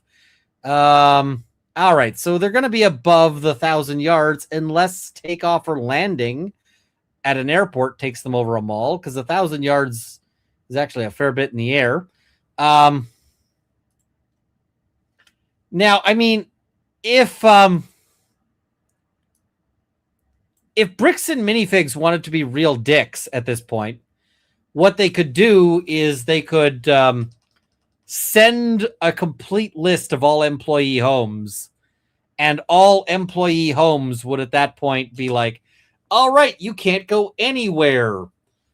But I don't think they're going to send them all employees' homes. But it is funny as a thought. Impersonating plaintiffs, any franchisee, law enforcement, a court officer, a delivery service, a customer, a government entity, or any other third party to obtain signatures, access, statements, employee information, customer information, or business disruption. So basically, they should not be doing any impersonation. All right, fine. What is it? So I see somebody, where was that comment? Where was it? Somebody was saying, oh, now service of process. The thing is if I'm Ben right now, I'm hiring a lawyer, and any process service is being done through the law firm, like the lawyer setting it up, right? So, yeah. All right. Touching, altering, covering, defacing, or placing signage or any other form of communication, i.e. electronic, social media, etc., affecting plaintiff's property, including signs falsely stating or implying that plaintiffs stole from elderly persons, stole life savings, lost in court, or closed to avoid paying a judgment. Now, a lot of this seems like it goes really, really directly towards First Amendment behavior, right? Blocking, deterring, or interfering with customers, employees, vendors, or delivery personnel doing business with plaintiffs in any way, including entering or leaving any of plaintiffs' locations. Okay. Soliciting plaintiffs' employees, franchisees, or contractors to act as undercover agents, leak confidential information, record inside stores without authorization, obtain phone numbers or private information, create or participate in staged confrontations, or otherwise engage in any deceptive activity relating to plaintiffs and their business and personal interests. This is going directly to news reporting, right? This is going directly to he is not allowed to do any news reporting. Okay. Using fabricated, deceptive, or misrepresented contracts, raffles, lotteries, court papers, awards, or other programs, instruments, recordings, or documents to deceive, manufacture evidence, or create stage confrontations, deter personnel from calling police, or manufacture claims of criminal or other misconduct. Destroying, deleting, altering, or failing to preserve videos, raw footage, outtakes, communications, texts, emails, Discord, Patreon posts, YouTube comments, analytics, phone records, call logs, police communications, and documents relating to bricks and minifigs, the Lego collection dispute, threats, and the creation promotion of videos. I want you to take real careful notice of this. They are not allowed to destroy, delete, alter, or fail to preserve videos, raw footage, outtakes, communications, text, emails, YouTube comments. YouTube comments. Specifically, they must not destroy, alter, fail to preserve. Okay. Creating, posting, publishing, or disseminating, or any republication thereof, any false, misleading, harassing, interfering, defamatory, or unlawful images or content respecting plaintiffs. And maintaining the current publications, as such term is defined in the verified complaint, and any other video, audio, or other form of publication posted on any online streaming platform by co-defendants, directly or indirectly, and requiring that the publications and any other such communications published by co-defendants be immediately removed and /or taken down from any online streaming platform or otherwise published in any way relate to the private legal dispute. The grammar on this is funky. Underlying this matter between Brian and Crystal and the assertions of wrongdoing as described in this verified complaint. Okay, remember I said highlight that they're not allowed to remove any YouTube comments. Well, they also are banned from maintaining the current publications, and they require that those publications be immediately removed and /or taken down from any online streaming platform. You know what happens if I delete a video? The comments get deleted. If I private a video, the comments get deleted. So this order is impossible to comply with because they don't seem to understand the YouTube thing where it is impossible to both preserve the comments and keep the video published. Like you can't. So yeah. Ben, y'all need a lawyer. Like you need a lawyer right now. Pursuant to law, plaintiffs shall not be required to pay as security a bond at this time because no security is required for the issuance of an injunction if it appears that none of the parties will incur or suffer costs, attorney's fees, or damage as a result of any wrongful order or injunction, and because co-defendants will suffer no legitimate harm from being restrained by the granting of the motion entry of this temporary restraining order. What the fuck on this? So what is normally required when you get like a temporary injunction? Like, let's imagine I am making widgets. Like I am making this, I'm making these, right? I start knocking out these things. And then the original designer of these things comes to me and is like, Runkle, I developed that pattern. You do not get to do that. So they get a temporary restraining order barring me from selling my knockoff pigeons until we resolve the case as to whose pigeons they are, right? But what they would be required to do is they'd be required to put up money And the reason for that money is so that if that injunction is later determined to be a bad injunction, that I get the money because I will have suffered damages. Now they're saying there is no damage that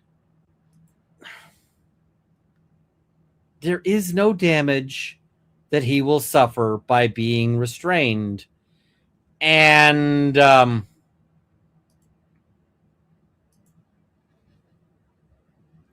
mean, he's got 2.5 million views on this. 2.5 million views on that.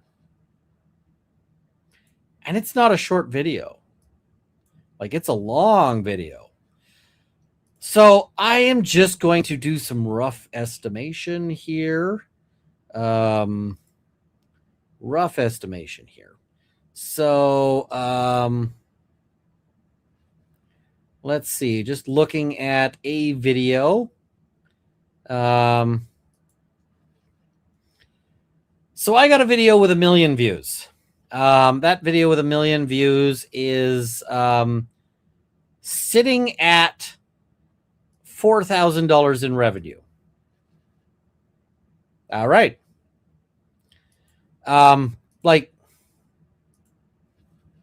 So that's money, right? That is actually money that you can get for these kinds of things. And that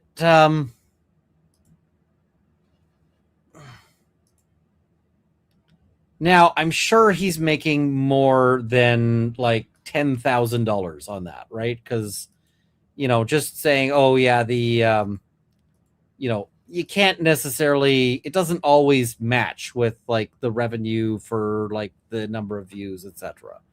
Right? It's not always like a 1-to-1 parallel.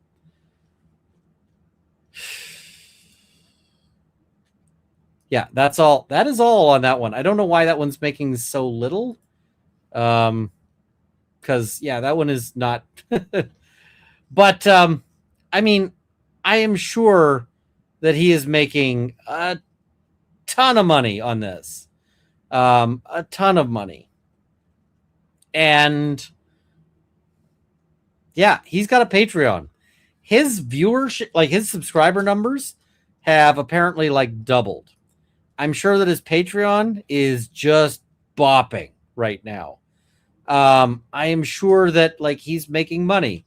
And so, yeah, he's going to suffer costs if it's a wrongful order or injunction. He is going to suffer harm. And the other thing as well is if the order is wrongful, if the order is bad, even if he makes no money whatsoever, not a single dollar off of this, even if this costs him money, let's imagine that he is paying money to YouTube to get these things out, right? He's paying like thousands and thousands of dollars and whatever.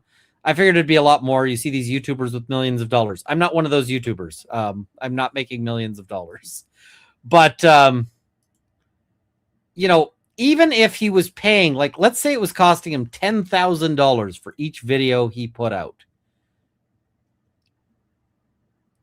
he would still be suffering harm, and harm that can be compensated by money in theory, because he has, it's harm that can't really be compensated by money, but they'd have to try it. Because he's got a right to free speech. Like, his free speech rights would be being harmed by this. So, yeah. An evidentiary hearing will be held at some time. I don't know when that'll be, but I'm guessing that there's going to be a lot of people showing up there. And yeah. What is it? Runkle is only a millionaire because of all the guns he owns. Runkle is not a millionaire. Just in case people were wondering, right? Like, that is not a thing. So, Yeah. I don't know. We'll have to see. But supposedly he's got to take these videos down. He is like, my response to the police is at $1.5 million. And or 1.5 million views. And it's been up 14 hours. And it's at yeah. A lot of influencers' money comes from brand deals, not just the money per watch that they get paid from the platform. I don't have any brand deals. So, yeah. I think he needs to get a lawyer. He needs to fight this TRO. Like, he needs to fight it real hard. Because, quite frankly, I think I could get that TRO bounced. And, he needs to do it. So, this is a case that is super fucking interesting. I want to thank all of you who reached out, who were like, hey, we, yeah, I should. It's like, I really want to, I want to follow this one, but yeah, I say thank you to all of the people who sent this one to me, because I was like, it's a Lego case. Who cares? It's a Lego case that is super, super interesting and super, yeah.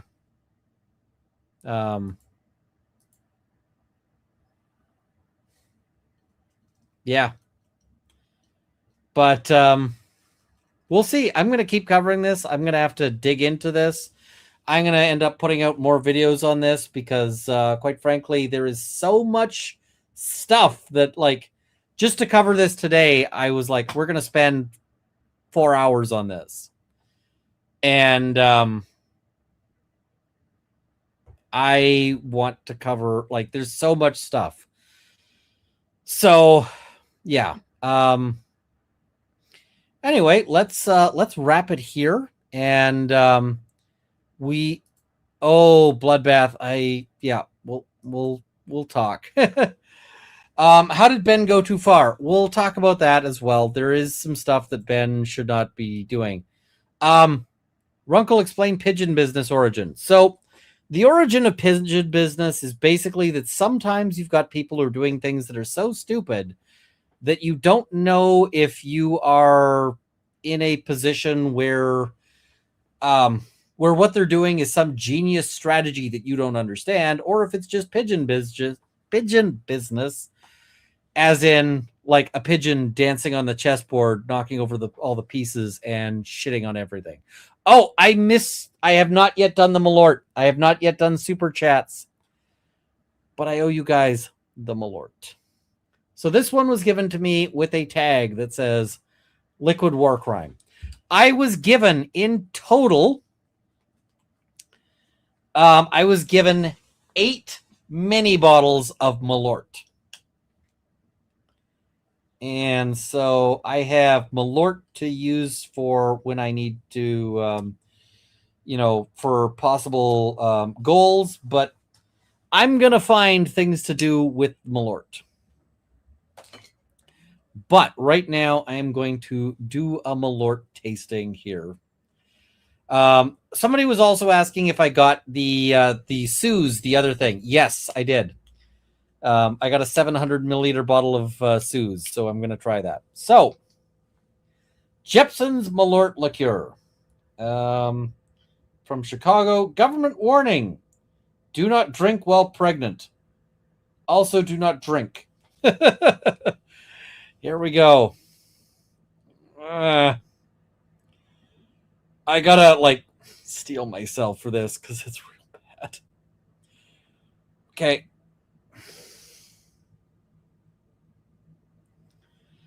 All right.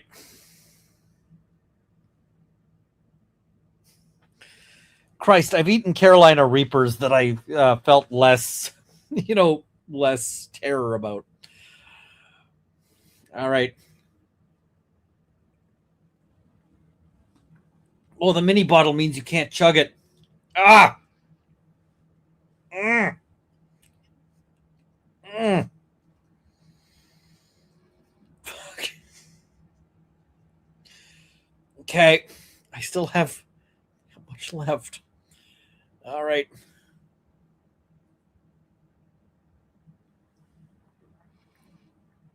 Oh. So when you're drinking it, it has kind of like a sweet, minty taste, but afterwards, it tastes like boots. Fuck.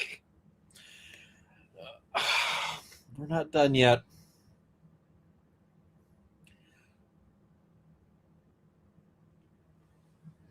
Fuck. Last little bit. Okay. Ah. Ah.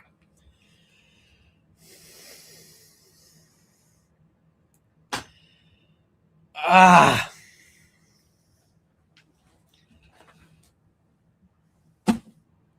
That is the worst.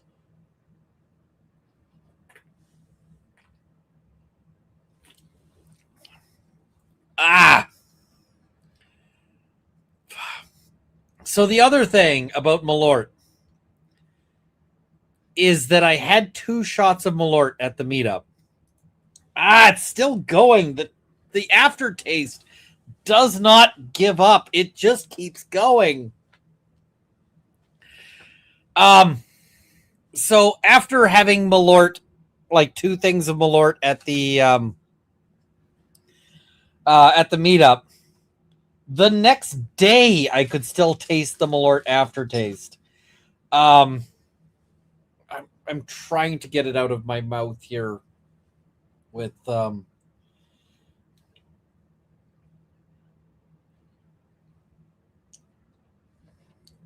sauce. Oh, fuck, that's bad. Oh, the hot sauce is not hurting me as much as the Malort, and ha, yeah. So I previously I had been at a thing where a bunch of people were drinking Malort, and I was like, yeah, that I'm not doing that. I can smell it. It's not good. But that is really, really bad. And yeah, this is, I want to point this out. When you're thinking about like how bad is Malort, I ate surströmming. You know, the one where you've got all the videos where you know, where people are like, you know, throwing up after they taste it and whatever. Malort is worse than surströmming. Surströmming's actually surprisingly edible. It's quite okay. Malort is just awful.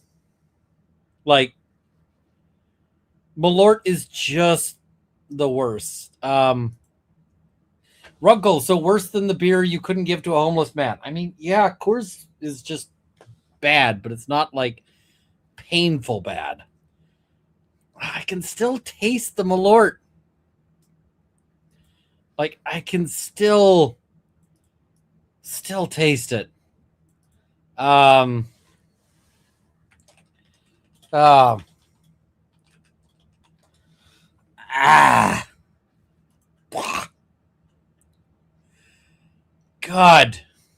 that,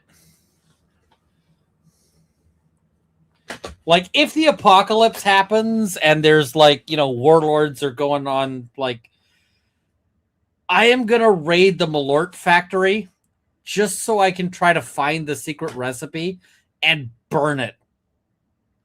Like, you know, if I ever become, like, if I ever get Mr. Beast money, I'm going to buy the Jepson's Malort Company. And I'm going to just, like, eliminate it from existence. It'll be like, all right, I bought your company, and Malort will no longer exist. They're like, you spent like $20 million buying this company. I'm like, and I'm doing the world a service. Fucking Malort. God, that is awful. Joke's on you, there is no recipe. I mean, I could believe that. I kind of suspect that the recipe for Malort is that they get an alcohol-powered engine, and this is just like the exhaust dripping. So, according to Mr. Beast, he has no money. Yeah, Mr. Beast is full of shit. And I'm going to tell you why Mr. Beast is full of shit. He's like, I opened my wallet and I have no cash in it. Well, no shit. You want me to show you how much cash I have in my wallet right now? 0 cash. I have no cash in my wallet. The fact that I have no cash in my wallet doesn't mean I have no money. Mr. Beast is like, hey, I have no cash on me. I have no cash in my accounts. It's like, yeah, that's not how rich people operate, dudes. Oh, can I tell you about how I got held up at security for like 20 minutes? You want to see the thing that really held me up at security? This held me up at security. You know what this is?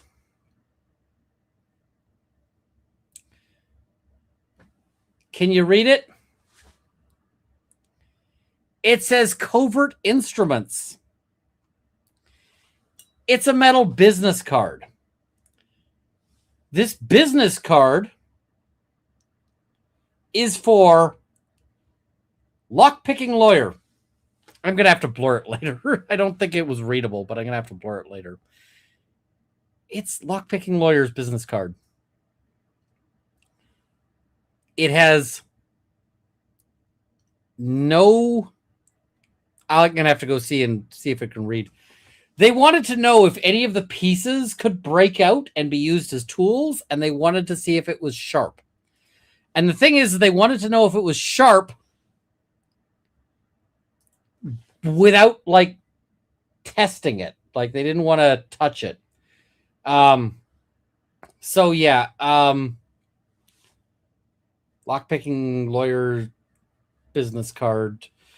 So they were like, is this sharp? And I'm like, no. And they're like, how do we know it's not sharp? I'm like, fucking hold it, dudes. Like, touch it. And they're like, well, if it's sharp, we don't want to cut ourselves. I'm like, it's not fucking sharp. It's just a business card. So, yeah. It's just a business card. It's a cool business card. I keep it in my wallet because I met lockpicking lawyer, like, briefly, like 5 years ago, and I got his card. So I met lockpicking lawyer at a thing, and we're both sitting there drinking. And so this is the funny part of this. And I'm like, I'm talking to this guy, and he's a real nice guy. Like, he's lovely in person. He's just wonderful. And I'm talking to this guy, and I'm like, I know you from somewhere. Like, I know you from somewhere. And he's like, you probably do. And I'm like, it's driving me nuts. Like, I know you from... And the thing is the guy's got a voice that is like, you know, honey whiskey. It is like a smooth voice. And I'm sitting there going, where do I know you from? Like, I know you from somewhere. And he pulls out his business card, hands it to me, looked at it, and I'm like, holy fuck. I'm talking to LPL. And, like, I'm just having a chat with this cool guy going, like, hey, yeah. And, yeah, I would love to say, hey, I met lockpicking lawyer. We're going to do a collaboration or whatever. That's not how that goes. It was just like, I was like, I know you from somewhere, and I don't know how I know you. Like, tell me how I know you. And yeah. Yes, the actual lockpicking lawyer. Is he really a lawyer? Yes, 100% he's really a lawyer, because in talking to him, he's definitely a lawyer. I know I got to come to DEF CON. Kyle, I'm going to make it a trek. I'm going to make it a thing. And yeah, I can just say he is one of the nicest people that you have ever met. Like, because I'm there and he was at like an event where there were a bunch of influencers. I can tell you, so many of the influencers, their first question for me was, who are you and how many subscribers do you have? You know what lockpicking lawyer never asked? He never asked how many subscribers I have. He did not give a shit. He's just like, all right, we're having a fun conversation. And I mean, that is such an amazing thing from, from somebody, because he doesn't give a shit about like grifting or building his like brand or anything like that. He's just like, yeah, okay. You're just a guy to talk to. He's just a like down to earth dude. And yeah, great guy. What's DEF CON? DEF CON is Defense Con. So DEF CON is basically about it's like a hackers conference. And the thing is I want to go so bad. And I have no business being there because I have 0% like my knowledge of security stuff is limited to what I need to do to do my job. And to do my job, I need to like. So I'll tell you the story about the. I'll tell you a story about the DEF CON thing, or about like how I got interested in security. I do criminal defense. I defend criminal people and people who are accused of criminals. Deviant Olive is also very wholesome in person. I've hung out with Deviant. He is a very wholesome person. But I had a series of files. It was like 6 files in a row where my clients were accused of picking locks. And I didn't know shit about lockpicking. I didn't know a single thing. I could not have told you a damn thing about lockpicking. But I went and reached out to a locksmith, and I was like, I need to know, is this a lockpick? And the locksmith was like, are you fucking dumb? This is not a lockpick. So the first file I had that was like, this is a lockpick, the police thought it was a lockpick. This is going to sound real dumb for all the people who do security stuff, but it won't make any sense for anyone else. It was bent coat hanger. And the thing is you cannot pick a lock with coat hangers. You just can't. It's too fat. You can't get it into the keyway. But they were saying this is a lock picking tool. And I was like, that makes no sense to me. So I talked to this locksmith and he was like, yeah, that is not a lockpick. 100% no. And then I talked to my client and I was like, what is this thing for? It was actually a criminal tool. But it was not for picking locks. The reason what this bent coat hanger was for, what my client was using it for, was stealing mail. It was phishing, like, you know, the apartment mailboxes? he was using that bent coat hanger to stick into the mail slot and pull out mail so that he could steal people's mail. Not a lockpick, but a criminal tool. So, I mean, but then I ended up with like, guy gets arrested and he's got like some weird ass piece of like bent metal in his pocket. And the police are like, he has lockpicks. And so I go to locksmith and I'm like, is this lockpicks? And he's like, no, that's not lockpicks.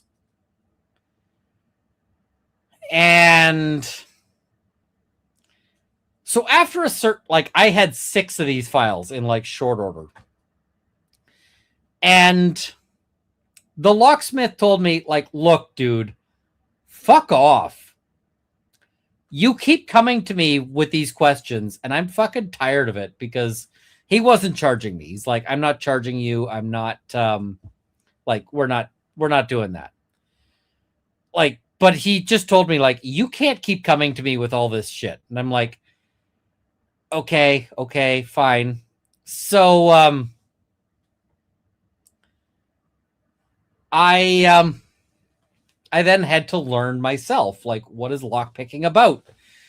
And, so that's how I got into that. And then I got interested and it was curious. I am fuck awful at picking locks. I really want to at some point take a course. If I go to DEF CON, I'm going to go to like one of the lock picking courses and like try to learn that. People are asking, why do people steal mail? Yes, they do steal mail. Why? Because sometimes people mail cash. Around Christmas, mail theft becomes a huge thing. But the other thing about the other thing that happens a lot for mail theft is I steal your, let's say I'm a criminal, right? I'm a terrible person. I'm a criminal and I steal your mail. Okay, so, cool. Now I get your, like some bill. I get a bill for like, your electric bill. Cool. I've got your electric bill. Now I walk into the bank and I say, I'm Bob Bobson. Here's my electric bill. I have forgotten my password. I had my wallet stolen. I got no ID, but I really need a debit card. And can you reset my password? And they're like, can you prove it? And I'm like, yeah, I've got this electric bill.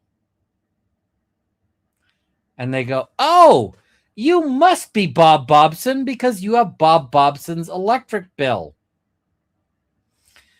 And then the bank goes, all right, here's a new debit card. Here's a new password. I mean, if you're at a bank with a stupid teller, they should have other things. But, and then I go and start spending your money because I did all of that, right? So that is why people steal mail. They steal mail because either there's cash in it or, you know, gift cards or whatever. Like around Christmas, mail theft goes way up because everybody's sending somebody a card with a, you know, with a gift card in it. And sure, I stole your Amazon gift card. I'm going to go spend your Amazon gift card and I'm going to be awesome. Yeah,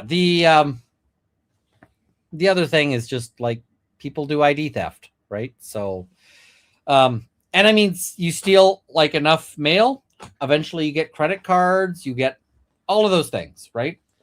So, but yeah, I got interested in that because I got interested because I had that many files, and then I started watching videos, and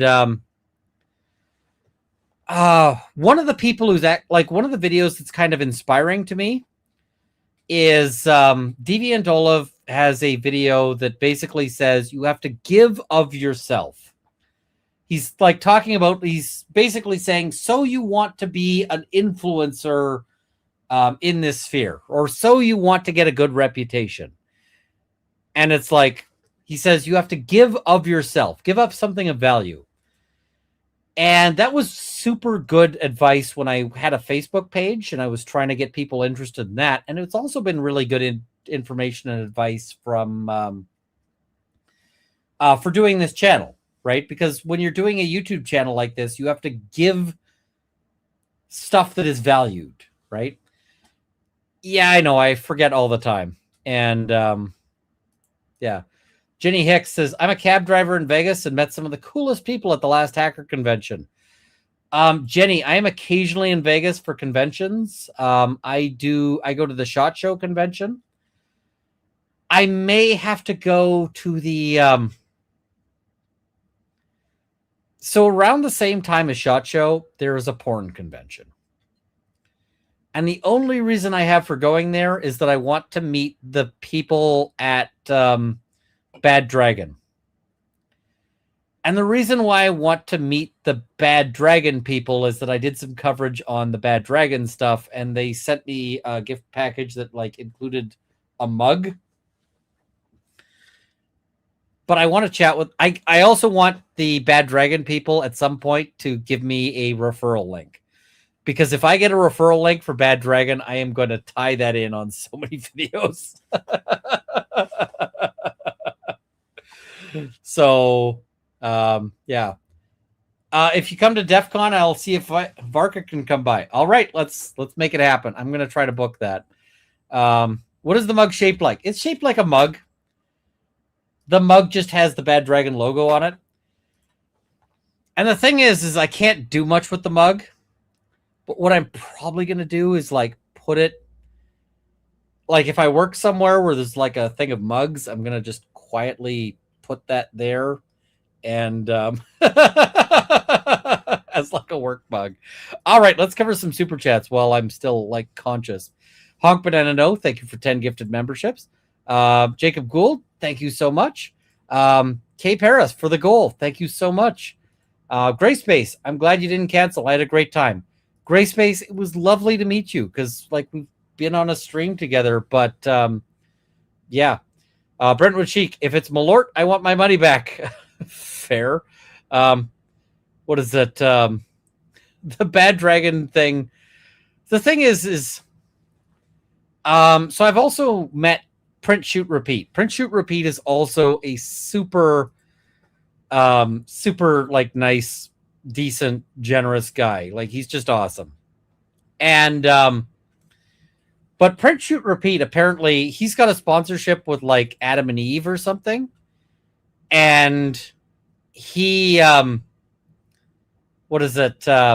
He apparently makes like most of his money through that. Like it is like his best sponsor. So I don't think Bad Dragon is going to be as good, but it'll be twice as funny. So Brentwood Cheek says, if it's Millard, I want my money back. Yeah. Raise your glass to the Matas and Bob short clips in Chicago. I love them. The Matas are so nice. Like so nice. And like just such nice people. I'm totally food tourist. Vacays are for eating. There are countries I want to go to specifically because I want to eat at like specific restaurants that I've seen online. So yeah. I just lost video on my end, so crap. Have I lost connection? Let's kill the VPN.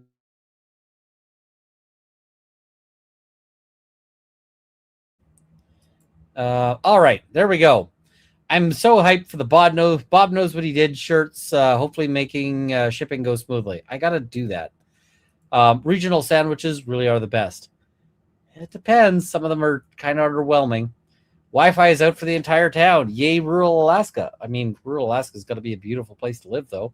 Got to get in my super chat before my data runs out and I'm relegated to replay crew. Thank you, Katie. Glad you were here. I refuse to acknowledge Chicago deep dish as pizza. It's good, but it's not pizza. It's pizza. There's a lot of pizza. And yeah. You should come to Seattle for some of the best salmon ever. It's Copper River salmon season, and it's incredible. Will it still be salmon season in a month? I got some questions about July. So, yeah, let me know. The world. Oh, we just read that one. How to Drink has a show on good Malort cocktails. I could not be paid to do a Malort.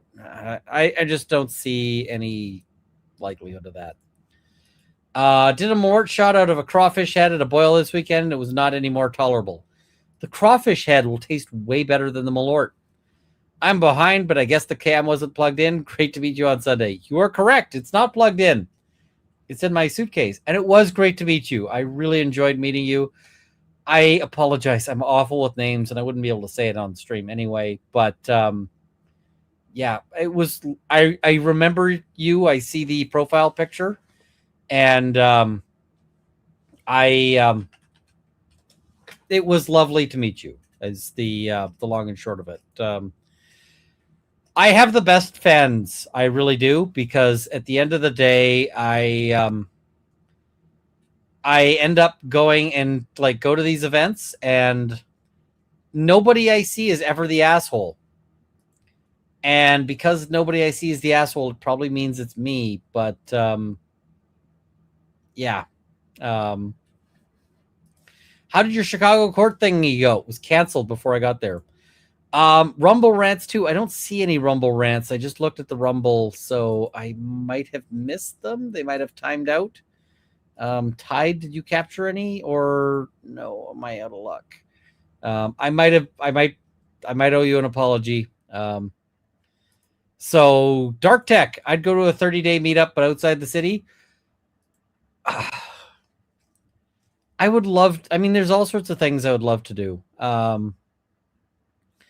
I would love to do like a camp. I would love to do. So one of the downsides of the all random unbreaded commenter, if you send them to me, I will read them.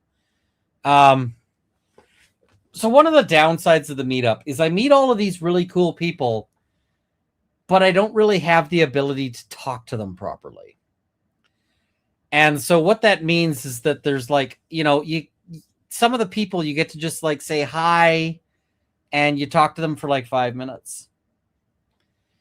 And everybody I've met, I've really enjoyed talking to. So what I'm thinking I might do at some point is I might do a meetup, and the meetup will be something like, okay, we're going to have a meetup and it's going to be a dinner. And like, we're going to go to this place. I'll have reservations for 8, for like a table. And we're just going to there's going to be 8 of us. We're just going to sit there and chat. And, we'll have like, a couple hours of just sit there, chat. And I feel like I would enjoy that. And I feel like other people would enjoy that, but I don't know how to do it, because I'd be like, hey, dinner with Runkle. And then there'd be like 80 people who want to go and 8 people at the table. So maybe I'll do something where it's like, I will do a dinner at this place at this, like around this time. And the tickets are via Extra Life. That might be the thing. So I can't do it as a raffle. Canada has stupid laws on that. But I could totally see doing it as an auction where, it's just like this restaurant. This will be the thing. I will cover the meals. Like it'll be like a prefix A meal. And, that'll be the thing, right? So maybe. So yeah. Thoughts about Turtle Boy and Tim Pool. I thought about covering that in detail today. The short version. Tim Pool has every right not to go or not to invite anybody he doesn't want to. He can invite or disinvite anybody he wants. I also support the right of free speech for both Turtle Boy and the people who think Turtle Boy sucks. Because if you think Turtle Boy sucks and you, and you hate him, I also support your right of free speech to say Turtle Boy sucks. So, like, if the House defendants want to say Turtle Boy sucks and tell Tim Pool that Turtle Boy sucks, I support their right to say that too. And now people are going to be like hating me all over the place. But the question is it defamatory? Maybe. I'm kind of big on the maybe. But I feel like it would be a terrible mistake for Tim or for Turtle Boy to sue. The other thing is that at the end of the day, Turtle Boy probably gets a boost from the Tim Pool post about, like, I'm not bringing on Turtle Boy. And let's see what else. Yeah, it's a complicated shit show. People have said, does this disqualify the lawyer who like sent the cease and desist? I don't see it. Even if Turtle Boy sues, I don't see it as disqualifying the lawyer. So, yeah. So those are my basic thoughts.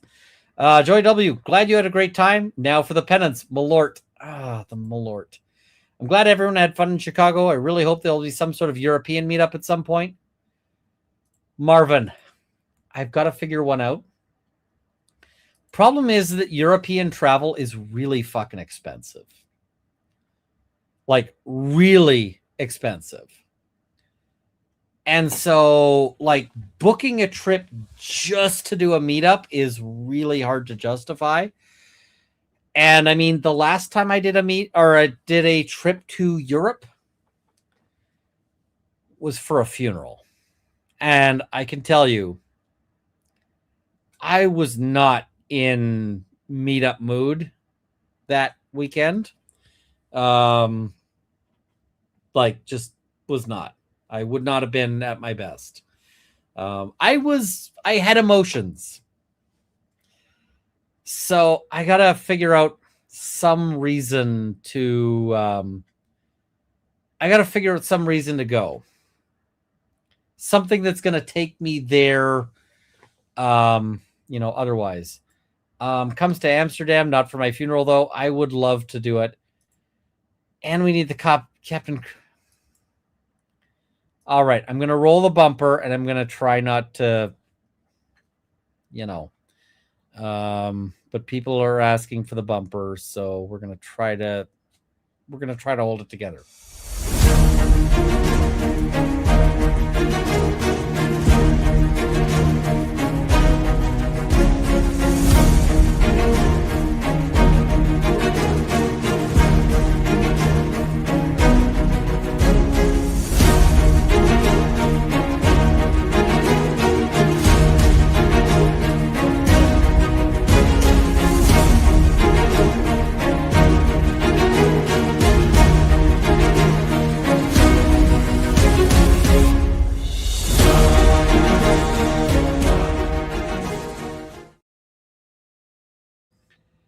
Man, that still hits me. Miss Jessica, sorry, Runks, I wasn't in Chicago when you came there. I've been in Boston doing some work for veterans. Fair. I'll be back in Chicago, so I'll let you know. Yeah, that one is still tough to watch. Yeah. Marvin CZ, thank you for the 10 gifted memberships. Patricia, it almost feels sinful to pay to see you suffer. I mean, it is funny, but Malort, yeah. Runkle, check out the Rick Chow trial. It's only 4 days long, including verdict. It has to do with self-defense and pew-pews. I will try to check it out, but if it's already done, I might have missed it, if that makes sense. Todd Johnson, thank you so much. Aqua says, hope you have a good post-Malort chaser if one exists. I can still taste the aftertaste. Still taste it. I want whatever guy Ben was trying to serve. Whatever the guy Ben was trying to serve was smoking. Apparently, it's good enough to make you ascend to a new plane of delusion. Fair. Fair. Someone bloody random. So you're saying Ben is being rather reckless. He lives up to his username. Andrew Fidel for the demonetization. Thank you so much. Some places still allow nail and mail.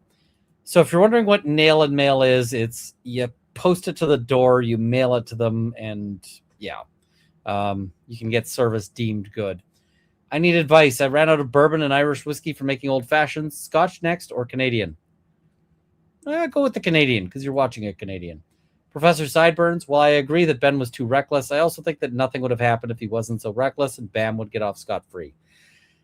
Yeah, this is the part that kind of tears at me, is the thing of like, if you, you know, yeah.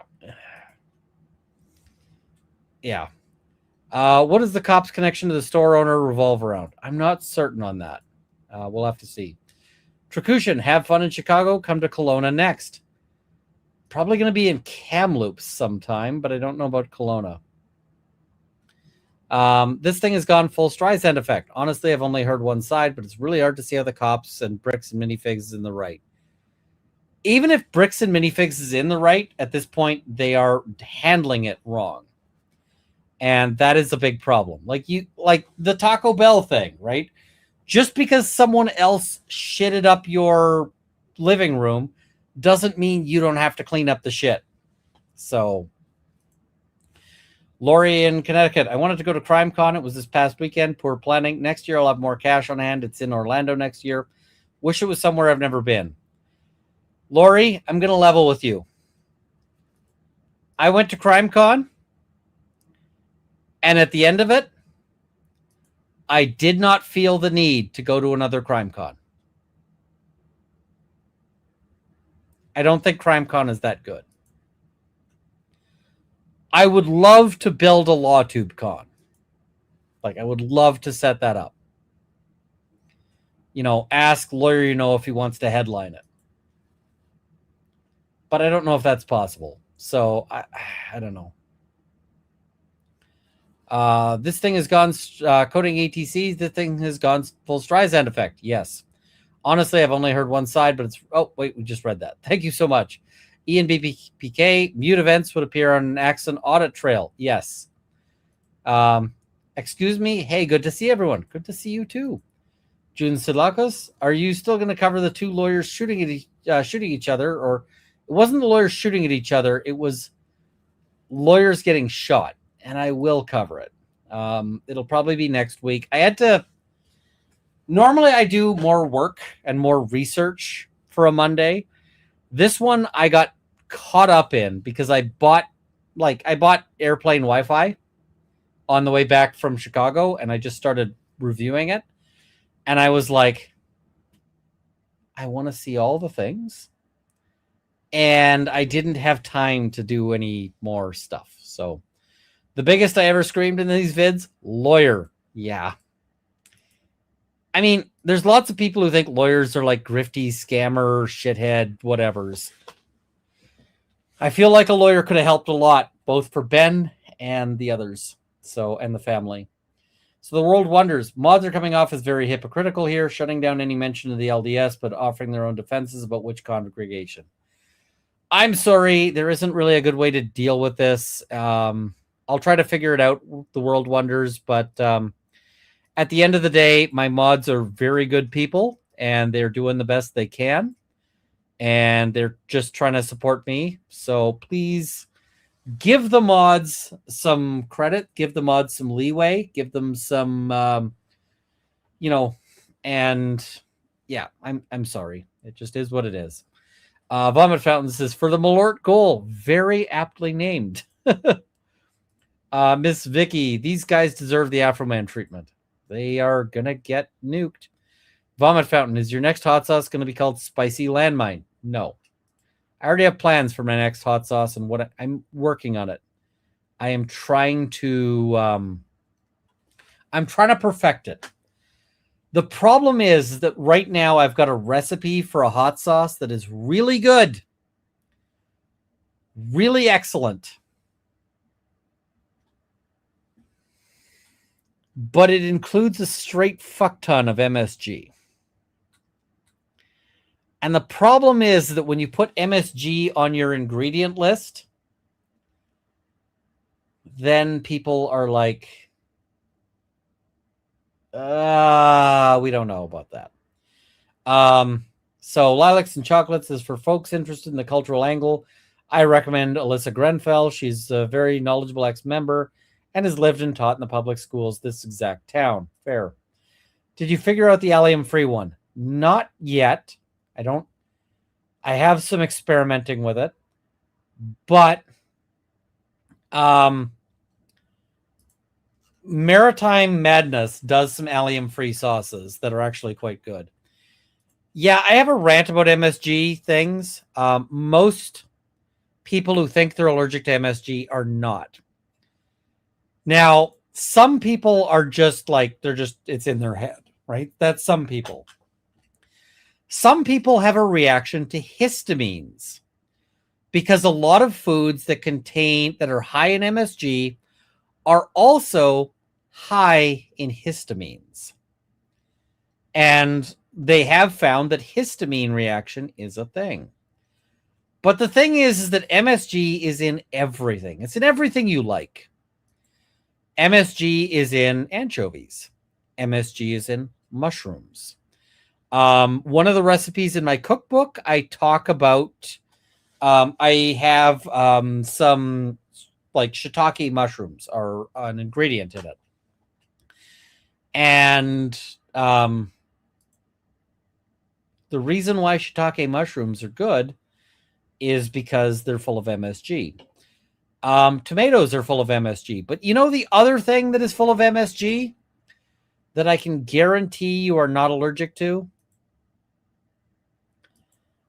Your brain is massively full of glutamates. Like, your brain is like full of glutamates. And so if you are allergic to glutamates, including MSG, you would be allergic to your own brain. And that would cause you some problems. So, yeah.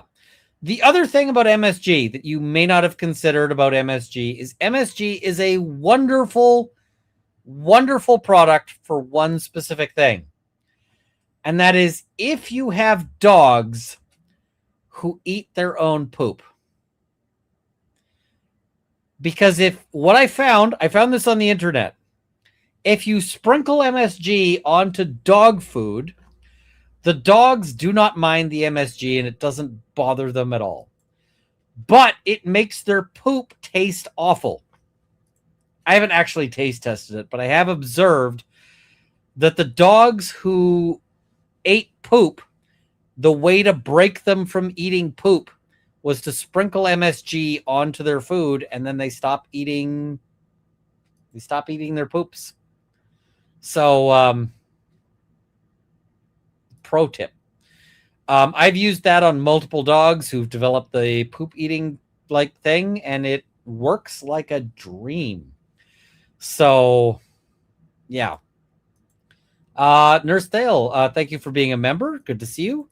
Meme Empress says, get me the moron stamp stick. I'm stamping him with smooth brain waxes daily. Lovely. Freeman has support my legal defense by buying this shirt or starting a GoFundMe. Framing is spread the message by the shirt is slimy. Yeah. Crab 1791 wasn't it small claims court? Are lawyers allowed? So where I am, lawyers are allowed in small claims court, but not necessarily a great idea. Meme Empress, fork this. Why'd they banish him to the stock photo realm for this? Chat, has there been a brain cell sighted at any point in this whole thing? Or, yeah. Meme Empress, do you want a link to the 8-inch rubber ducky? I'm sure I can find it. Vomit Fountain, at least it wasn't a suspicious package from Bad Dragon. There are no other kinds. Like, when Bad Dragon was like, we're sending you a gift package as like a thank you, I was like, and they're like, no, it'll be fine. And I'm like, so, leaving my super chat bookmark to pick this up on replay tomorrow. Enjoy the rest of the stream, everyone. Thank you so much. Lawyers are not allowed in small claims in Oregon. Interesting. Was it Meme Empress? I've been zoning out, staring at the helipad forehead lit by the sun in point blank distance this guy's got going on. What plane of reality is this? The video quality is so bad. Curiouser and Curiouser. Runkle, I found the first season of Rumple of the Bailey at my library and picked it up. I see why you named your channel after the show. Right? I wish I could do a stream just like covering the Rumple of the Bailey. So, Hog Honk Banana, no, I don't actually wish Malort upon you, but I'm going to tip, and Malort is an option. I'm going to apply said tip to the Malort option, of course. I thought the only problem with MSG was the sodium, i.e. limit your intake of it with salt. Fair. I want the MSG recipe and your best chicken heart recipe, please. My chicken heart recipe will be in the Extra Life cookbook. I'm still working on it, but it does include the chicken heart recipe.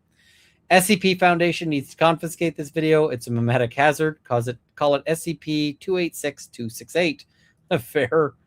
Random unbranded commenters. Serving papers is usually done by sheriffs, not police departments. In my area, you have to hire a process server. Stephanie Bachman. Runkle, if you had to go back in time and choose a different profession, a dream job, what would you choose? I don't know. Honestly, I don't know what else I could, what else I'd be good at and would like to do. I don't know. I'd have to think about that real hard.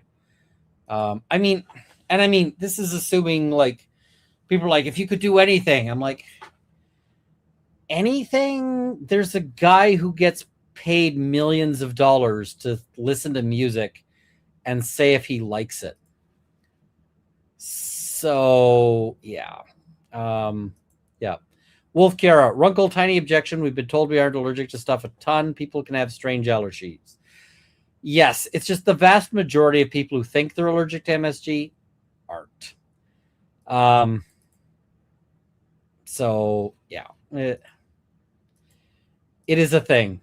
Ginger with a soul, L. Honk Banana, no. I'm literally paying you to 1.5 this jackhole. Sorry, I didn't see that until later. What is it? This police department are like the Brit cops that let Henry Nowak die from stab wounds after arresting him, believing Digwa. Yeah, that was pretty awful. It's pretty awful. Afro Man already did a video about this. It's called Just Because I Got High. LMAO. Hope you got the Buick back. The Buick is still stuck in the fucking mud. Law-abiding rebel, in the words of Runkle. Oh, honey. Yeah. Michigan Farm Boy, listen to MLS and Valhalla cover this last night. Apparently, the actual franchise contract doesn't restrict consignment based on where the comma is in the sentence. I have some serious concerns about that. There's also video of the corporate agent that tossed the prior owners and supposedly did the inventory, became the new owner. They called corporate, and corporate said they wouldn't assume any consignments. Yeah, that's a whole thing. I got them. So what do you mean they don't have a blog category for this? Lego needs to threaten to revoke their retail and resell license unless BAM makes it right. I think Lego's probably going to stay out of it, honestly. Robert and Kenny, thank you so much for covering this. One thing I thought while watching Ben's video is why not go directly to the DA for the lottery crime or other issues? Thoughts on that as a possible avenue? I honestly, it looks like everybody involved in this is going to go nuclear on the litigation, which is great for me.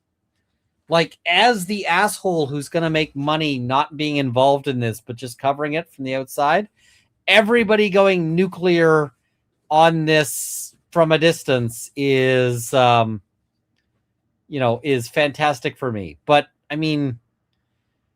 everybody's going to come out of this worse than they went in is a likely outcome. So, Michigan Farm Boy, the corporate employees that said they would take over the consignments is reported to be number 5 in the corporate hierarchy. Sounds like he could bind them. Yep, that would be the situation. Faceless Corp, too identifiable evil. Yes. Michigan Farm Boy, it was great to see you talk to those I met Saturday. It was a great time. So I love doing the meetups. Somebody's like, why do you do the meetups? Somebody was like, I'm not going to name them. Somebody who does like streaming stuff was like, why do you do the meetups? Do you make money on them? And I was like, no, I make no money. I lose money. And they're like, then why do them? I'm like, because I like it. Because I get to meet awesome people. Because because everything is like awesome. So yeah. Like at the end of the day, I walked into that meetup, and if no one showed up, I was out $1,500. And if everyone shows up, I was out about $200 because I bought some appetizers just for anybody who wanted them. Yeah.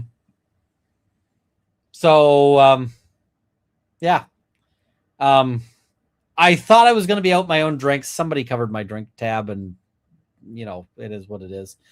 Did people buy enough stuff to cover it? I'm sure they did. And thank you for covering the Legos. We are only begun to cover the Legos. There's so much in the Legos, but yeah. Michigan Farm Boy, BAM has become the reckless online circus. What a bunch of clowns. Yeah. Chelsea Rama, Replay Crew, did you wind up getting that special liqueur that you needed for that cookbook recipe? If so, have you tried it? I got the liquor. I haven't tried it yet because it needs to go with grapefruit juice. But I'm gonna get some grapefruit juice. I'm gonna try it. It is from a recipe book that I think my mom got me, and it's just called Bitter. It's all bitter. Like everything in it is bitter. And so, yeah. Are you going to cover the interview with Bam? Yes, but not this stream. This stream we're winding up, but I will cover it. I'm going to have so many videos on this because there's so much to dig into, and I am fascinated. Kyle Aiden Fox, for the goal or something. Thank you. Michigan Farm Boy. Also, do you suppose the other franchisees have cause of action for making a cluster of this whole thing? Maybe. We'll have to see if there's like a shareholder lawsuit or something like that. And yeah. Does the CRTC ruling mean that all Canadians can sue Sam Altman at all? I haven't read it. Probably not. Morgan 908, used Taco Bell was not on my bingo card tonight. I mean, that's a problem with your bingo card. Skill issue. Michigan Farm Boy. This franchise agreement is only 87 pages. Mine was about 1.5 inches thick, double-sided. Yeah. Franchise agreements can get pretty epic. Tranquil moments in time. Runkle, what do you think is the connection between the cops and Mr. Johnson and the judge? This seems crazy. I don't know. I suspect, Leonard French may well be right that it's just small townism, but I don't know. So, yeah. Michigan Farm Boy, their corporate representative was aware at the time of takeover and acknowledged the consignment would be their problem when told the collection was in store. This whole thing is such a shit show. 1 minute warning. Runkle needs a drink. We ended up getting a drink here. So I hope how Ben comes out of this unscathed personally. Yes. I love how Runkle talks about allergies. Usually, thank you for being able to hear us. MSG is kind of an interesting one.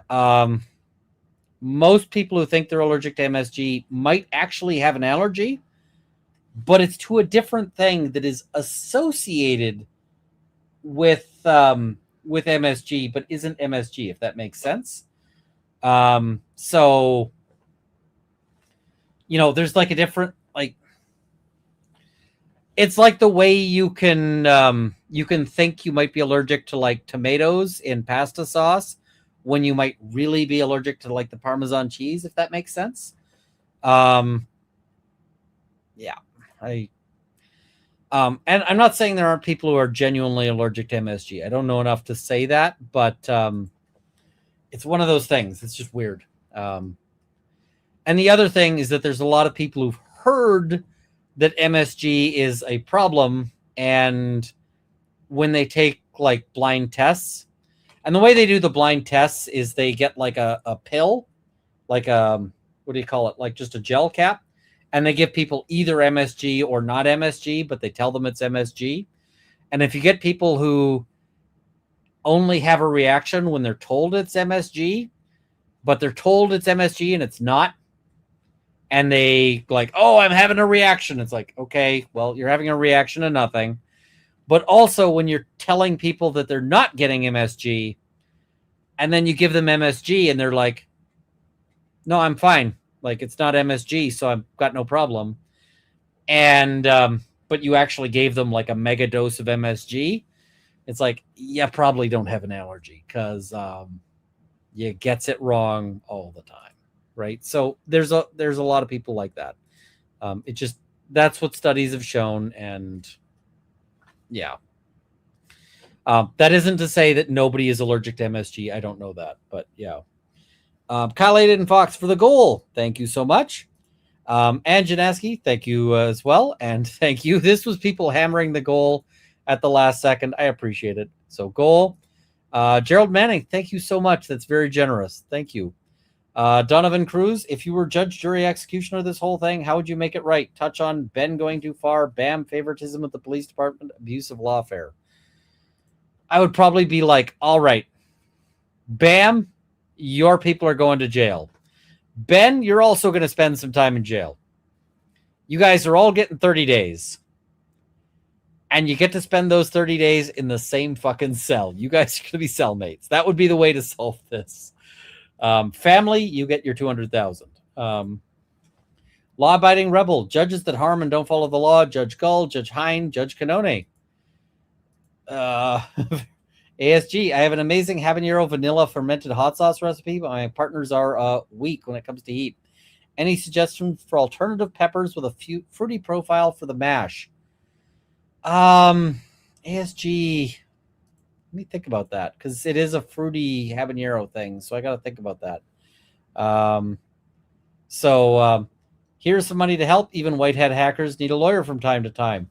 You're not wrong, Coding ATC, and good to meet you. I don't know that I've seen you in the chat before, but it's nice to see you.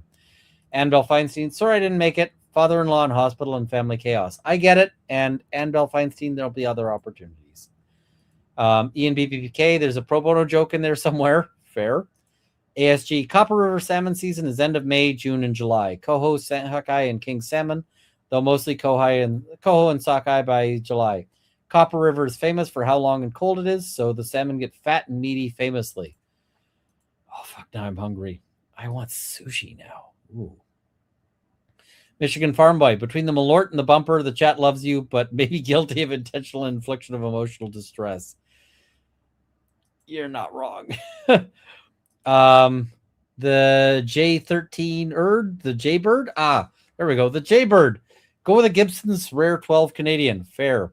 Random unbreaded commenter. Rumble rant number 1. Watching this BS over Legos made me realize the mustache man wasn't wrong. He just went after the wrong group. People love our bankers and accountants. Nobody loves Mormons.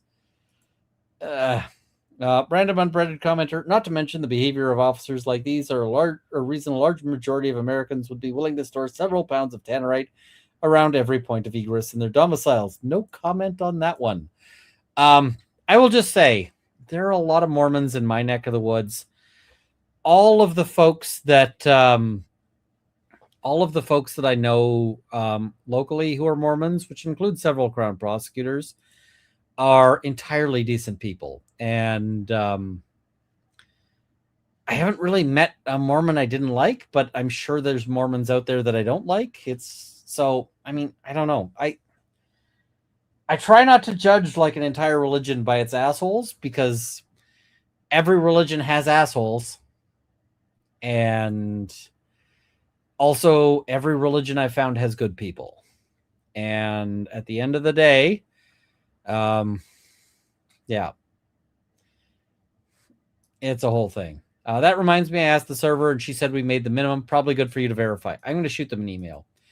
Liar to be, Lego legality is going to be epic. This is going to be a giant shit show.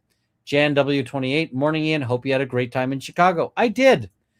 I enjoyed every moment of my trip to Chicago. And, I thought about canceling it when the whole legal thing got canceled. And I'm so glad that I didn't.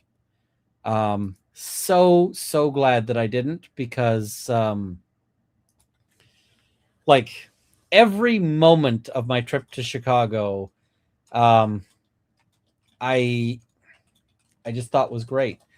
The Matas, again, super nice people, super nice people. They put me up. They were constantly like, are you okay? Is everything are you good? And I was like, you guys are so nice, so generous. I had a bad back. I mean, I always have a bad back, but I had a bad back. And so I wasn't sleeping well. So I ended up like sleeping in, and they were also chill with that. Like every single thing we did was just so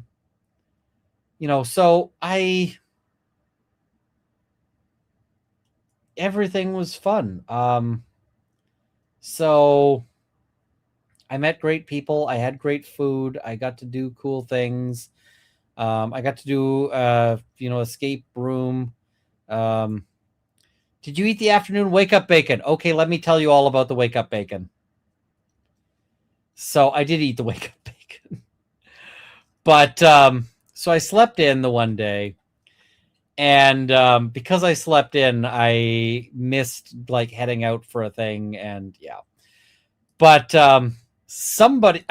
I woke up at like 1 p.m. with my back hurting, and on the side table, like the little what do you call it, the end table there was a napkin, and there was bacon on the napkin. And so I wake up and there's bacon sitting there, and it's like somebody, and I never did nail down who, but somebody came into the room while I was sleeping to see if I wanted bacon, found that I was asleep, and left the bacon for me on the nightstand. And yeah, it was kind of sweet, but also kind of creepy. It's like, all right, somebody watched me while I was sleeping, but they left bacon, so we're good. I'm pretty good at missing meats. I'd moved away from Vancouver not long before Runkle's Vancouver visit. I need to do an Edmonton meetup. Got to do one. Don't know when that'll be, but I need to do one. So, yeah, we'll figure it out. All right. Let's see. Going on. Do I have more? I have one more. Indigo Spades. Thank you, Law Talk with Mike, for the introduction to LawTube, but glad I found you, Runkle. Likewise, Indigo. I'm glad you found me. It's good, and yeah. That person lives in Utah now. Fair. That I will have to do a Utah meetup at some point. Bedside bacon is all I've ever wanted in life. Fair. So I'm gonna go. So once again, I tried to get food just in time for the stream to start. And so I ordered sushi. I've got a little sushi tray. It's not an expensive sushi tray. It's like one of those like bento box things. Guess when it arrived? If you said 10 minutes after I started streaming, then you are correct. It arrived 10 minutes after I started streaming. So I have a box of sushi waiting for me in the fridge. And I am getting very, very eager to go eat it. So, yeah. All right. Good night, all. Thank you for joining me. And there will be more coverage of this because this is such a crazy situation. So, good night, all. Thank you, and see you next time. See you soon. It won't be tomorrow. I can't do a stream tomorrow because date night. I'm still figuring out what to do for date night, but we're gonna do something. So, good night, all.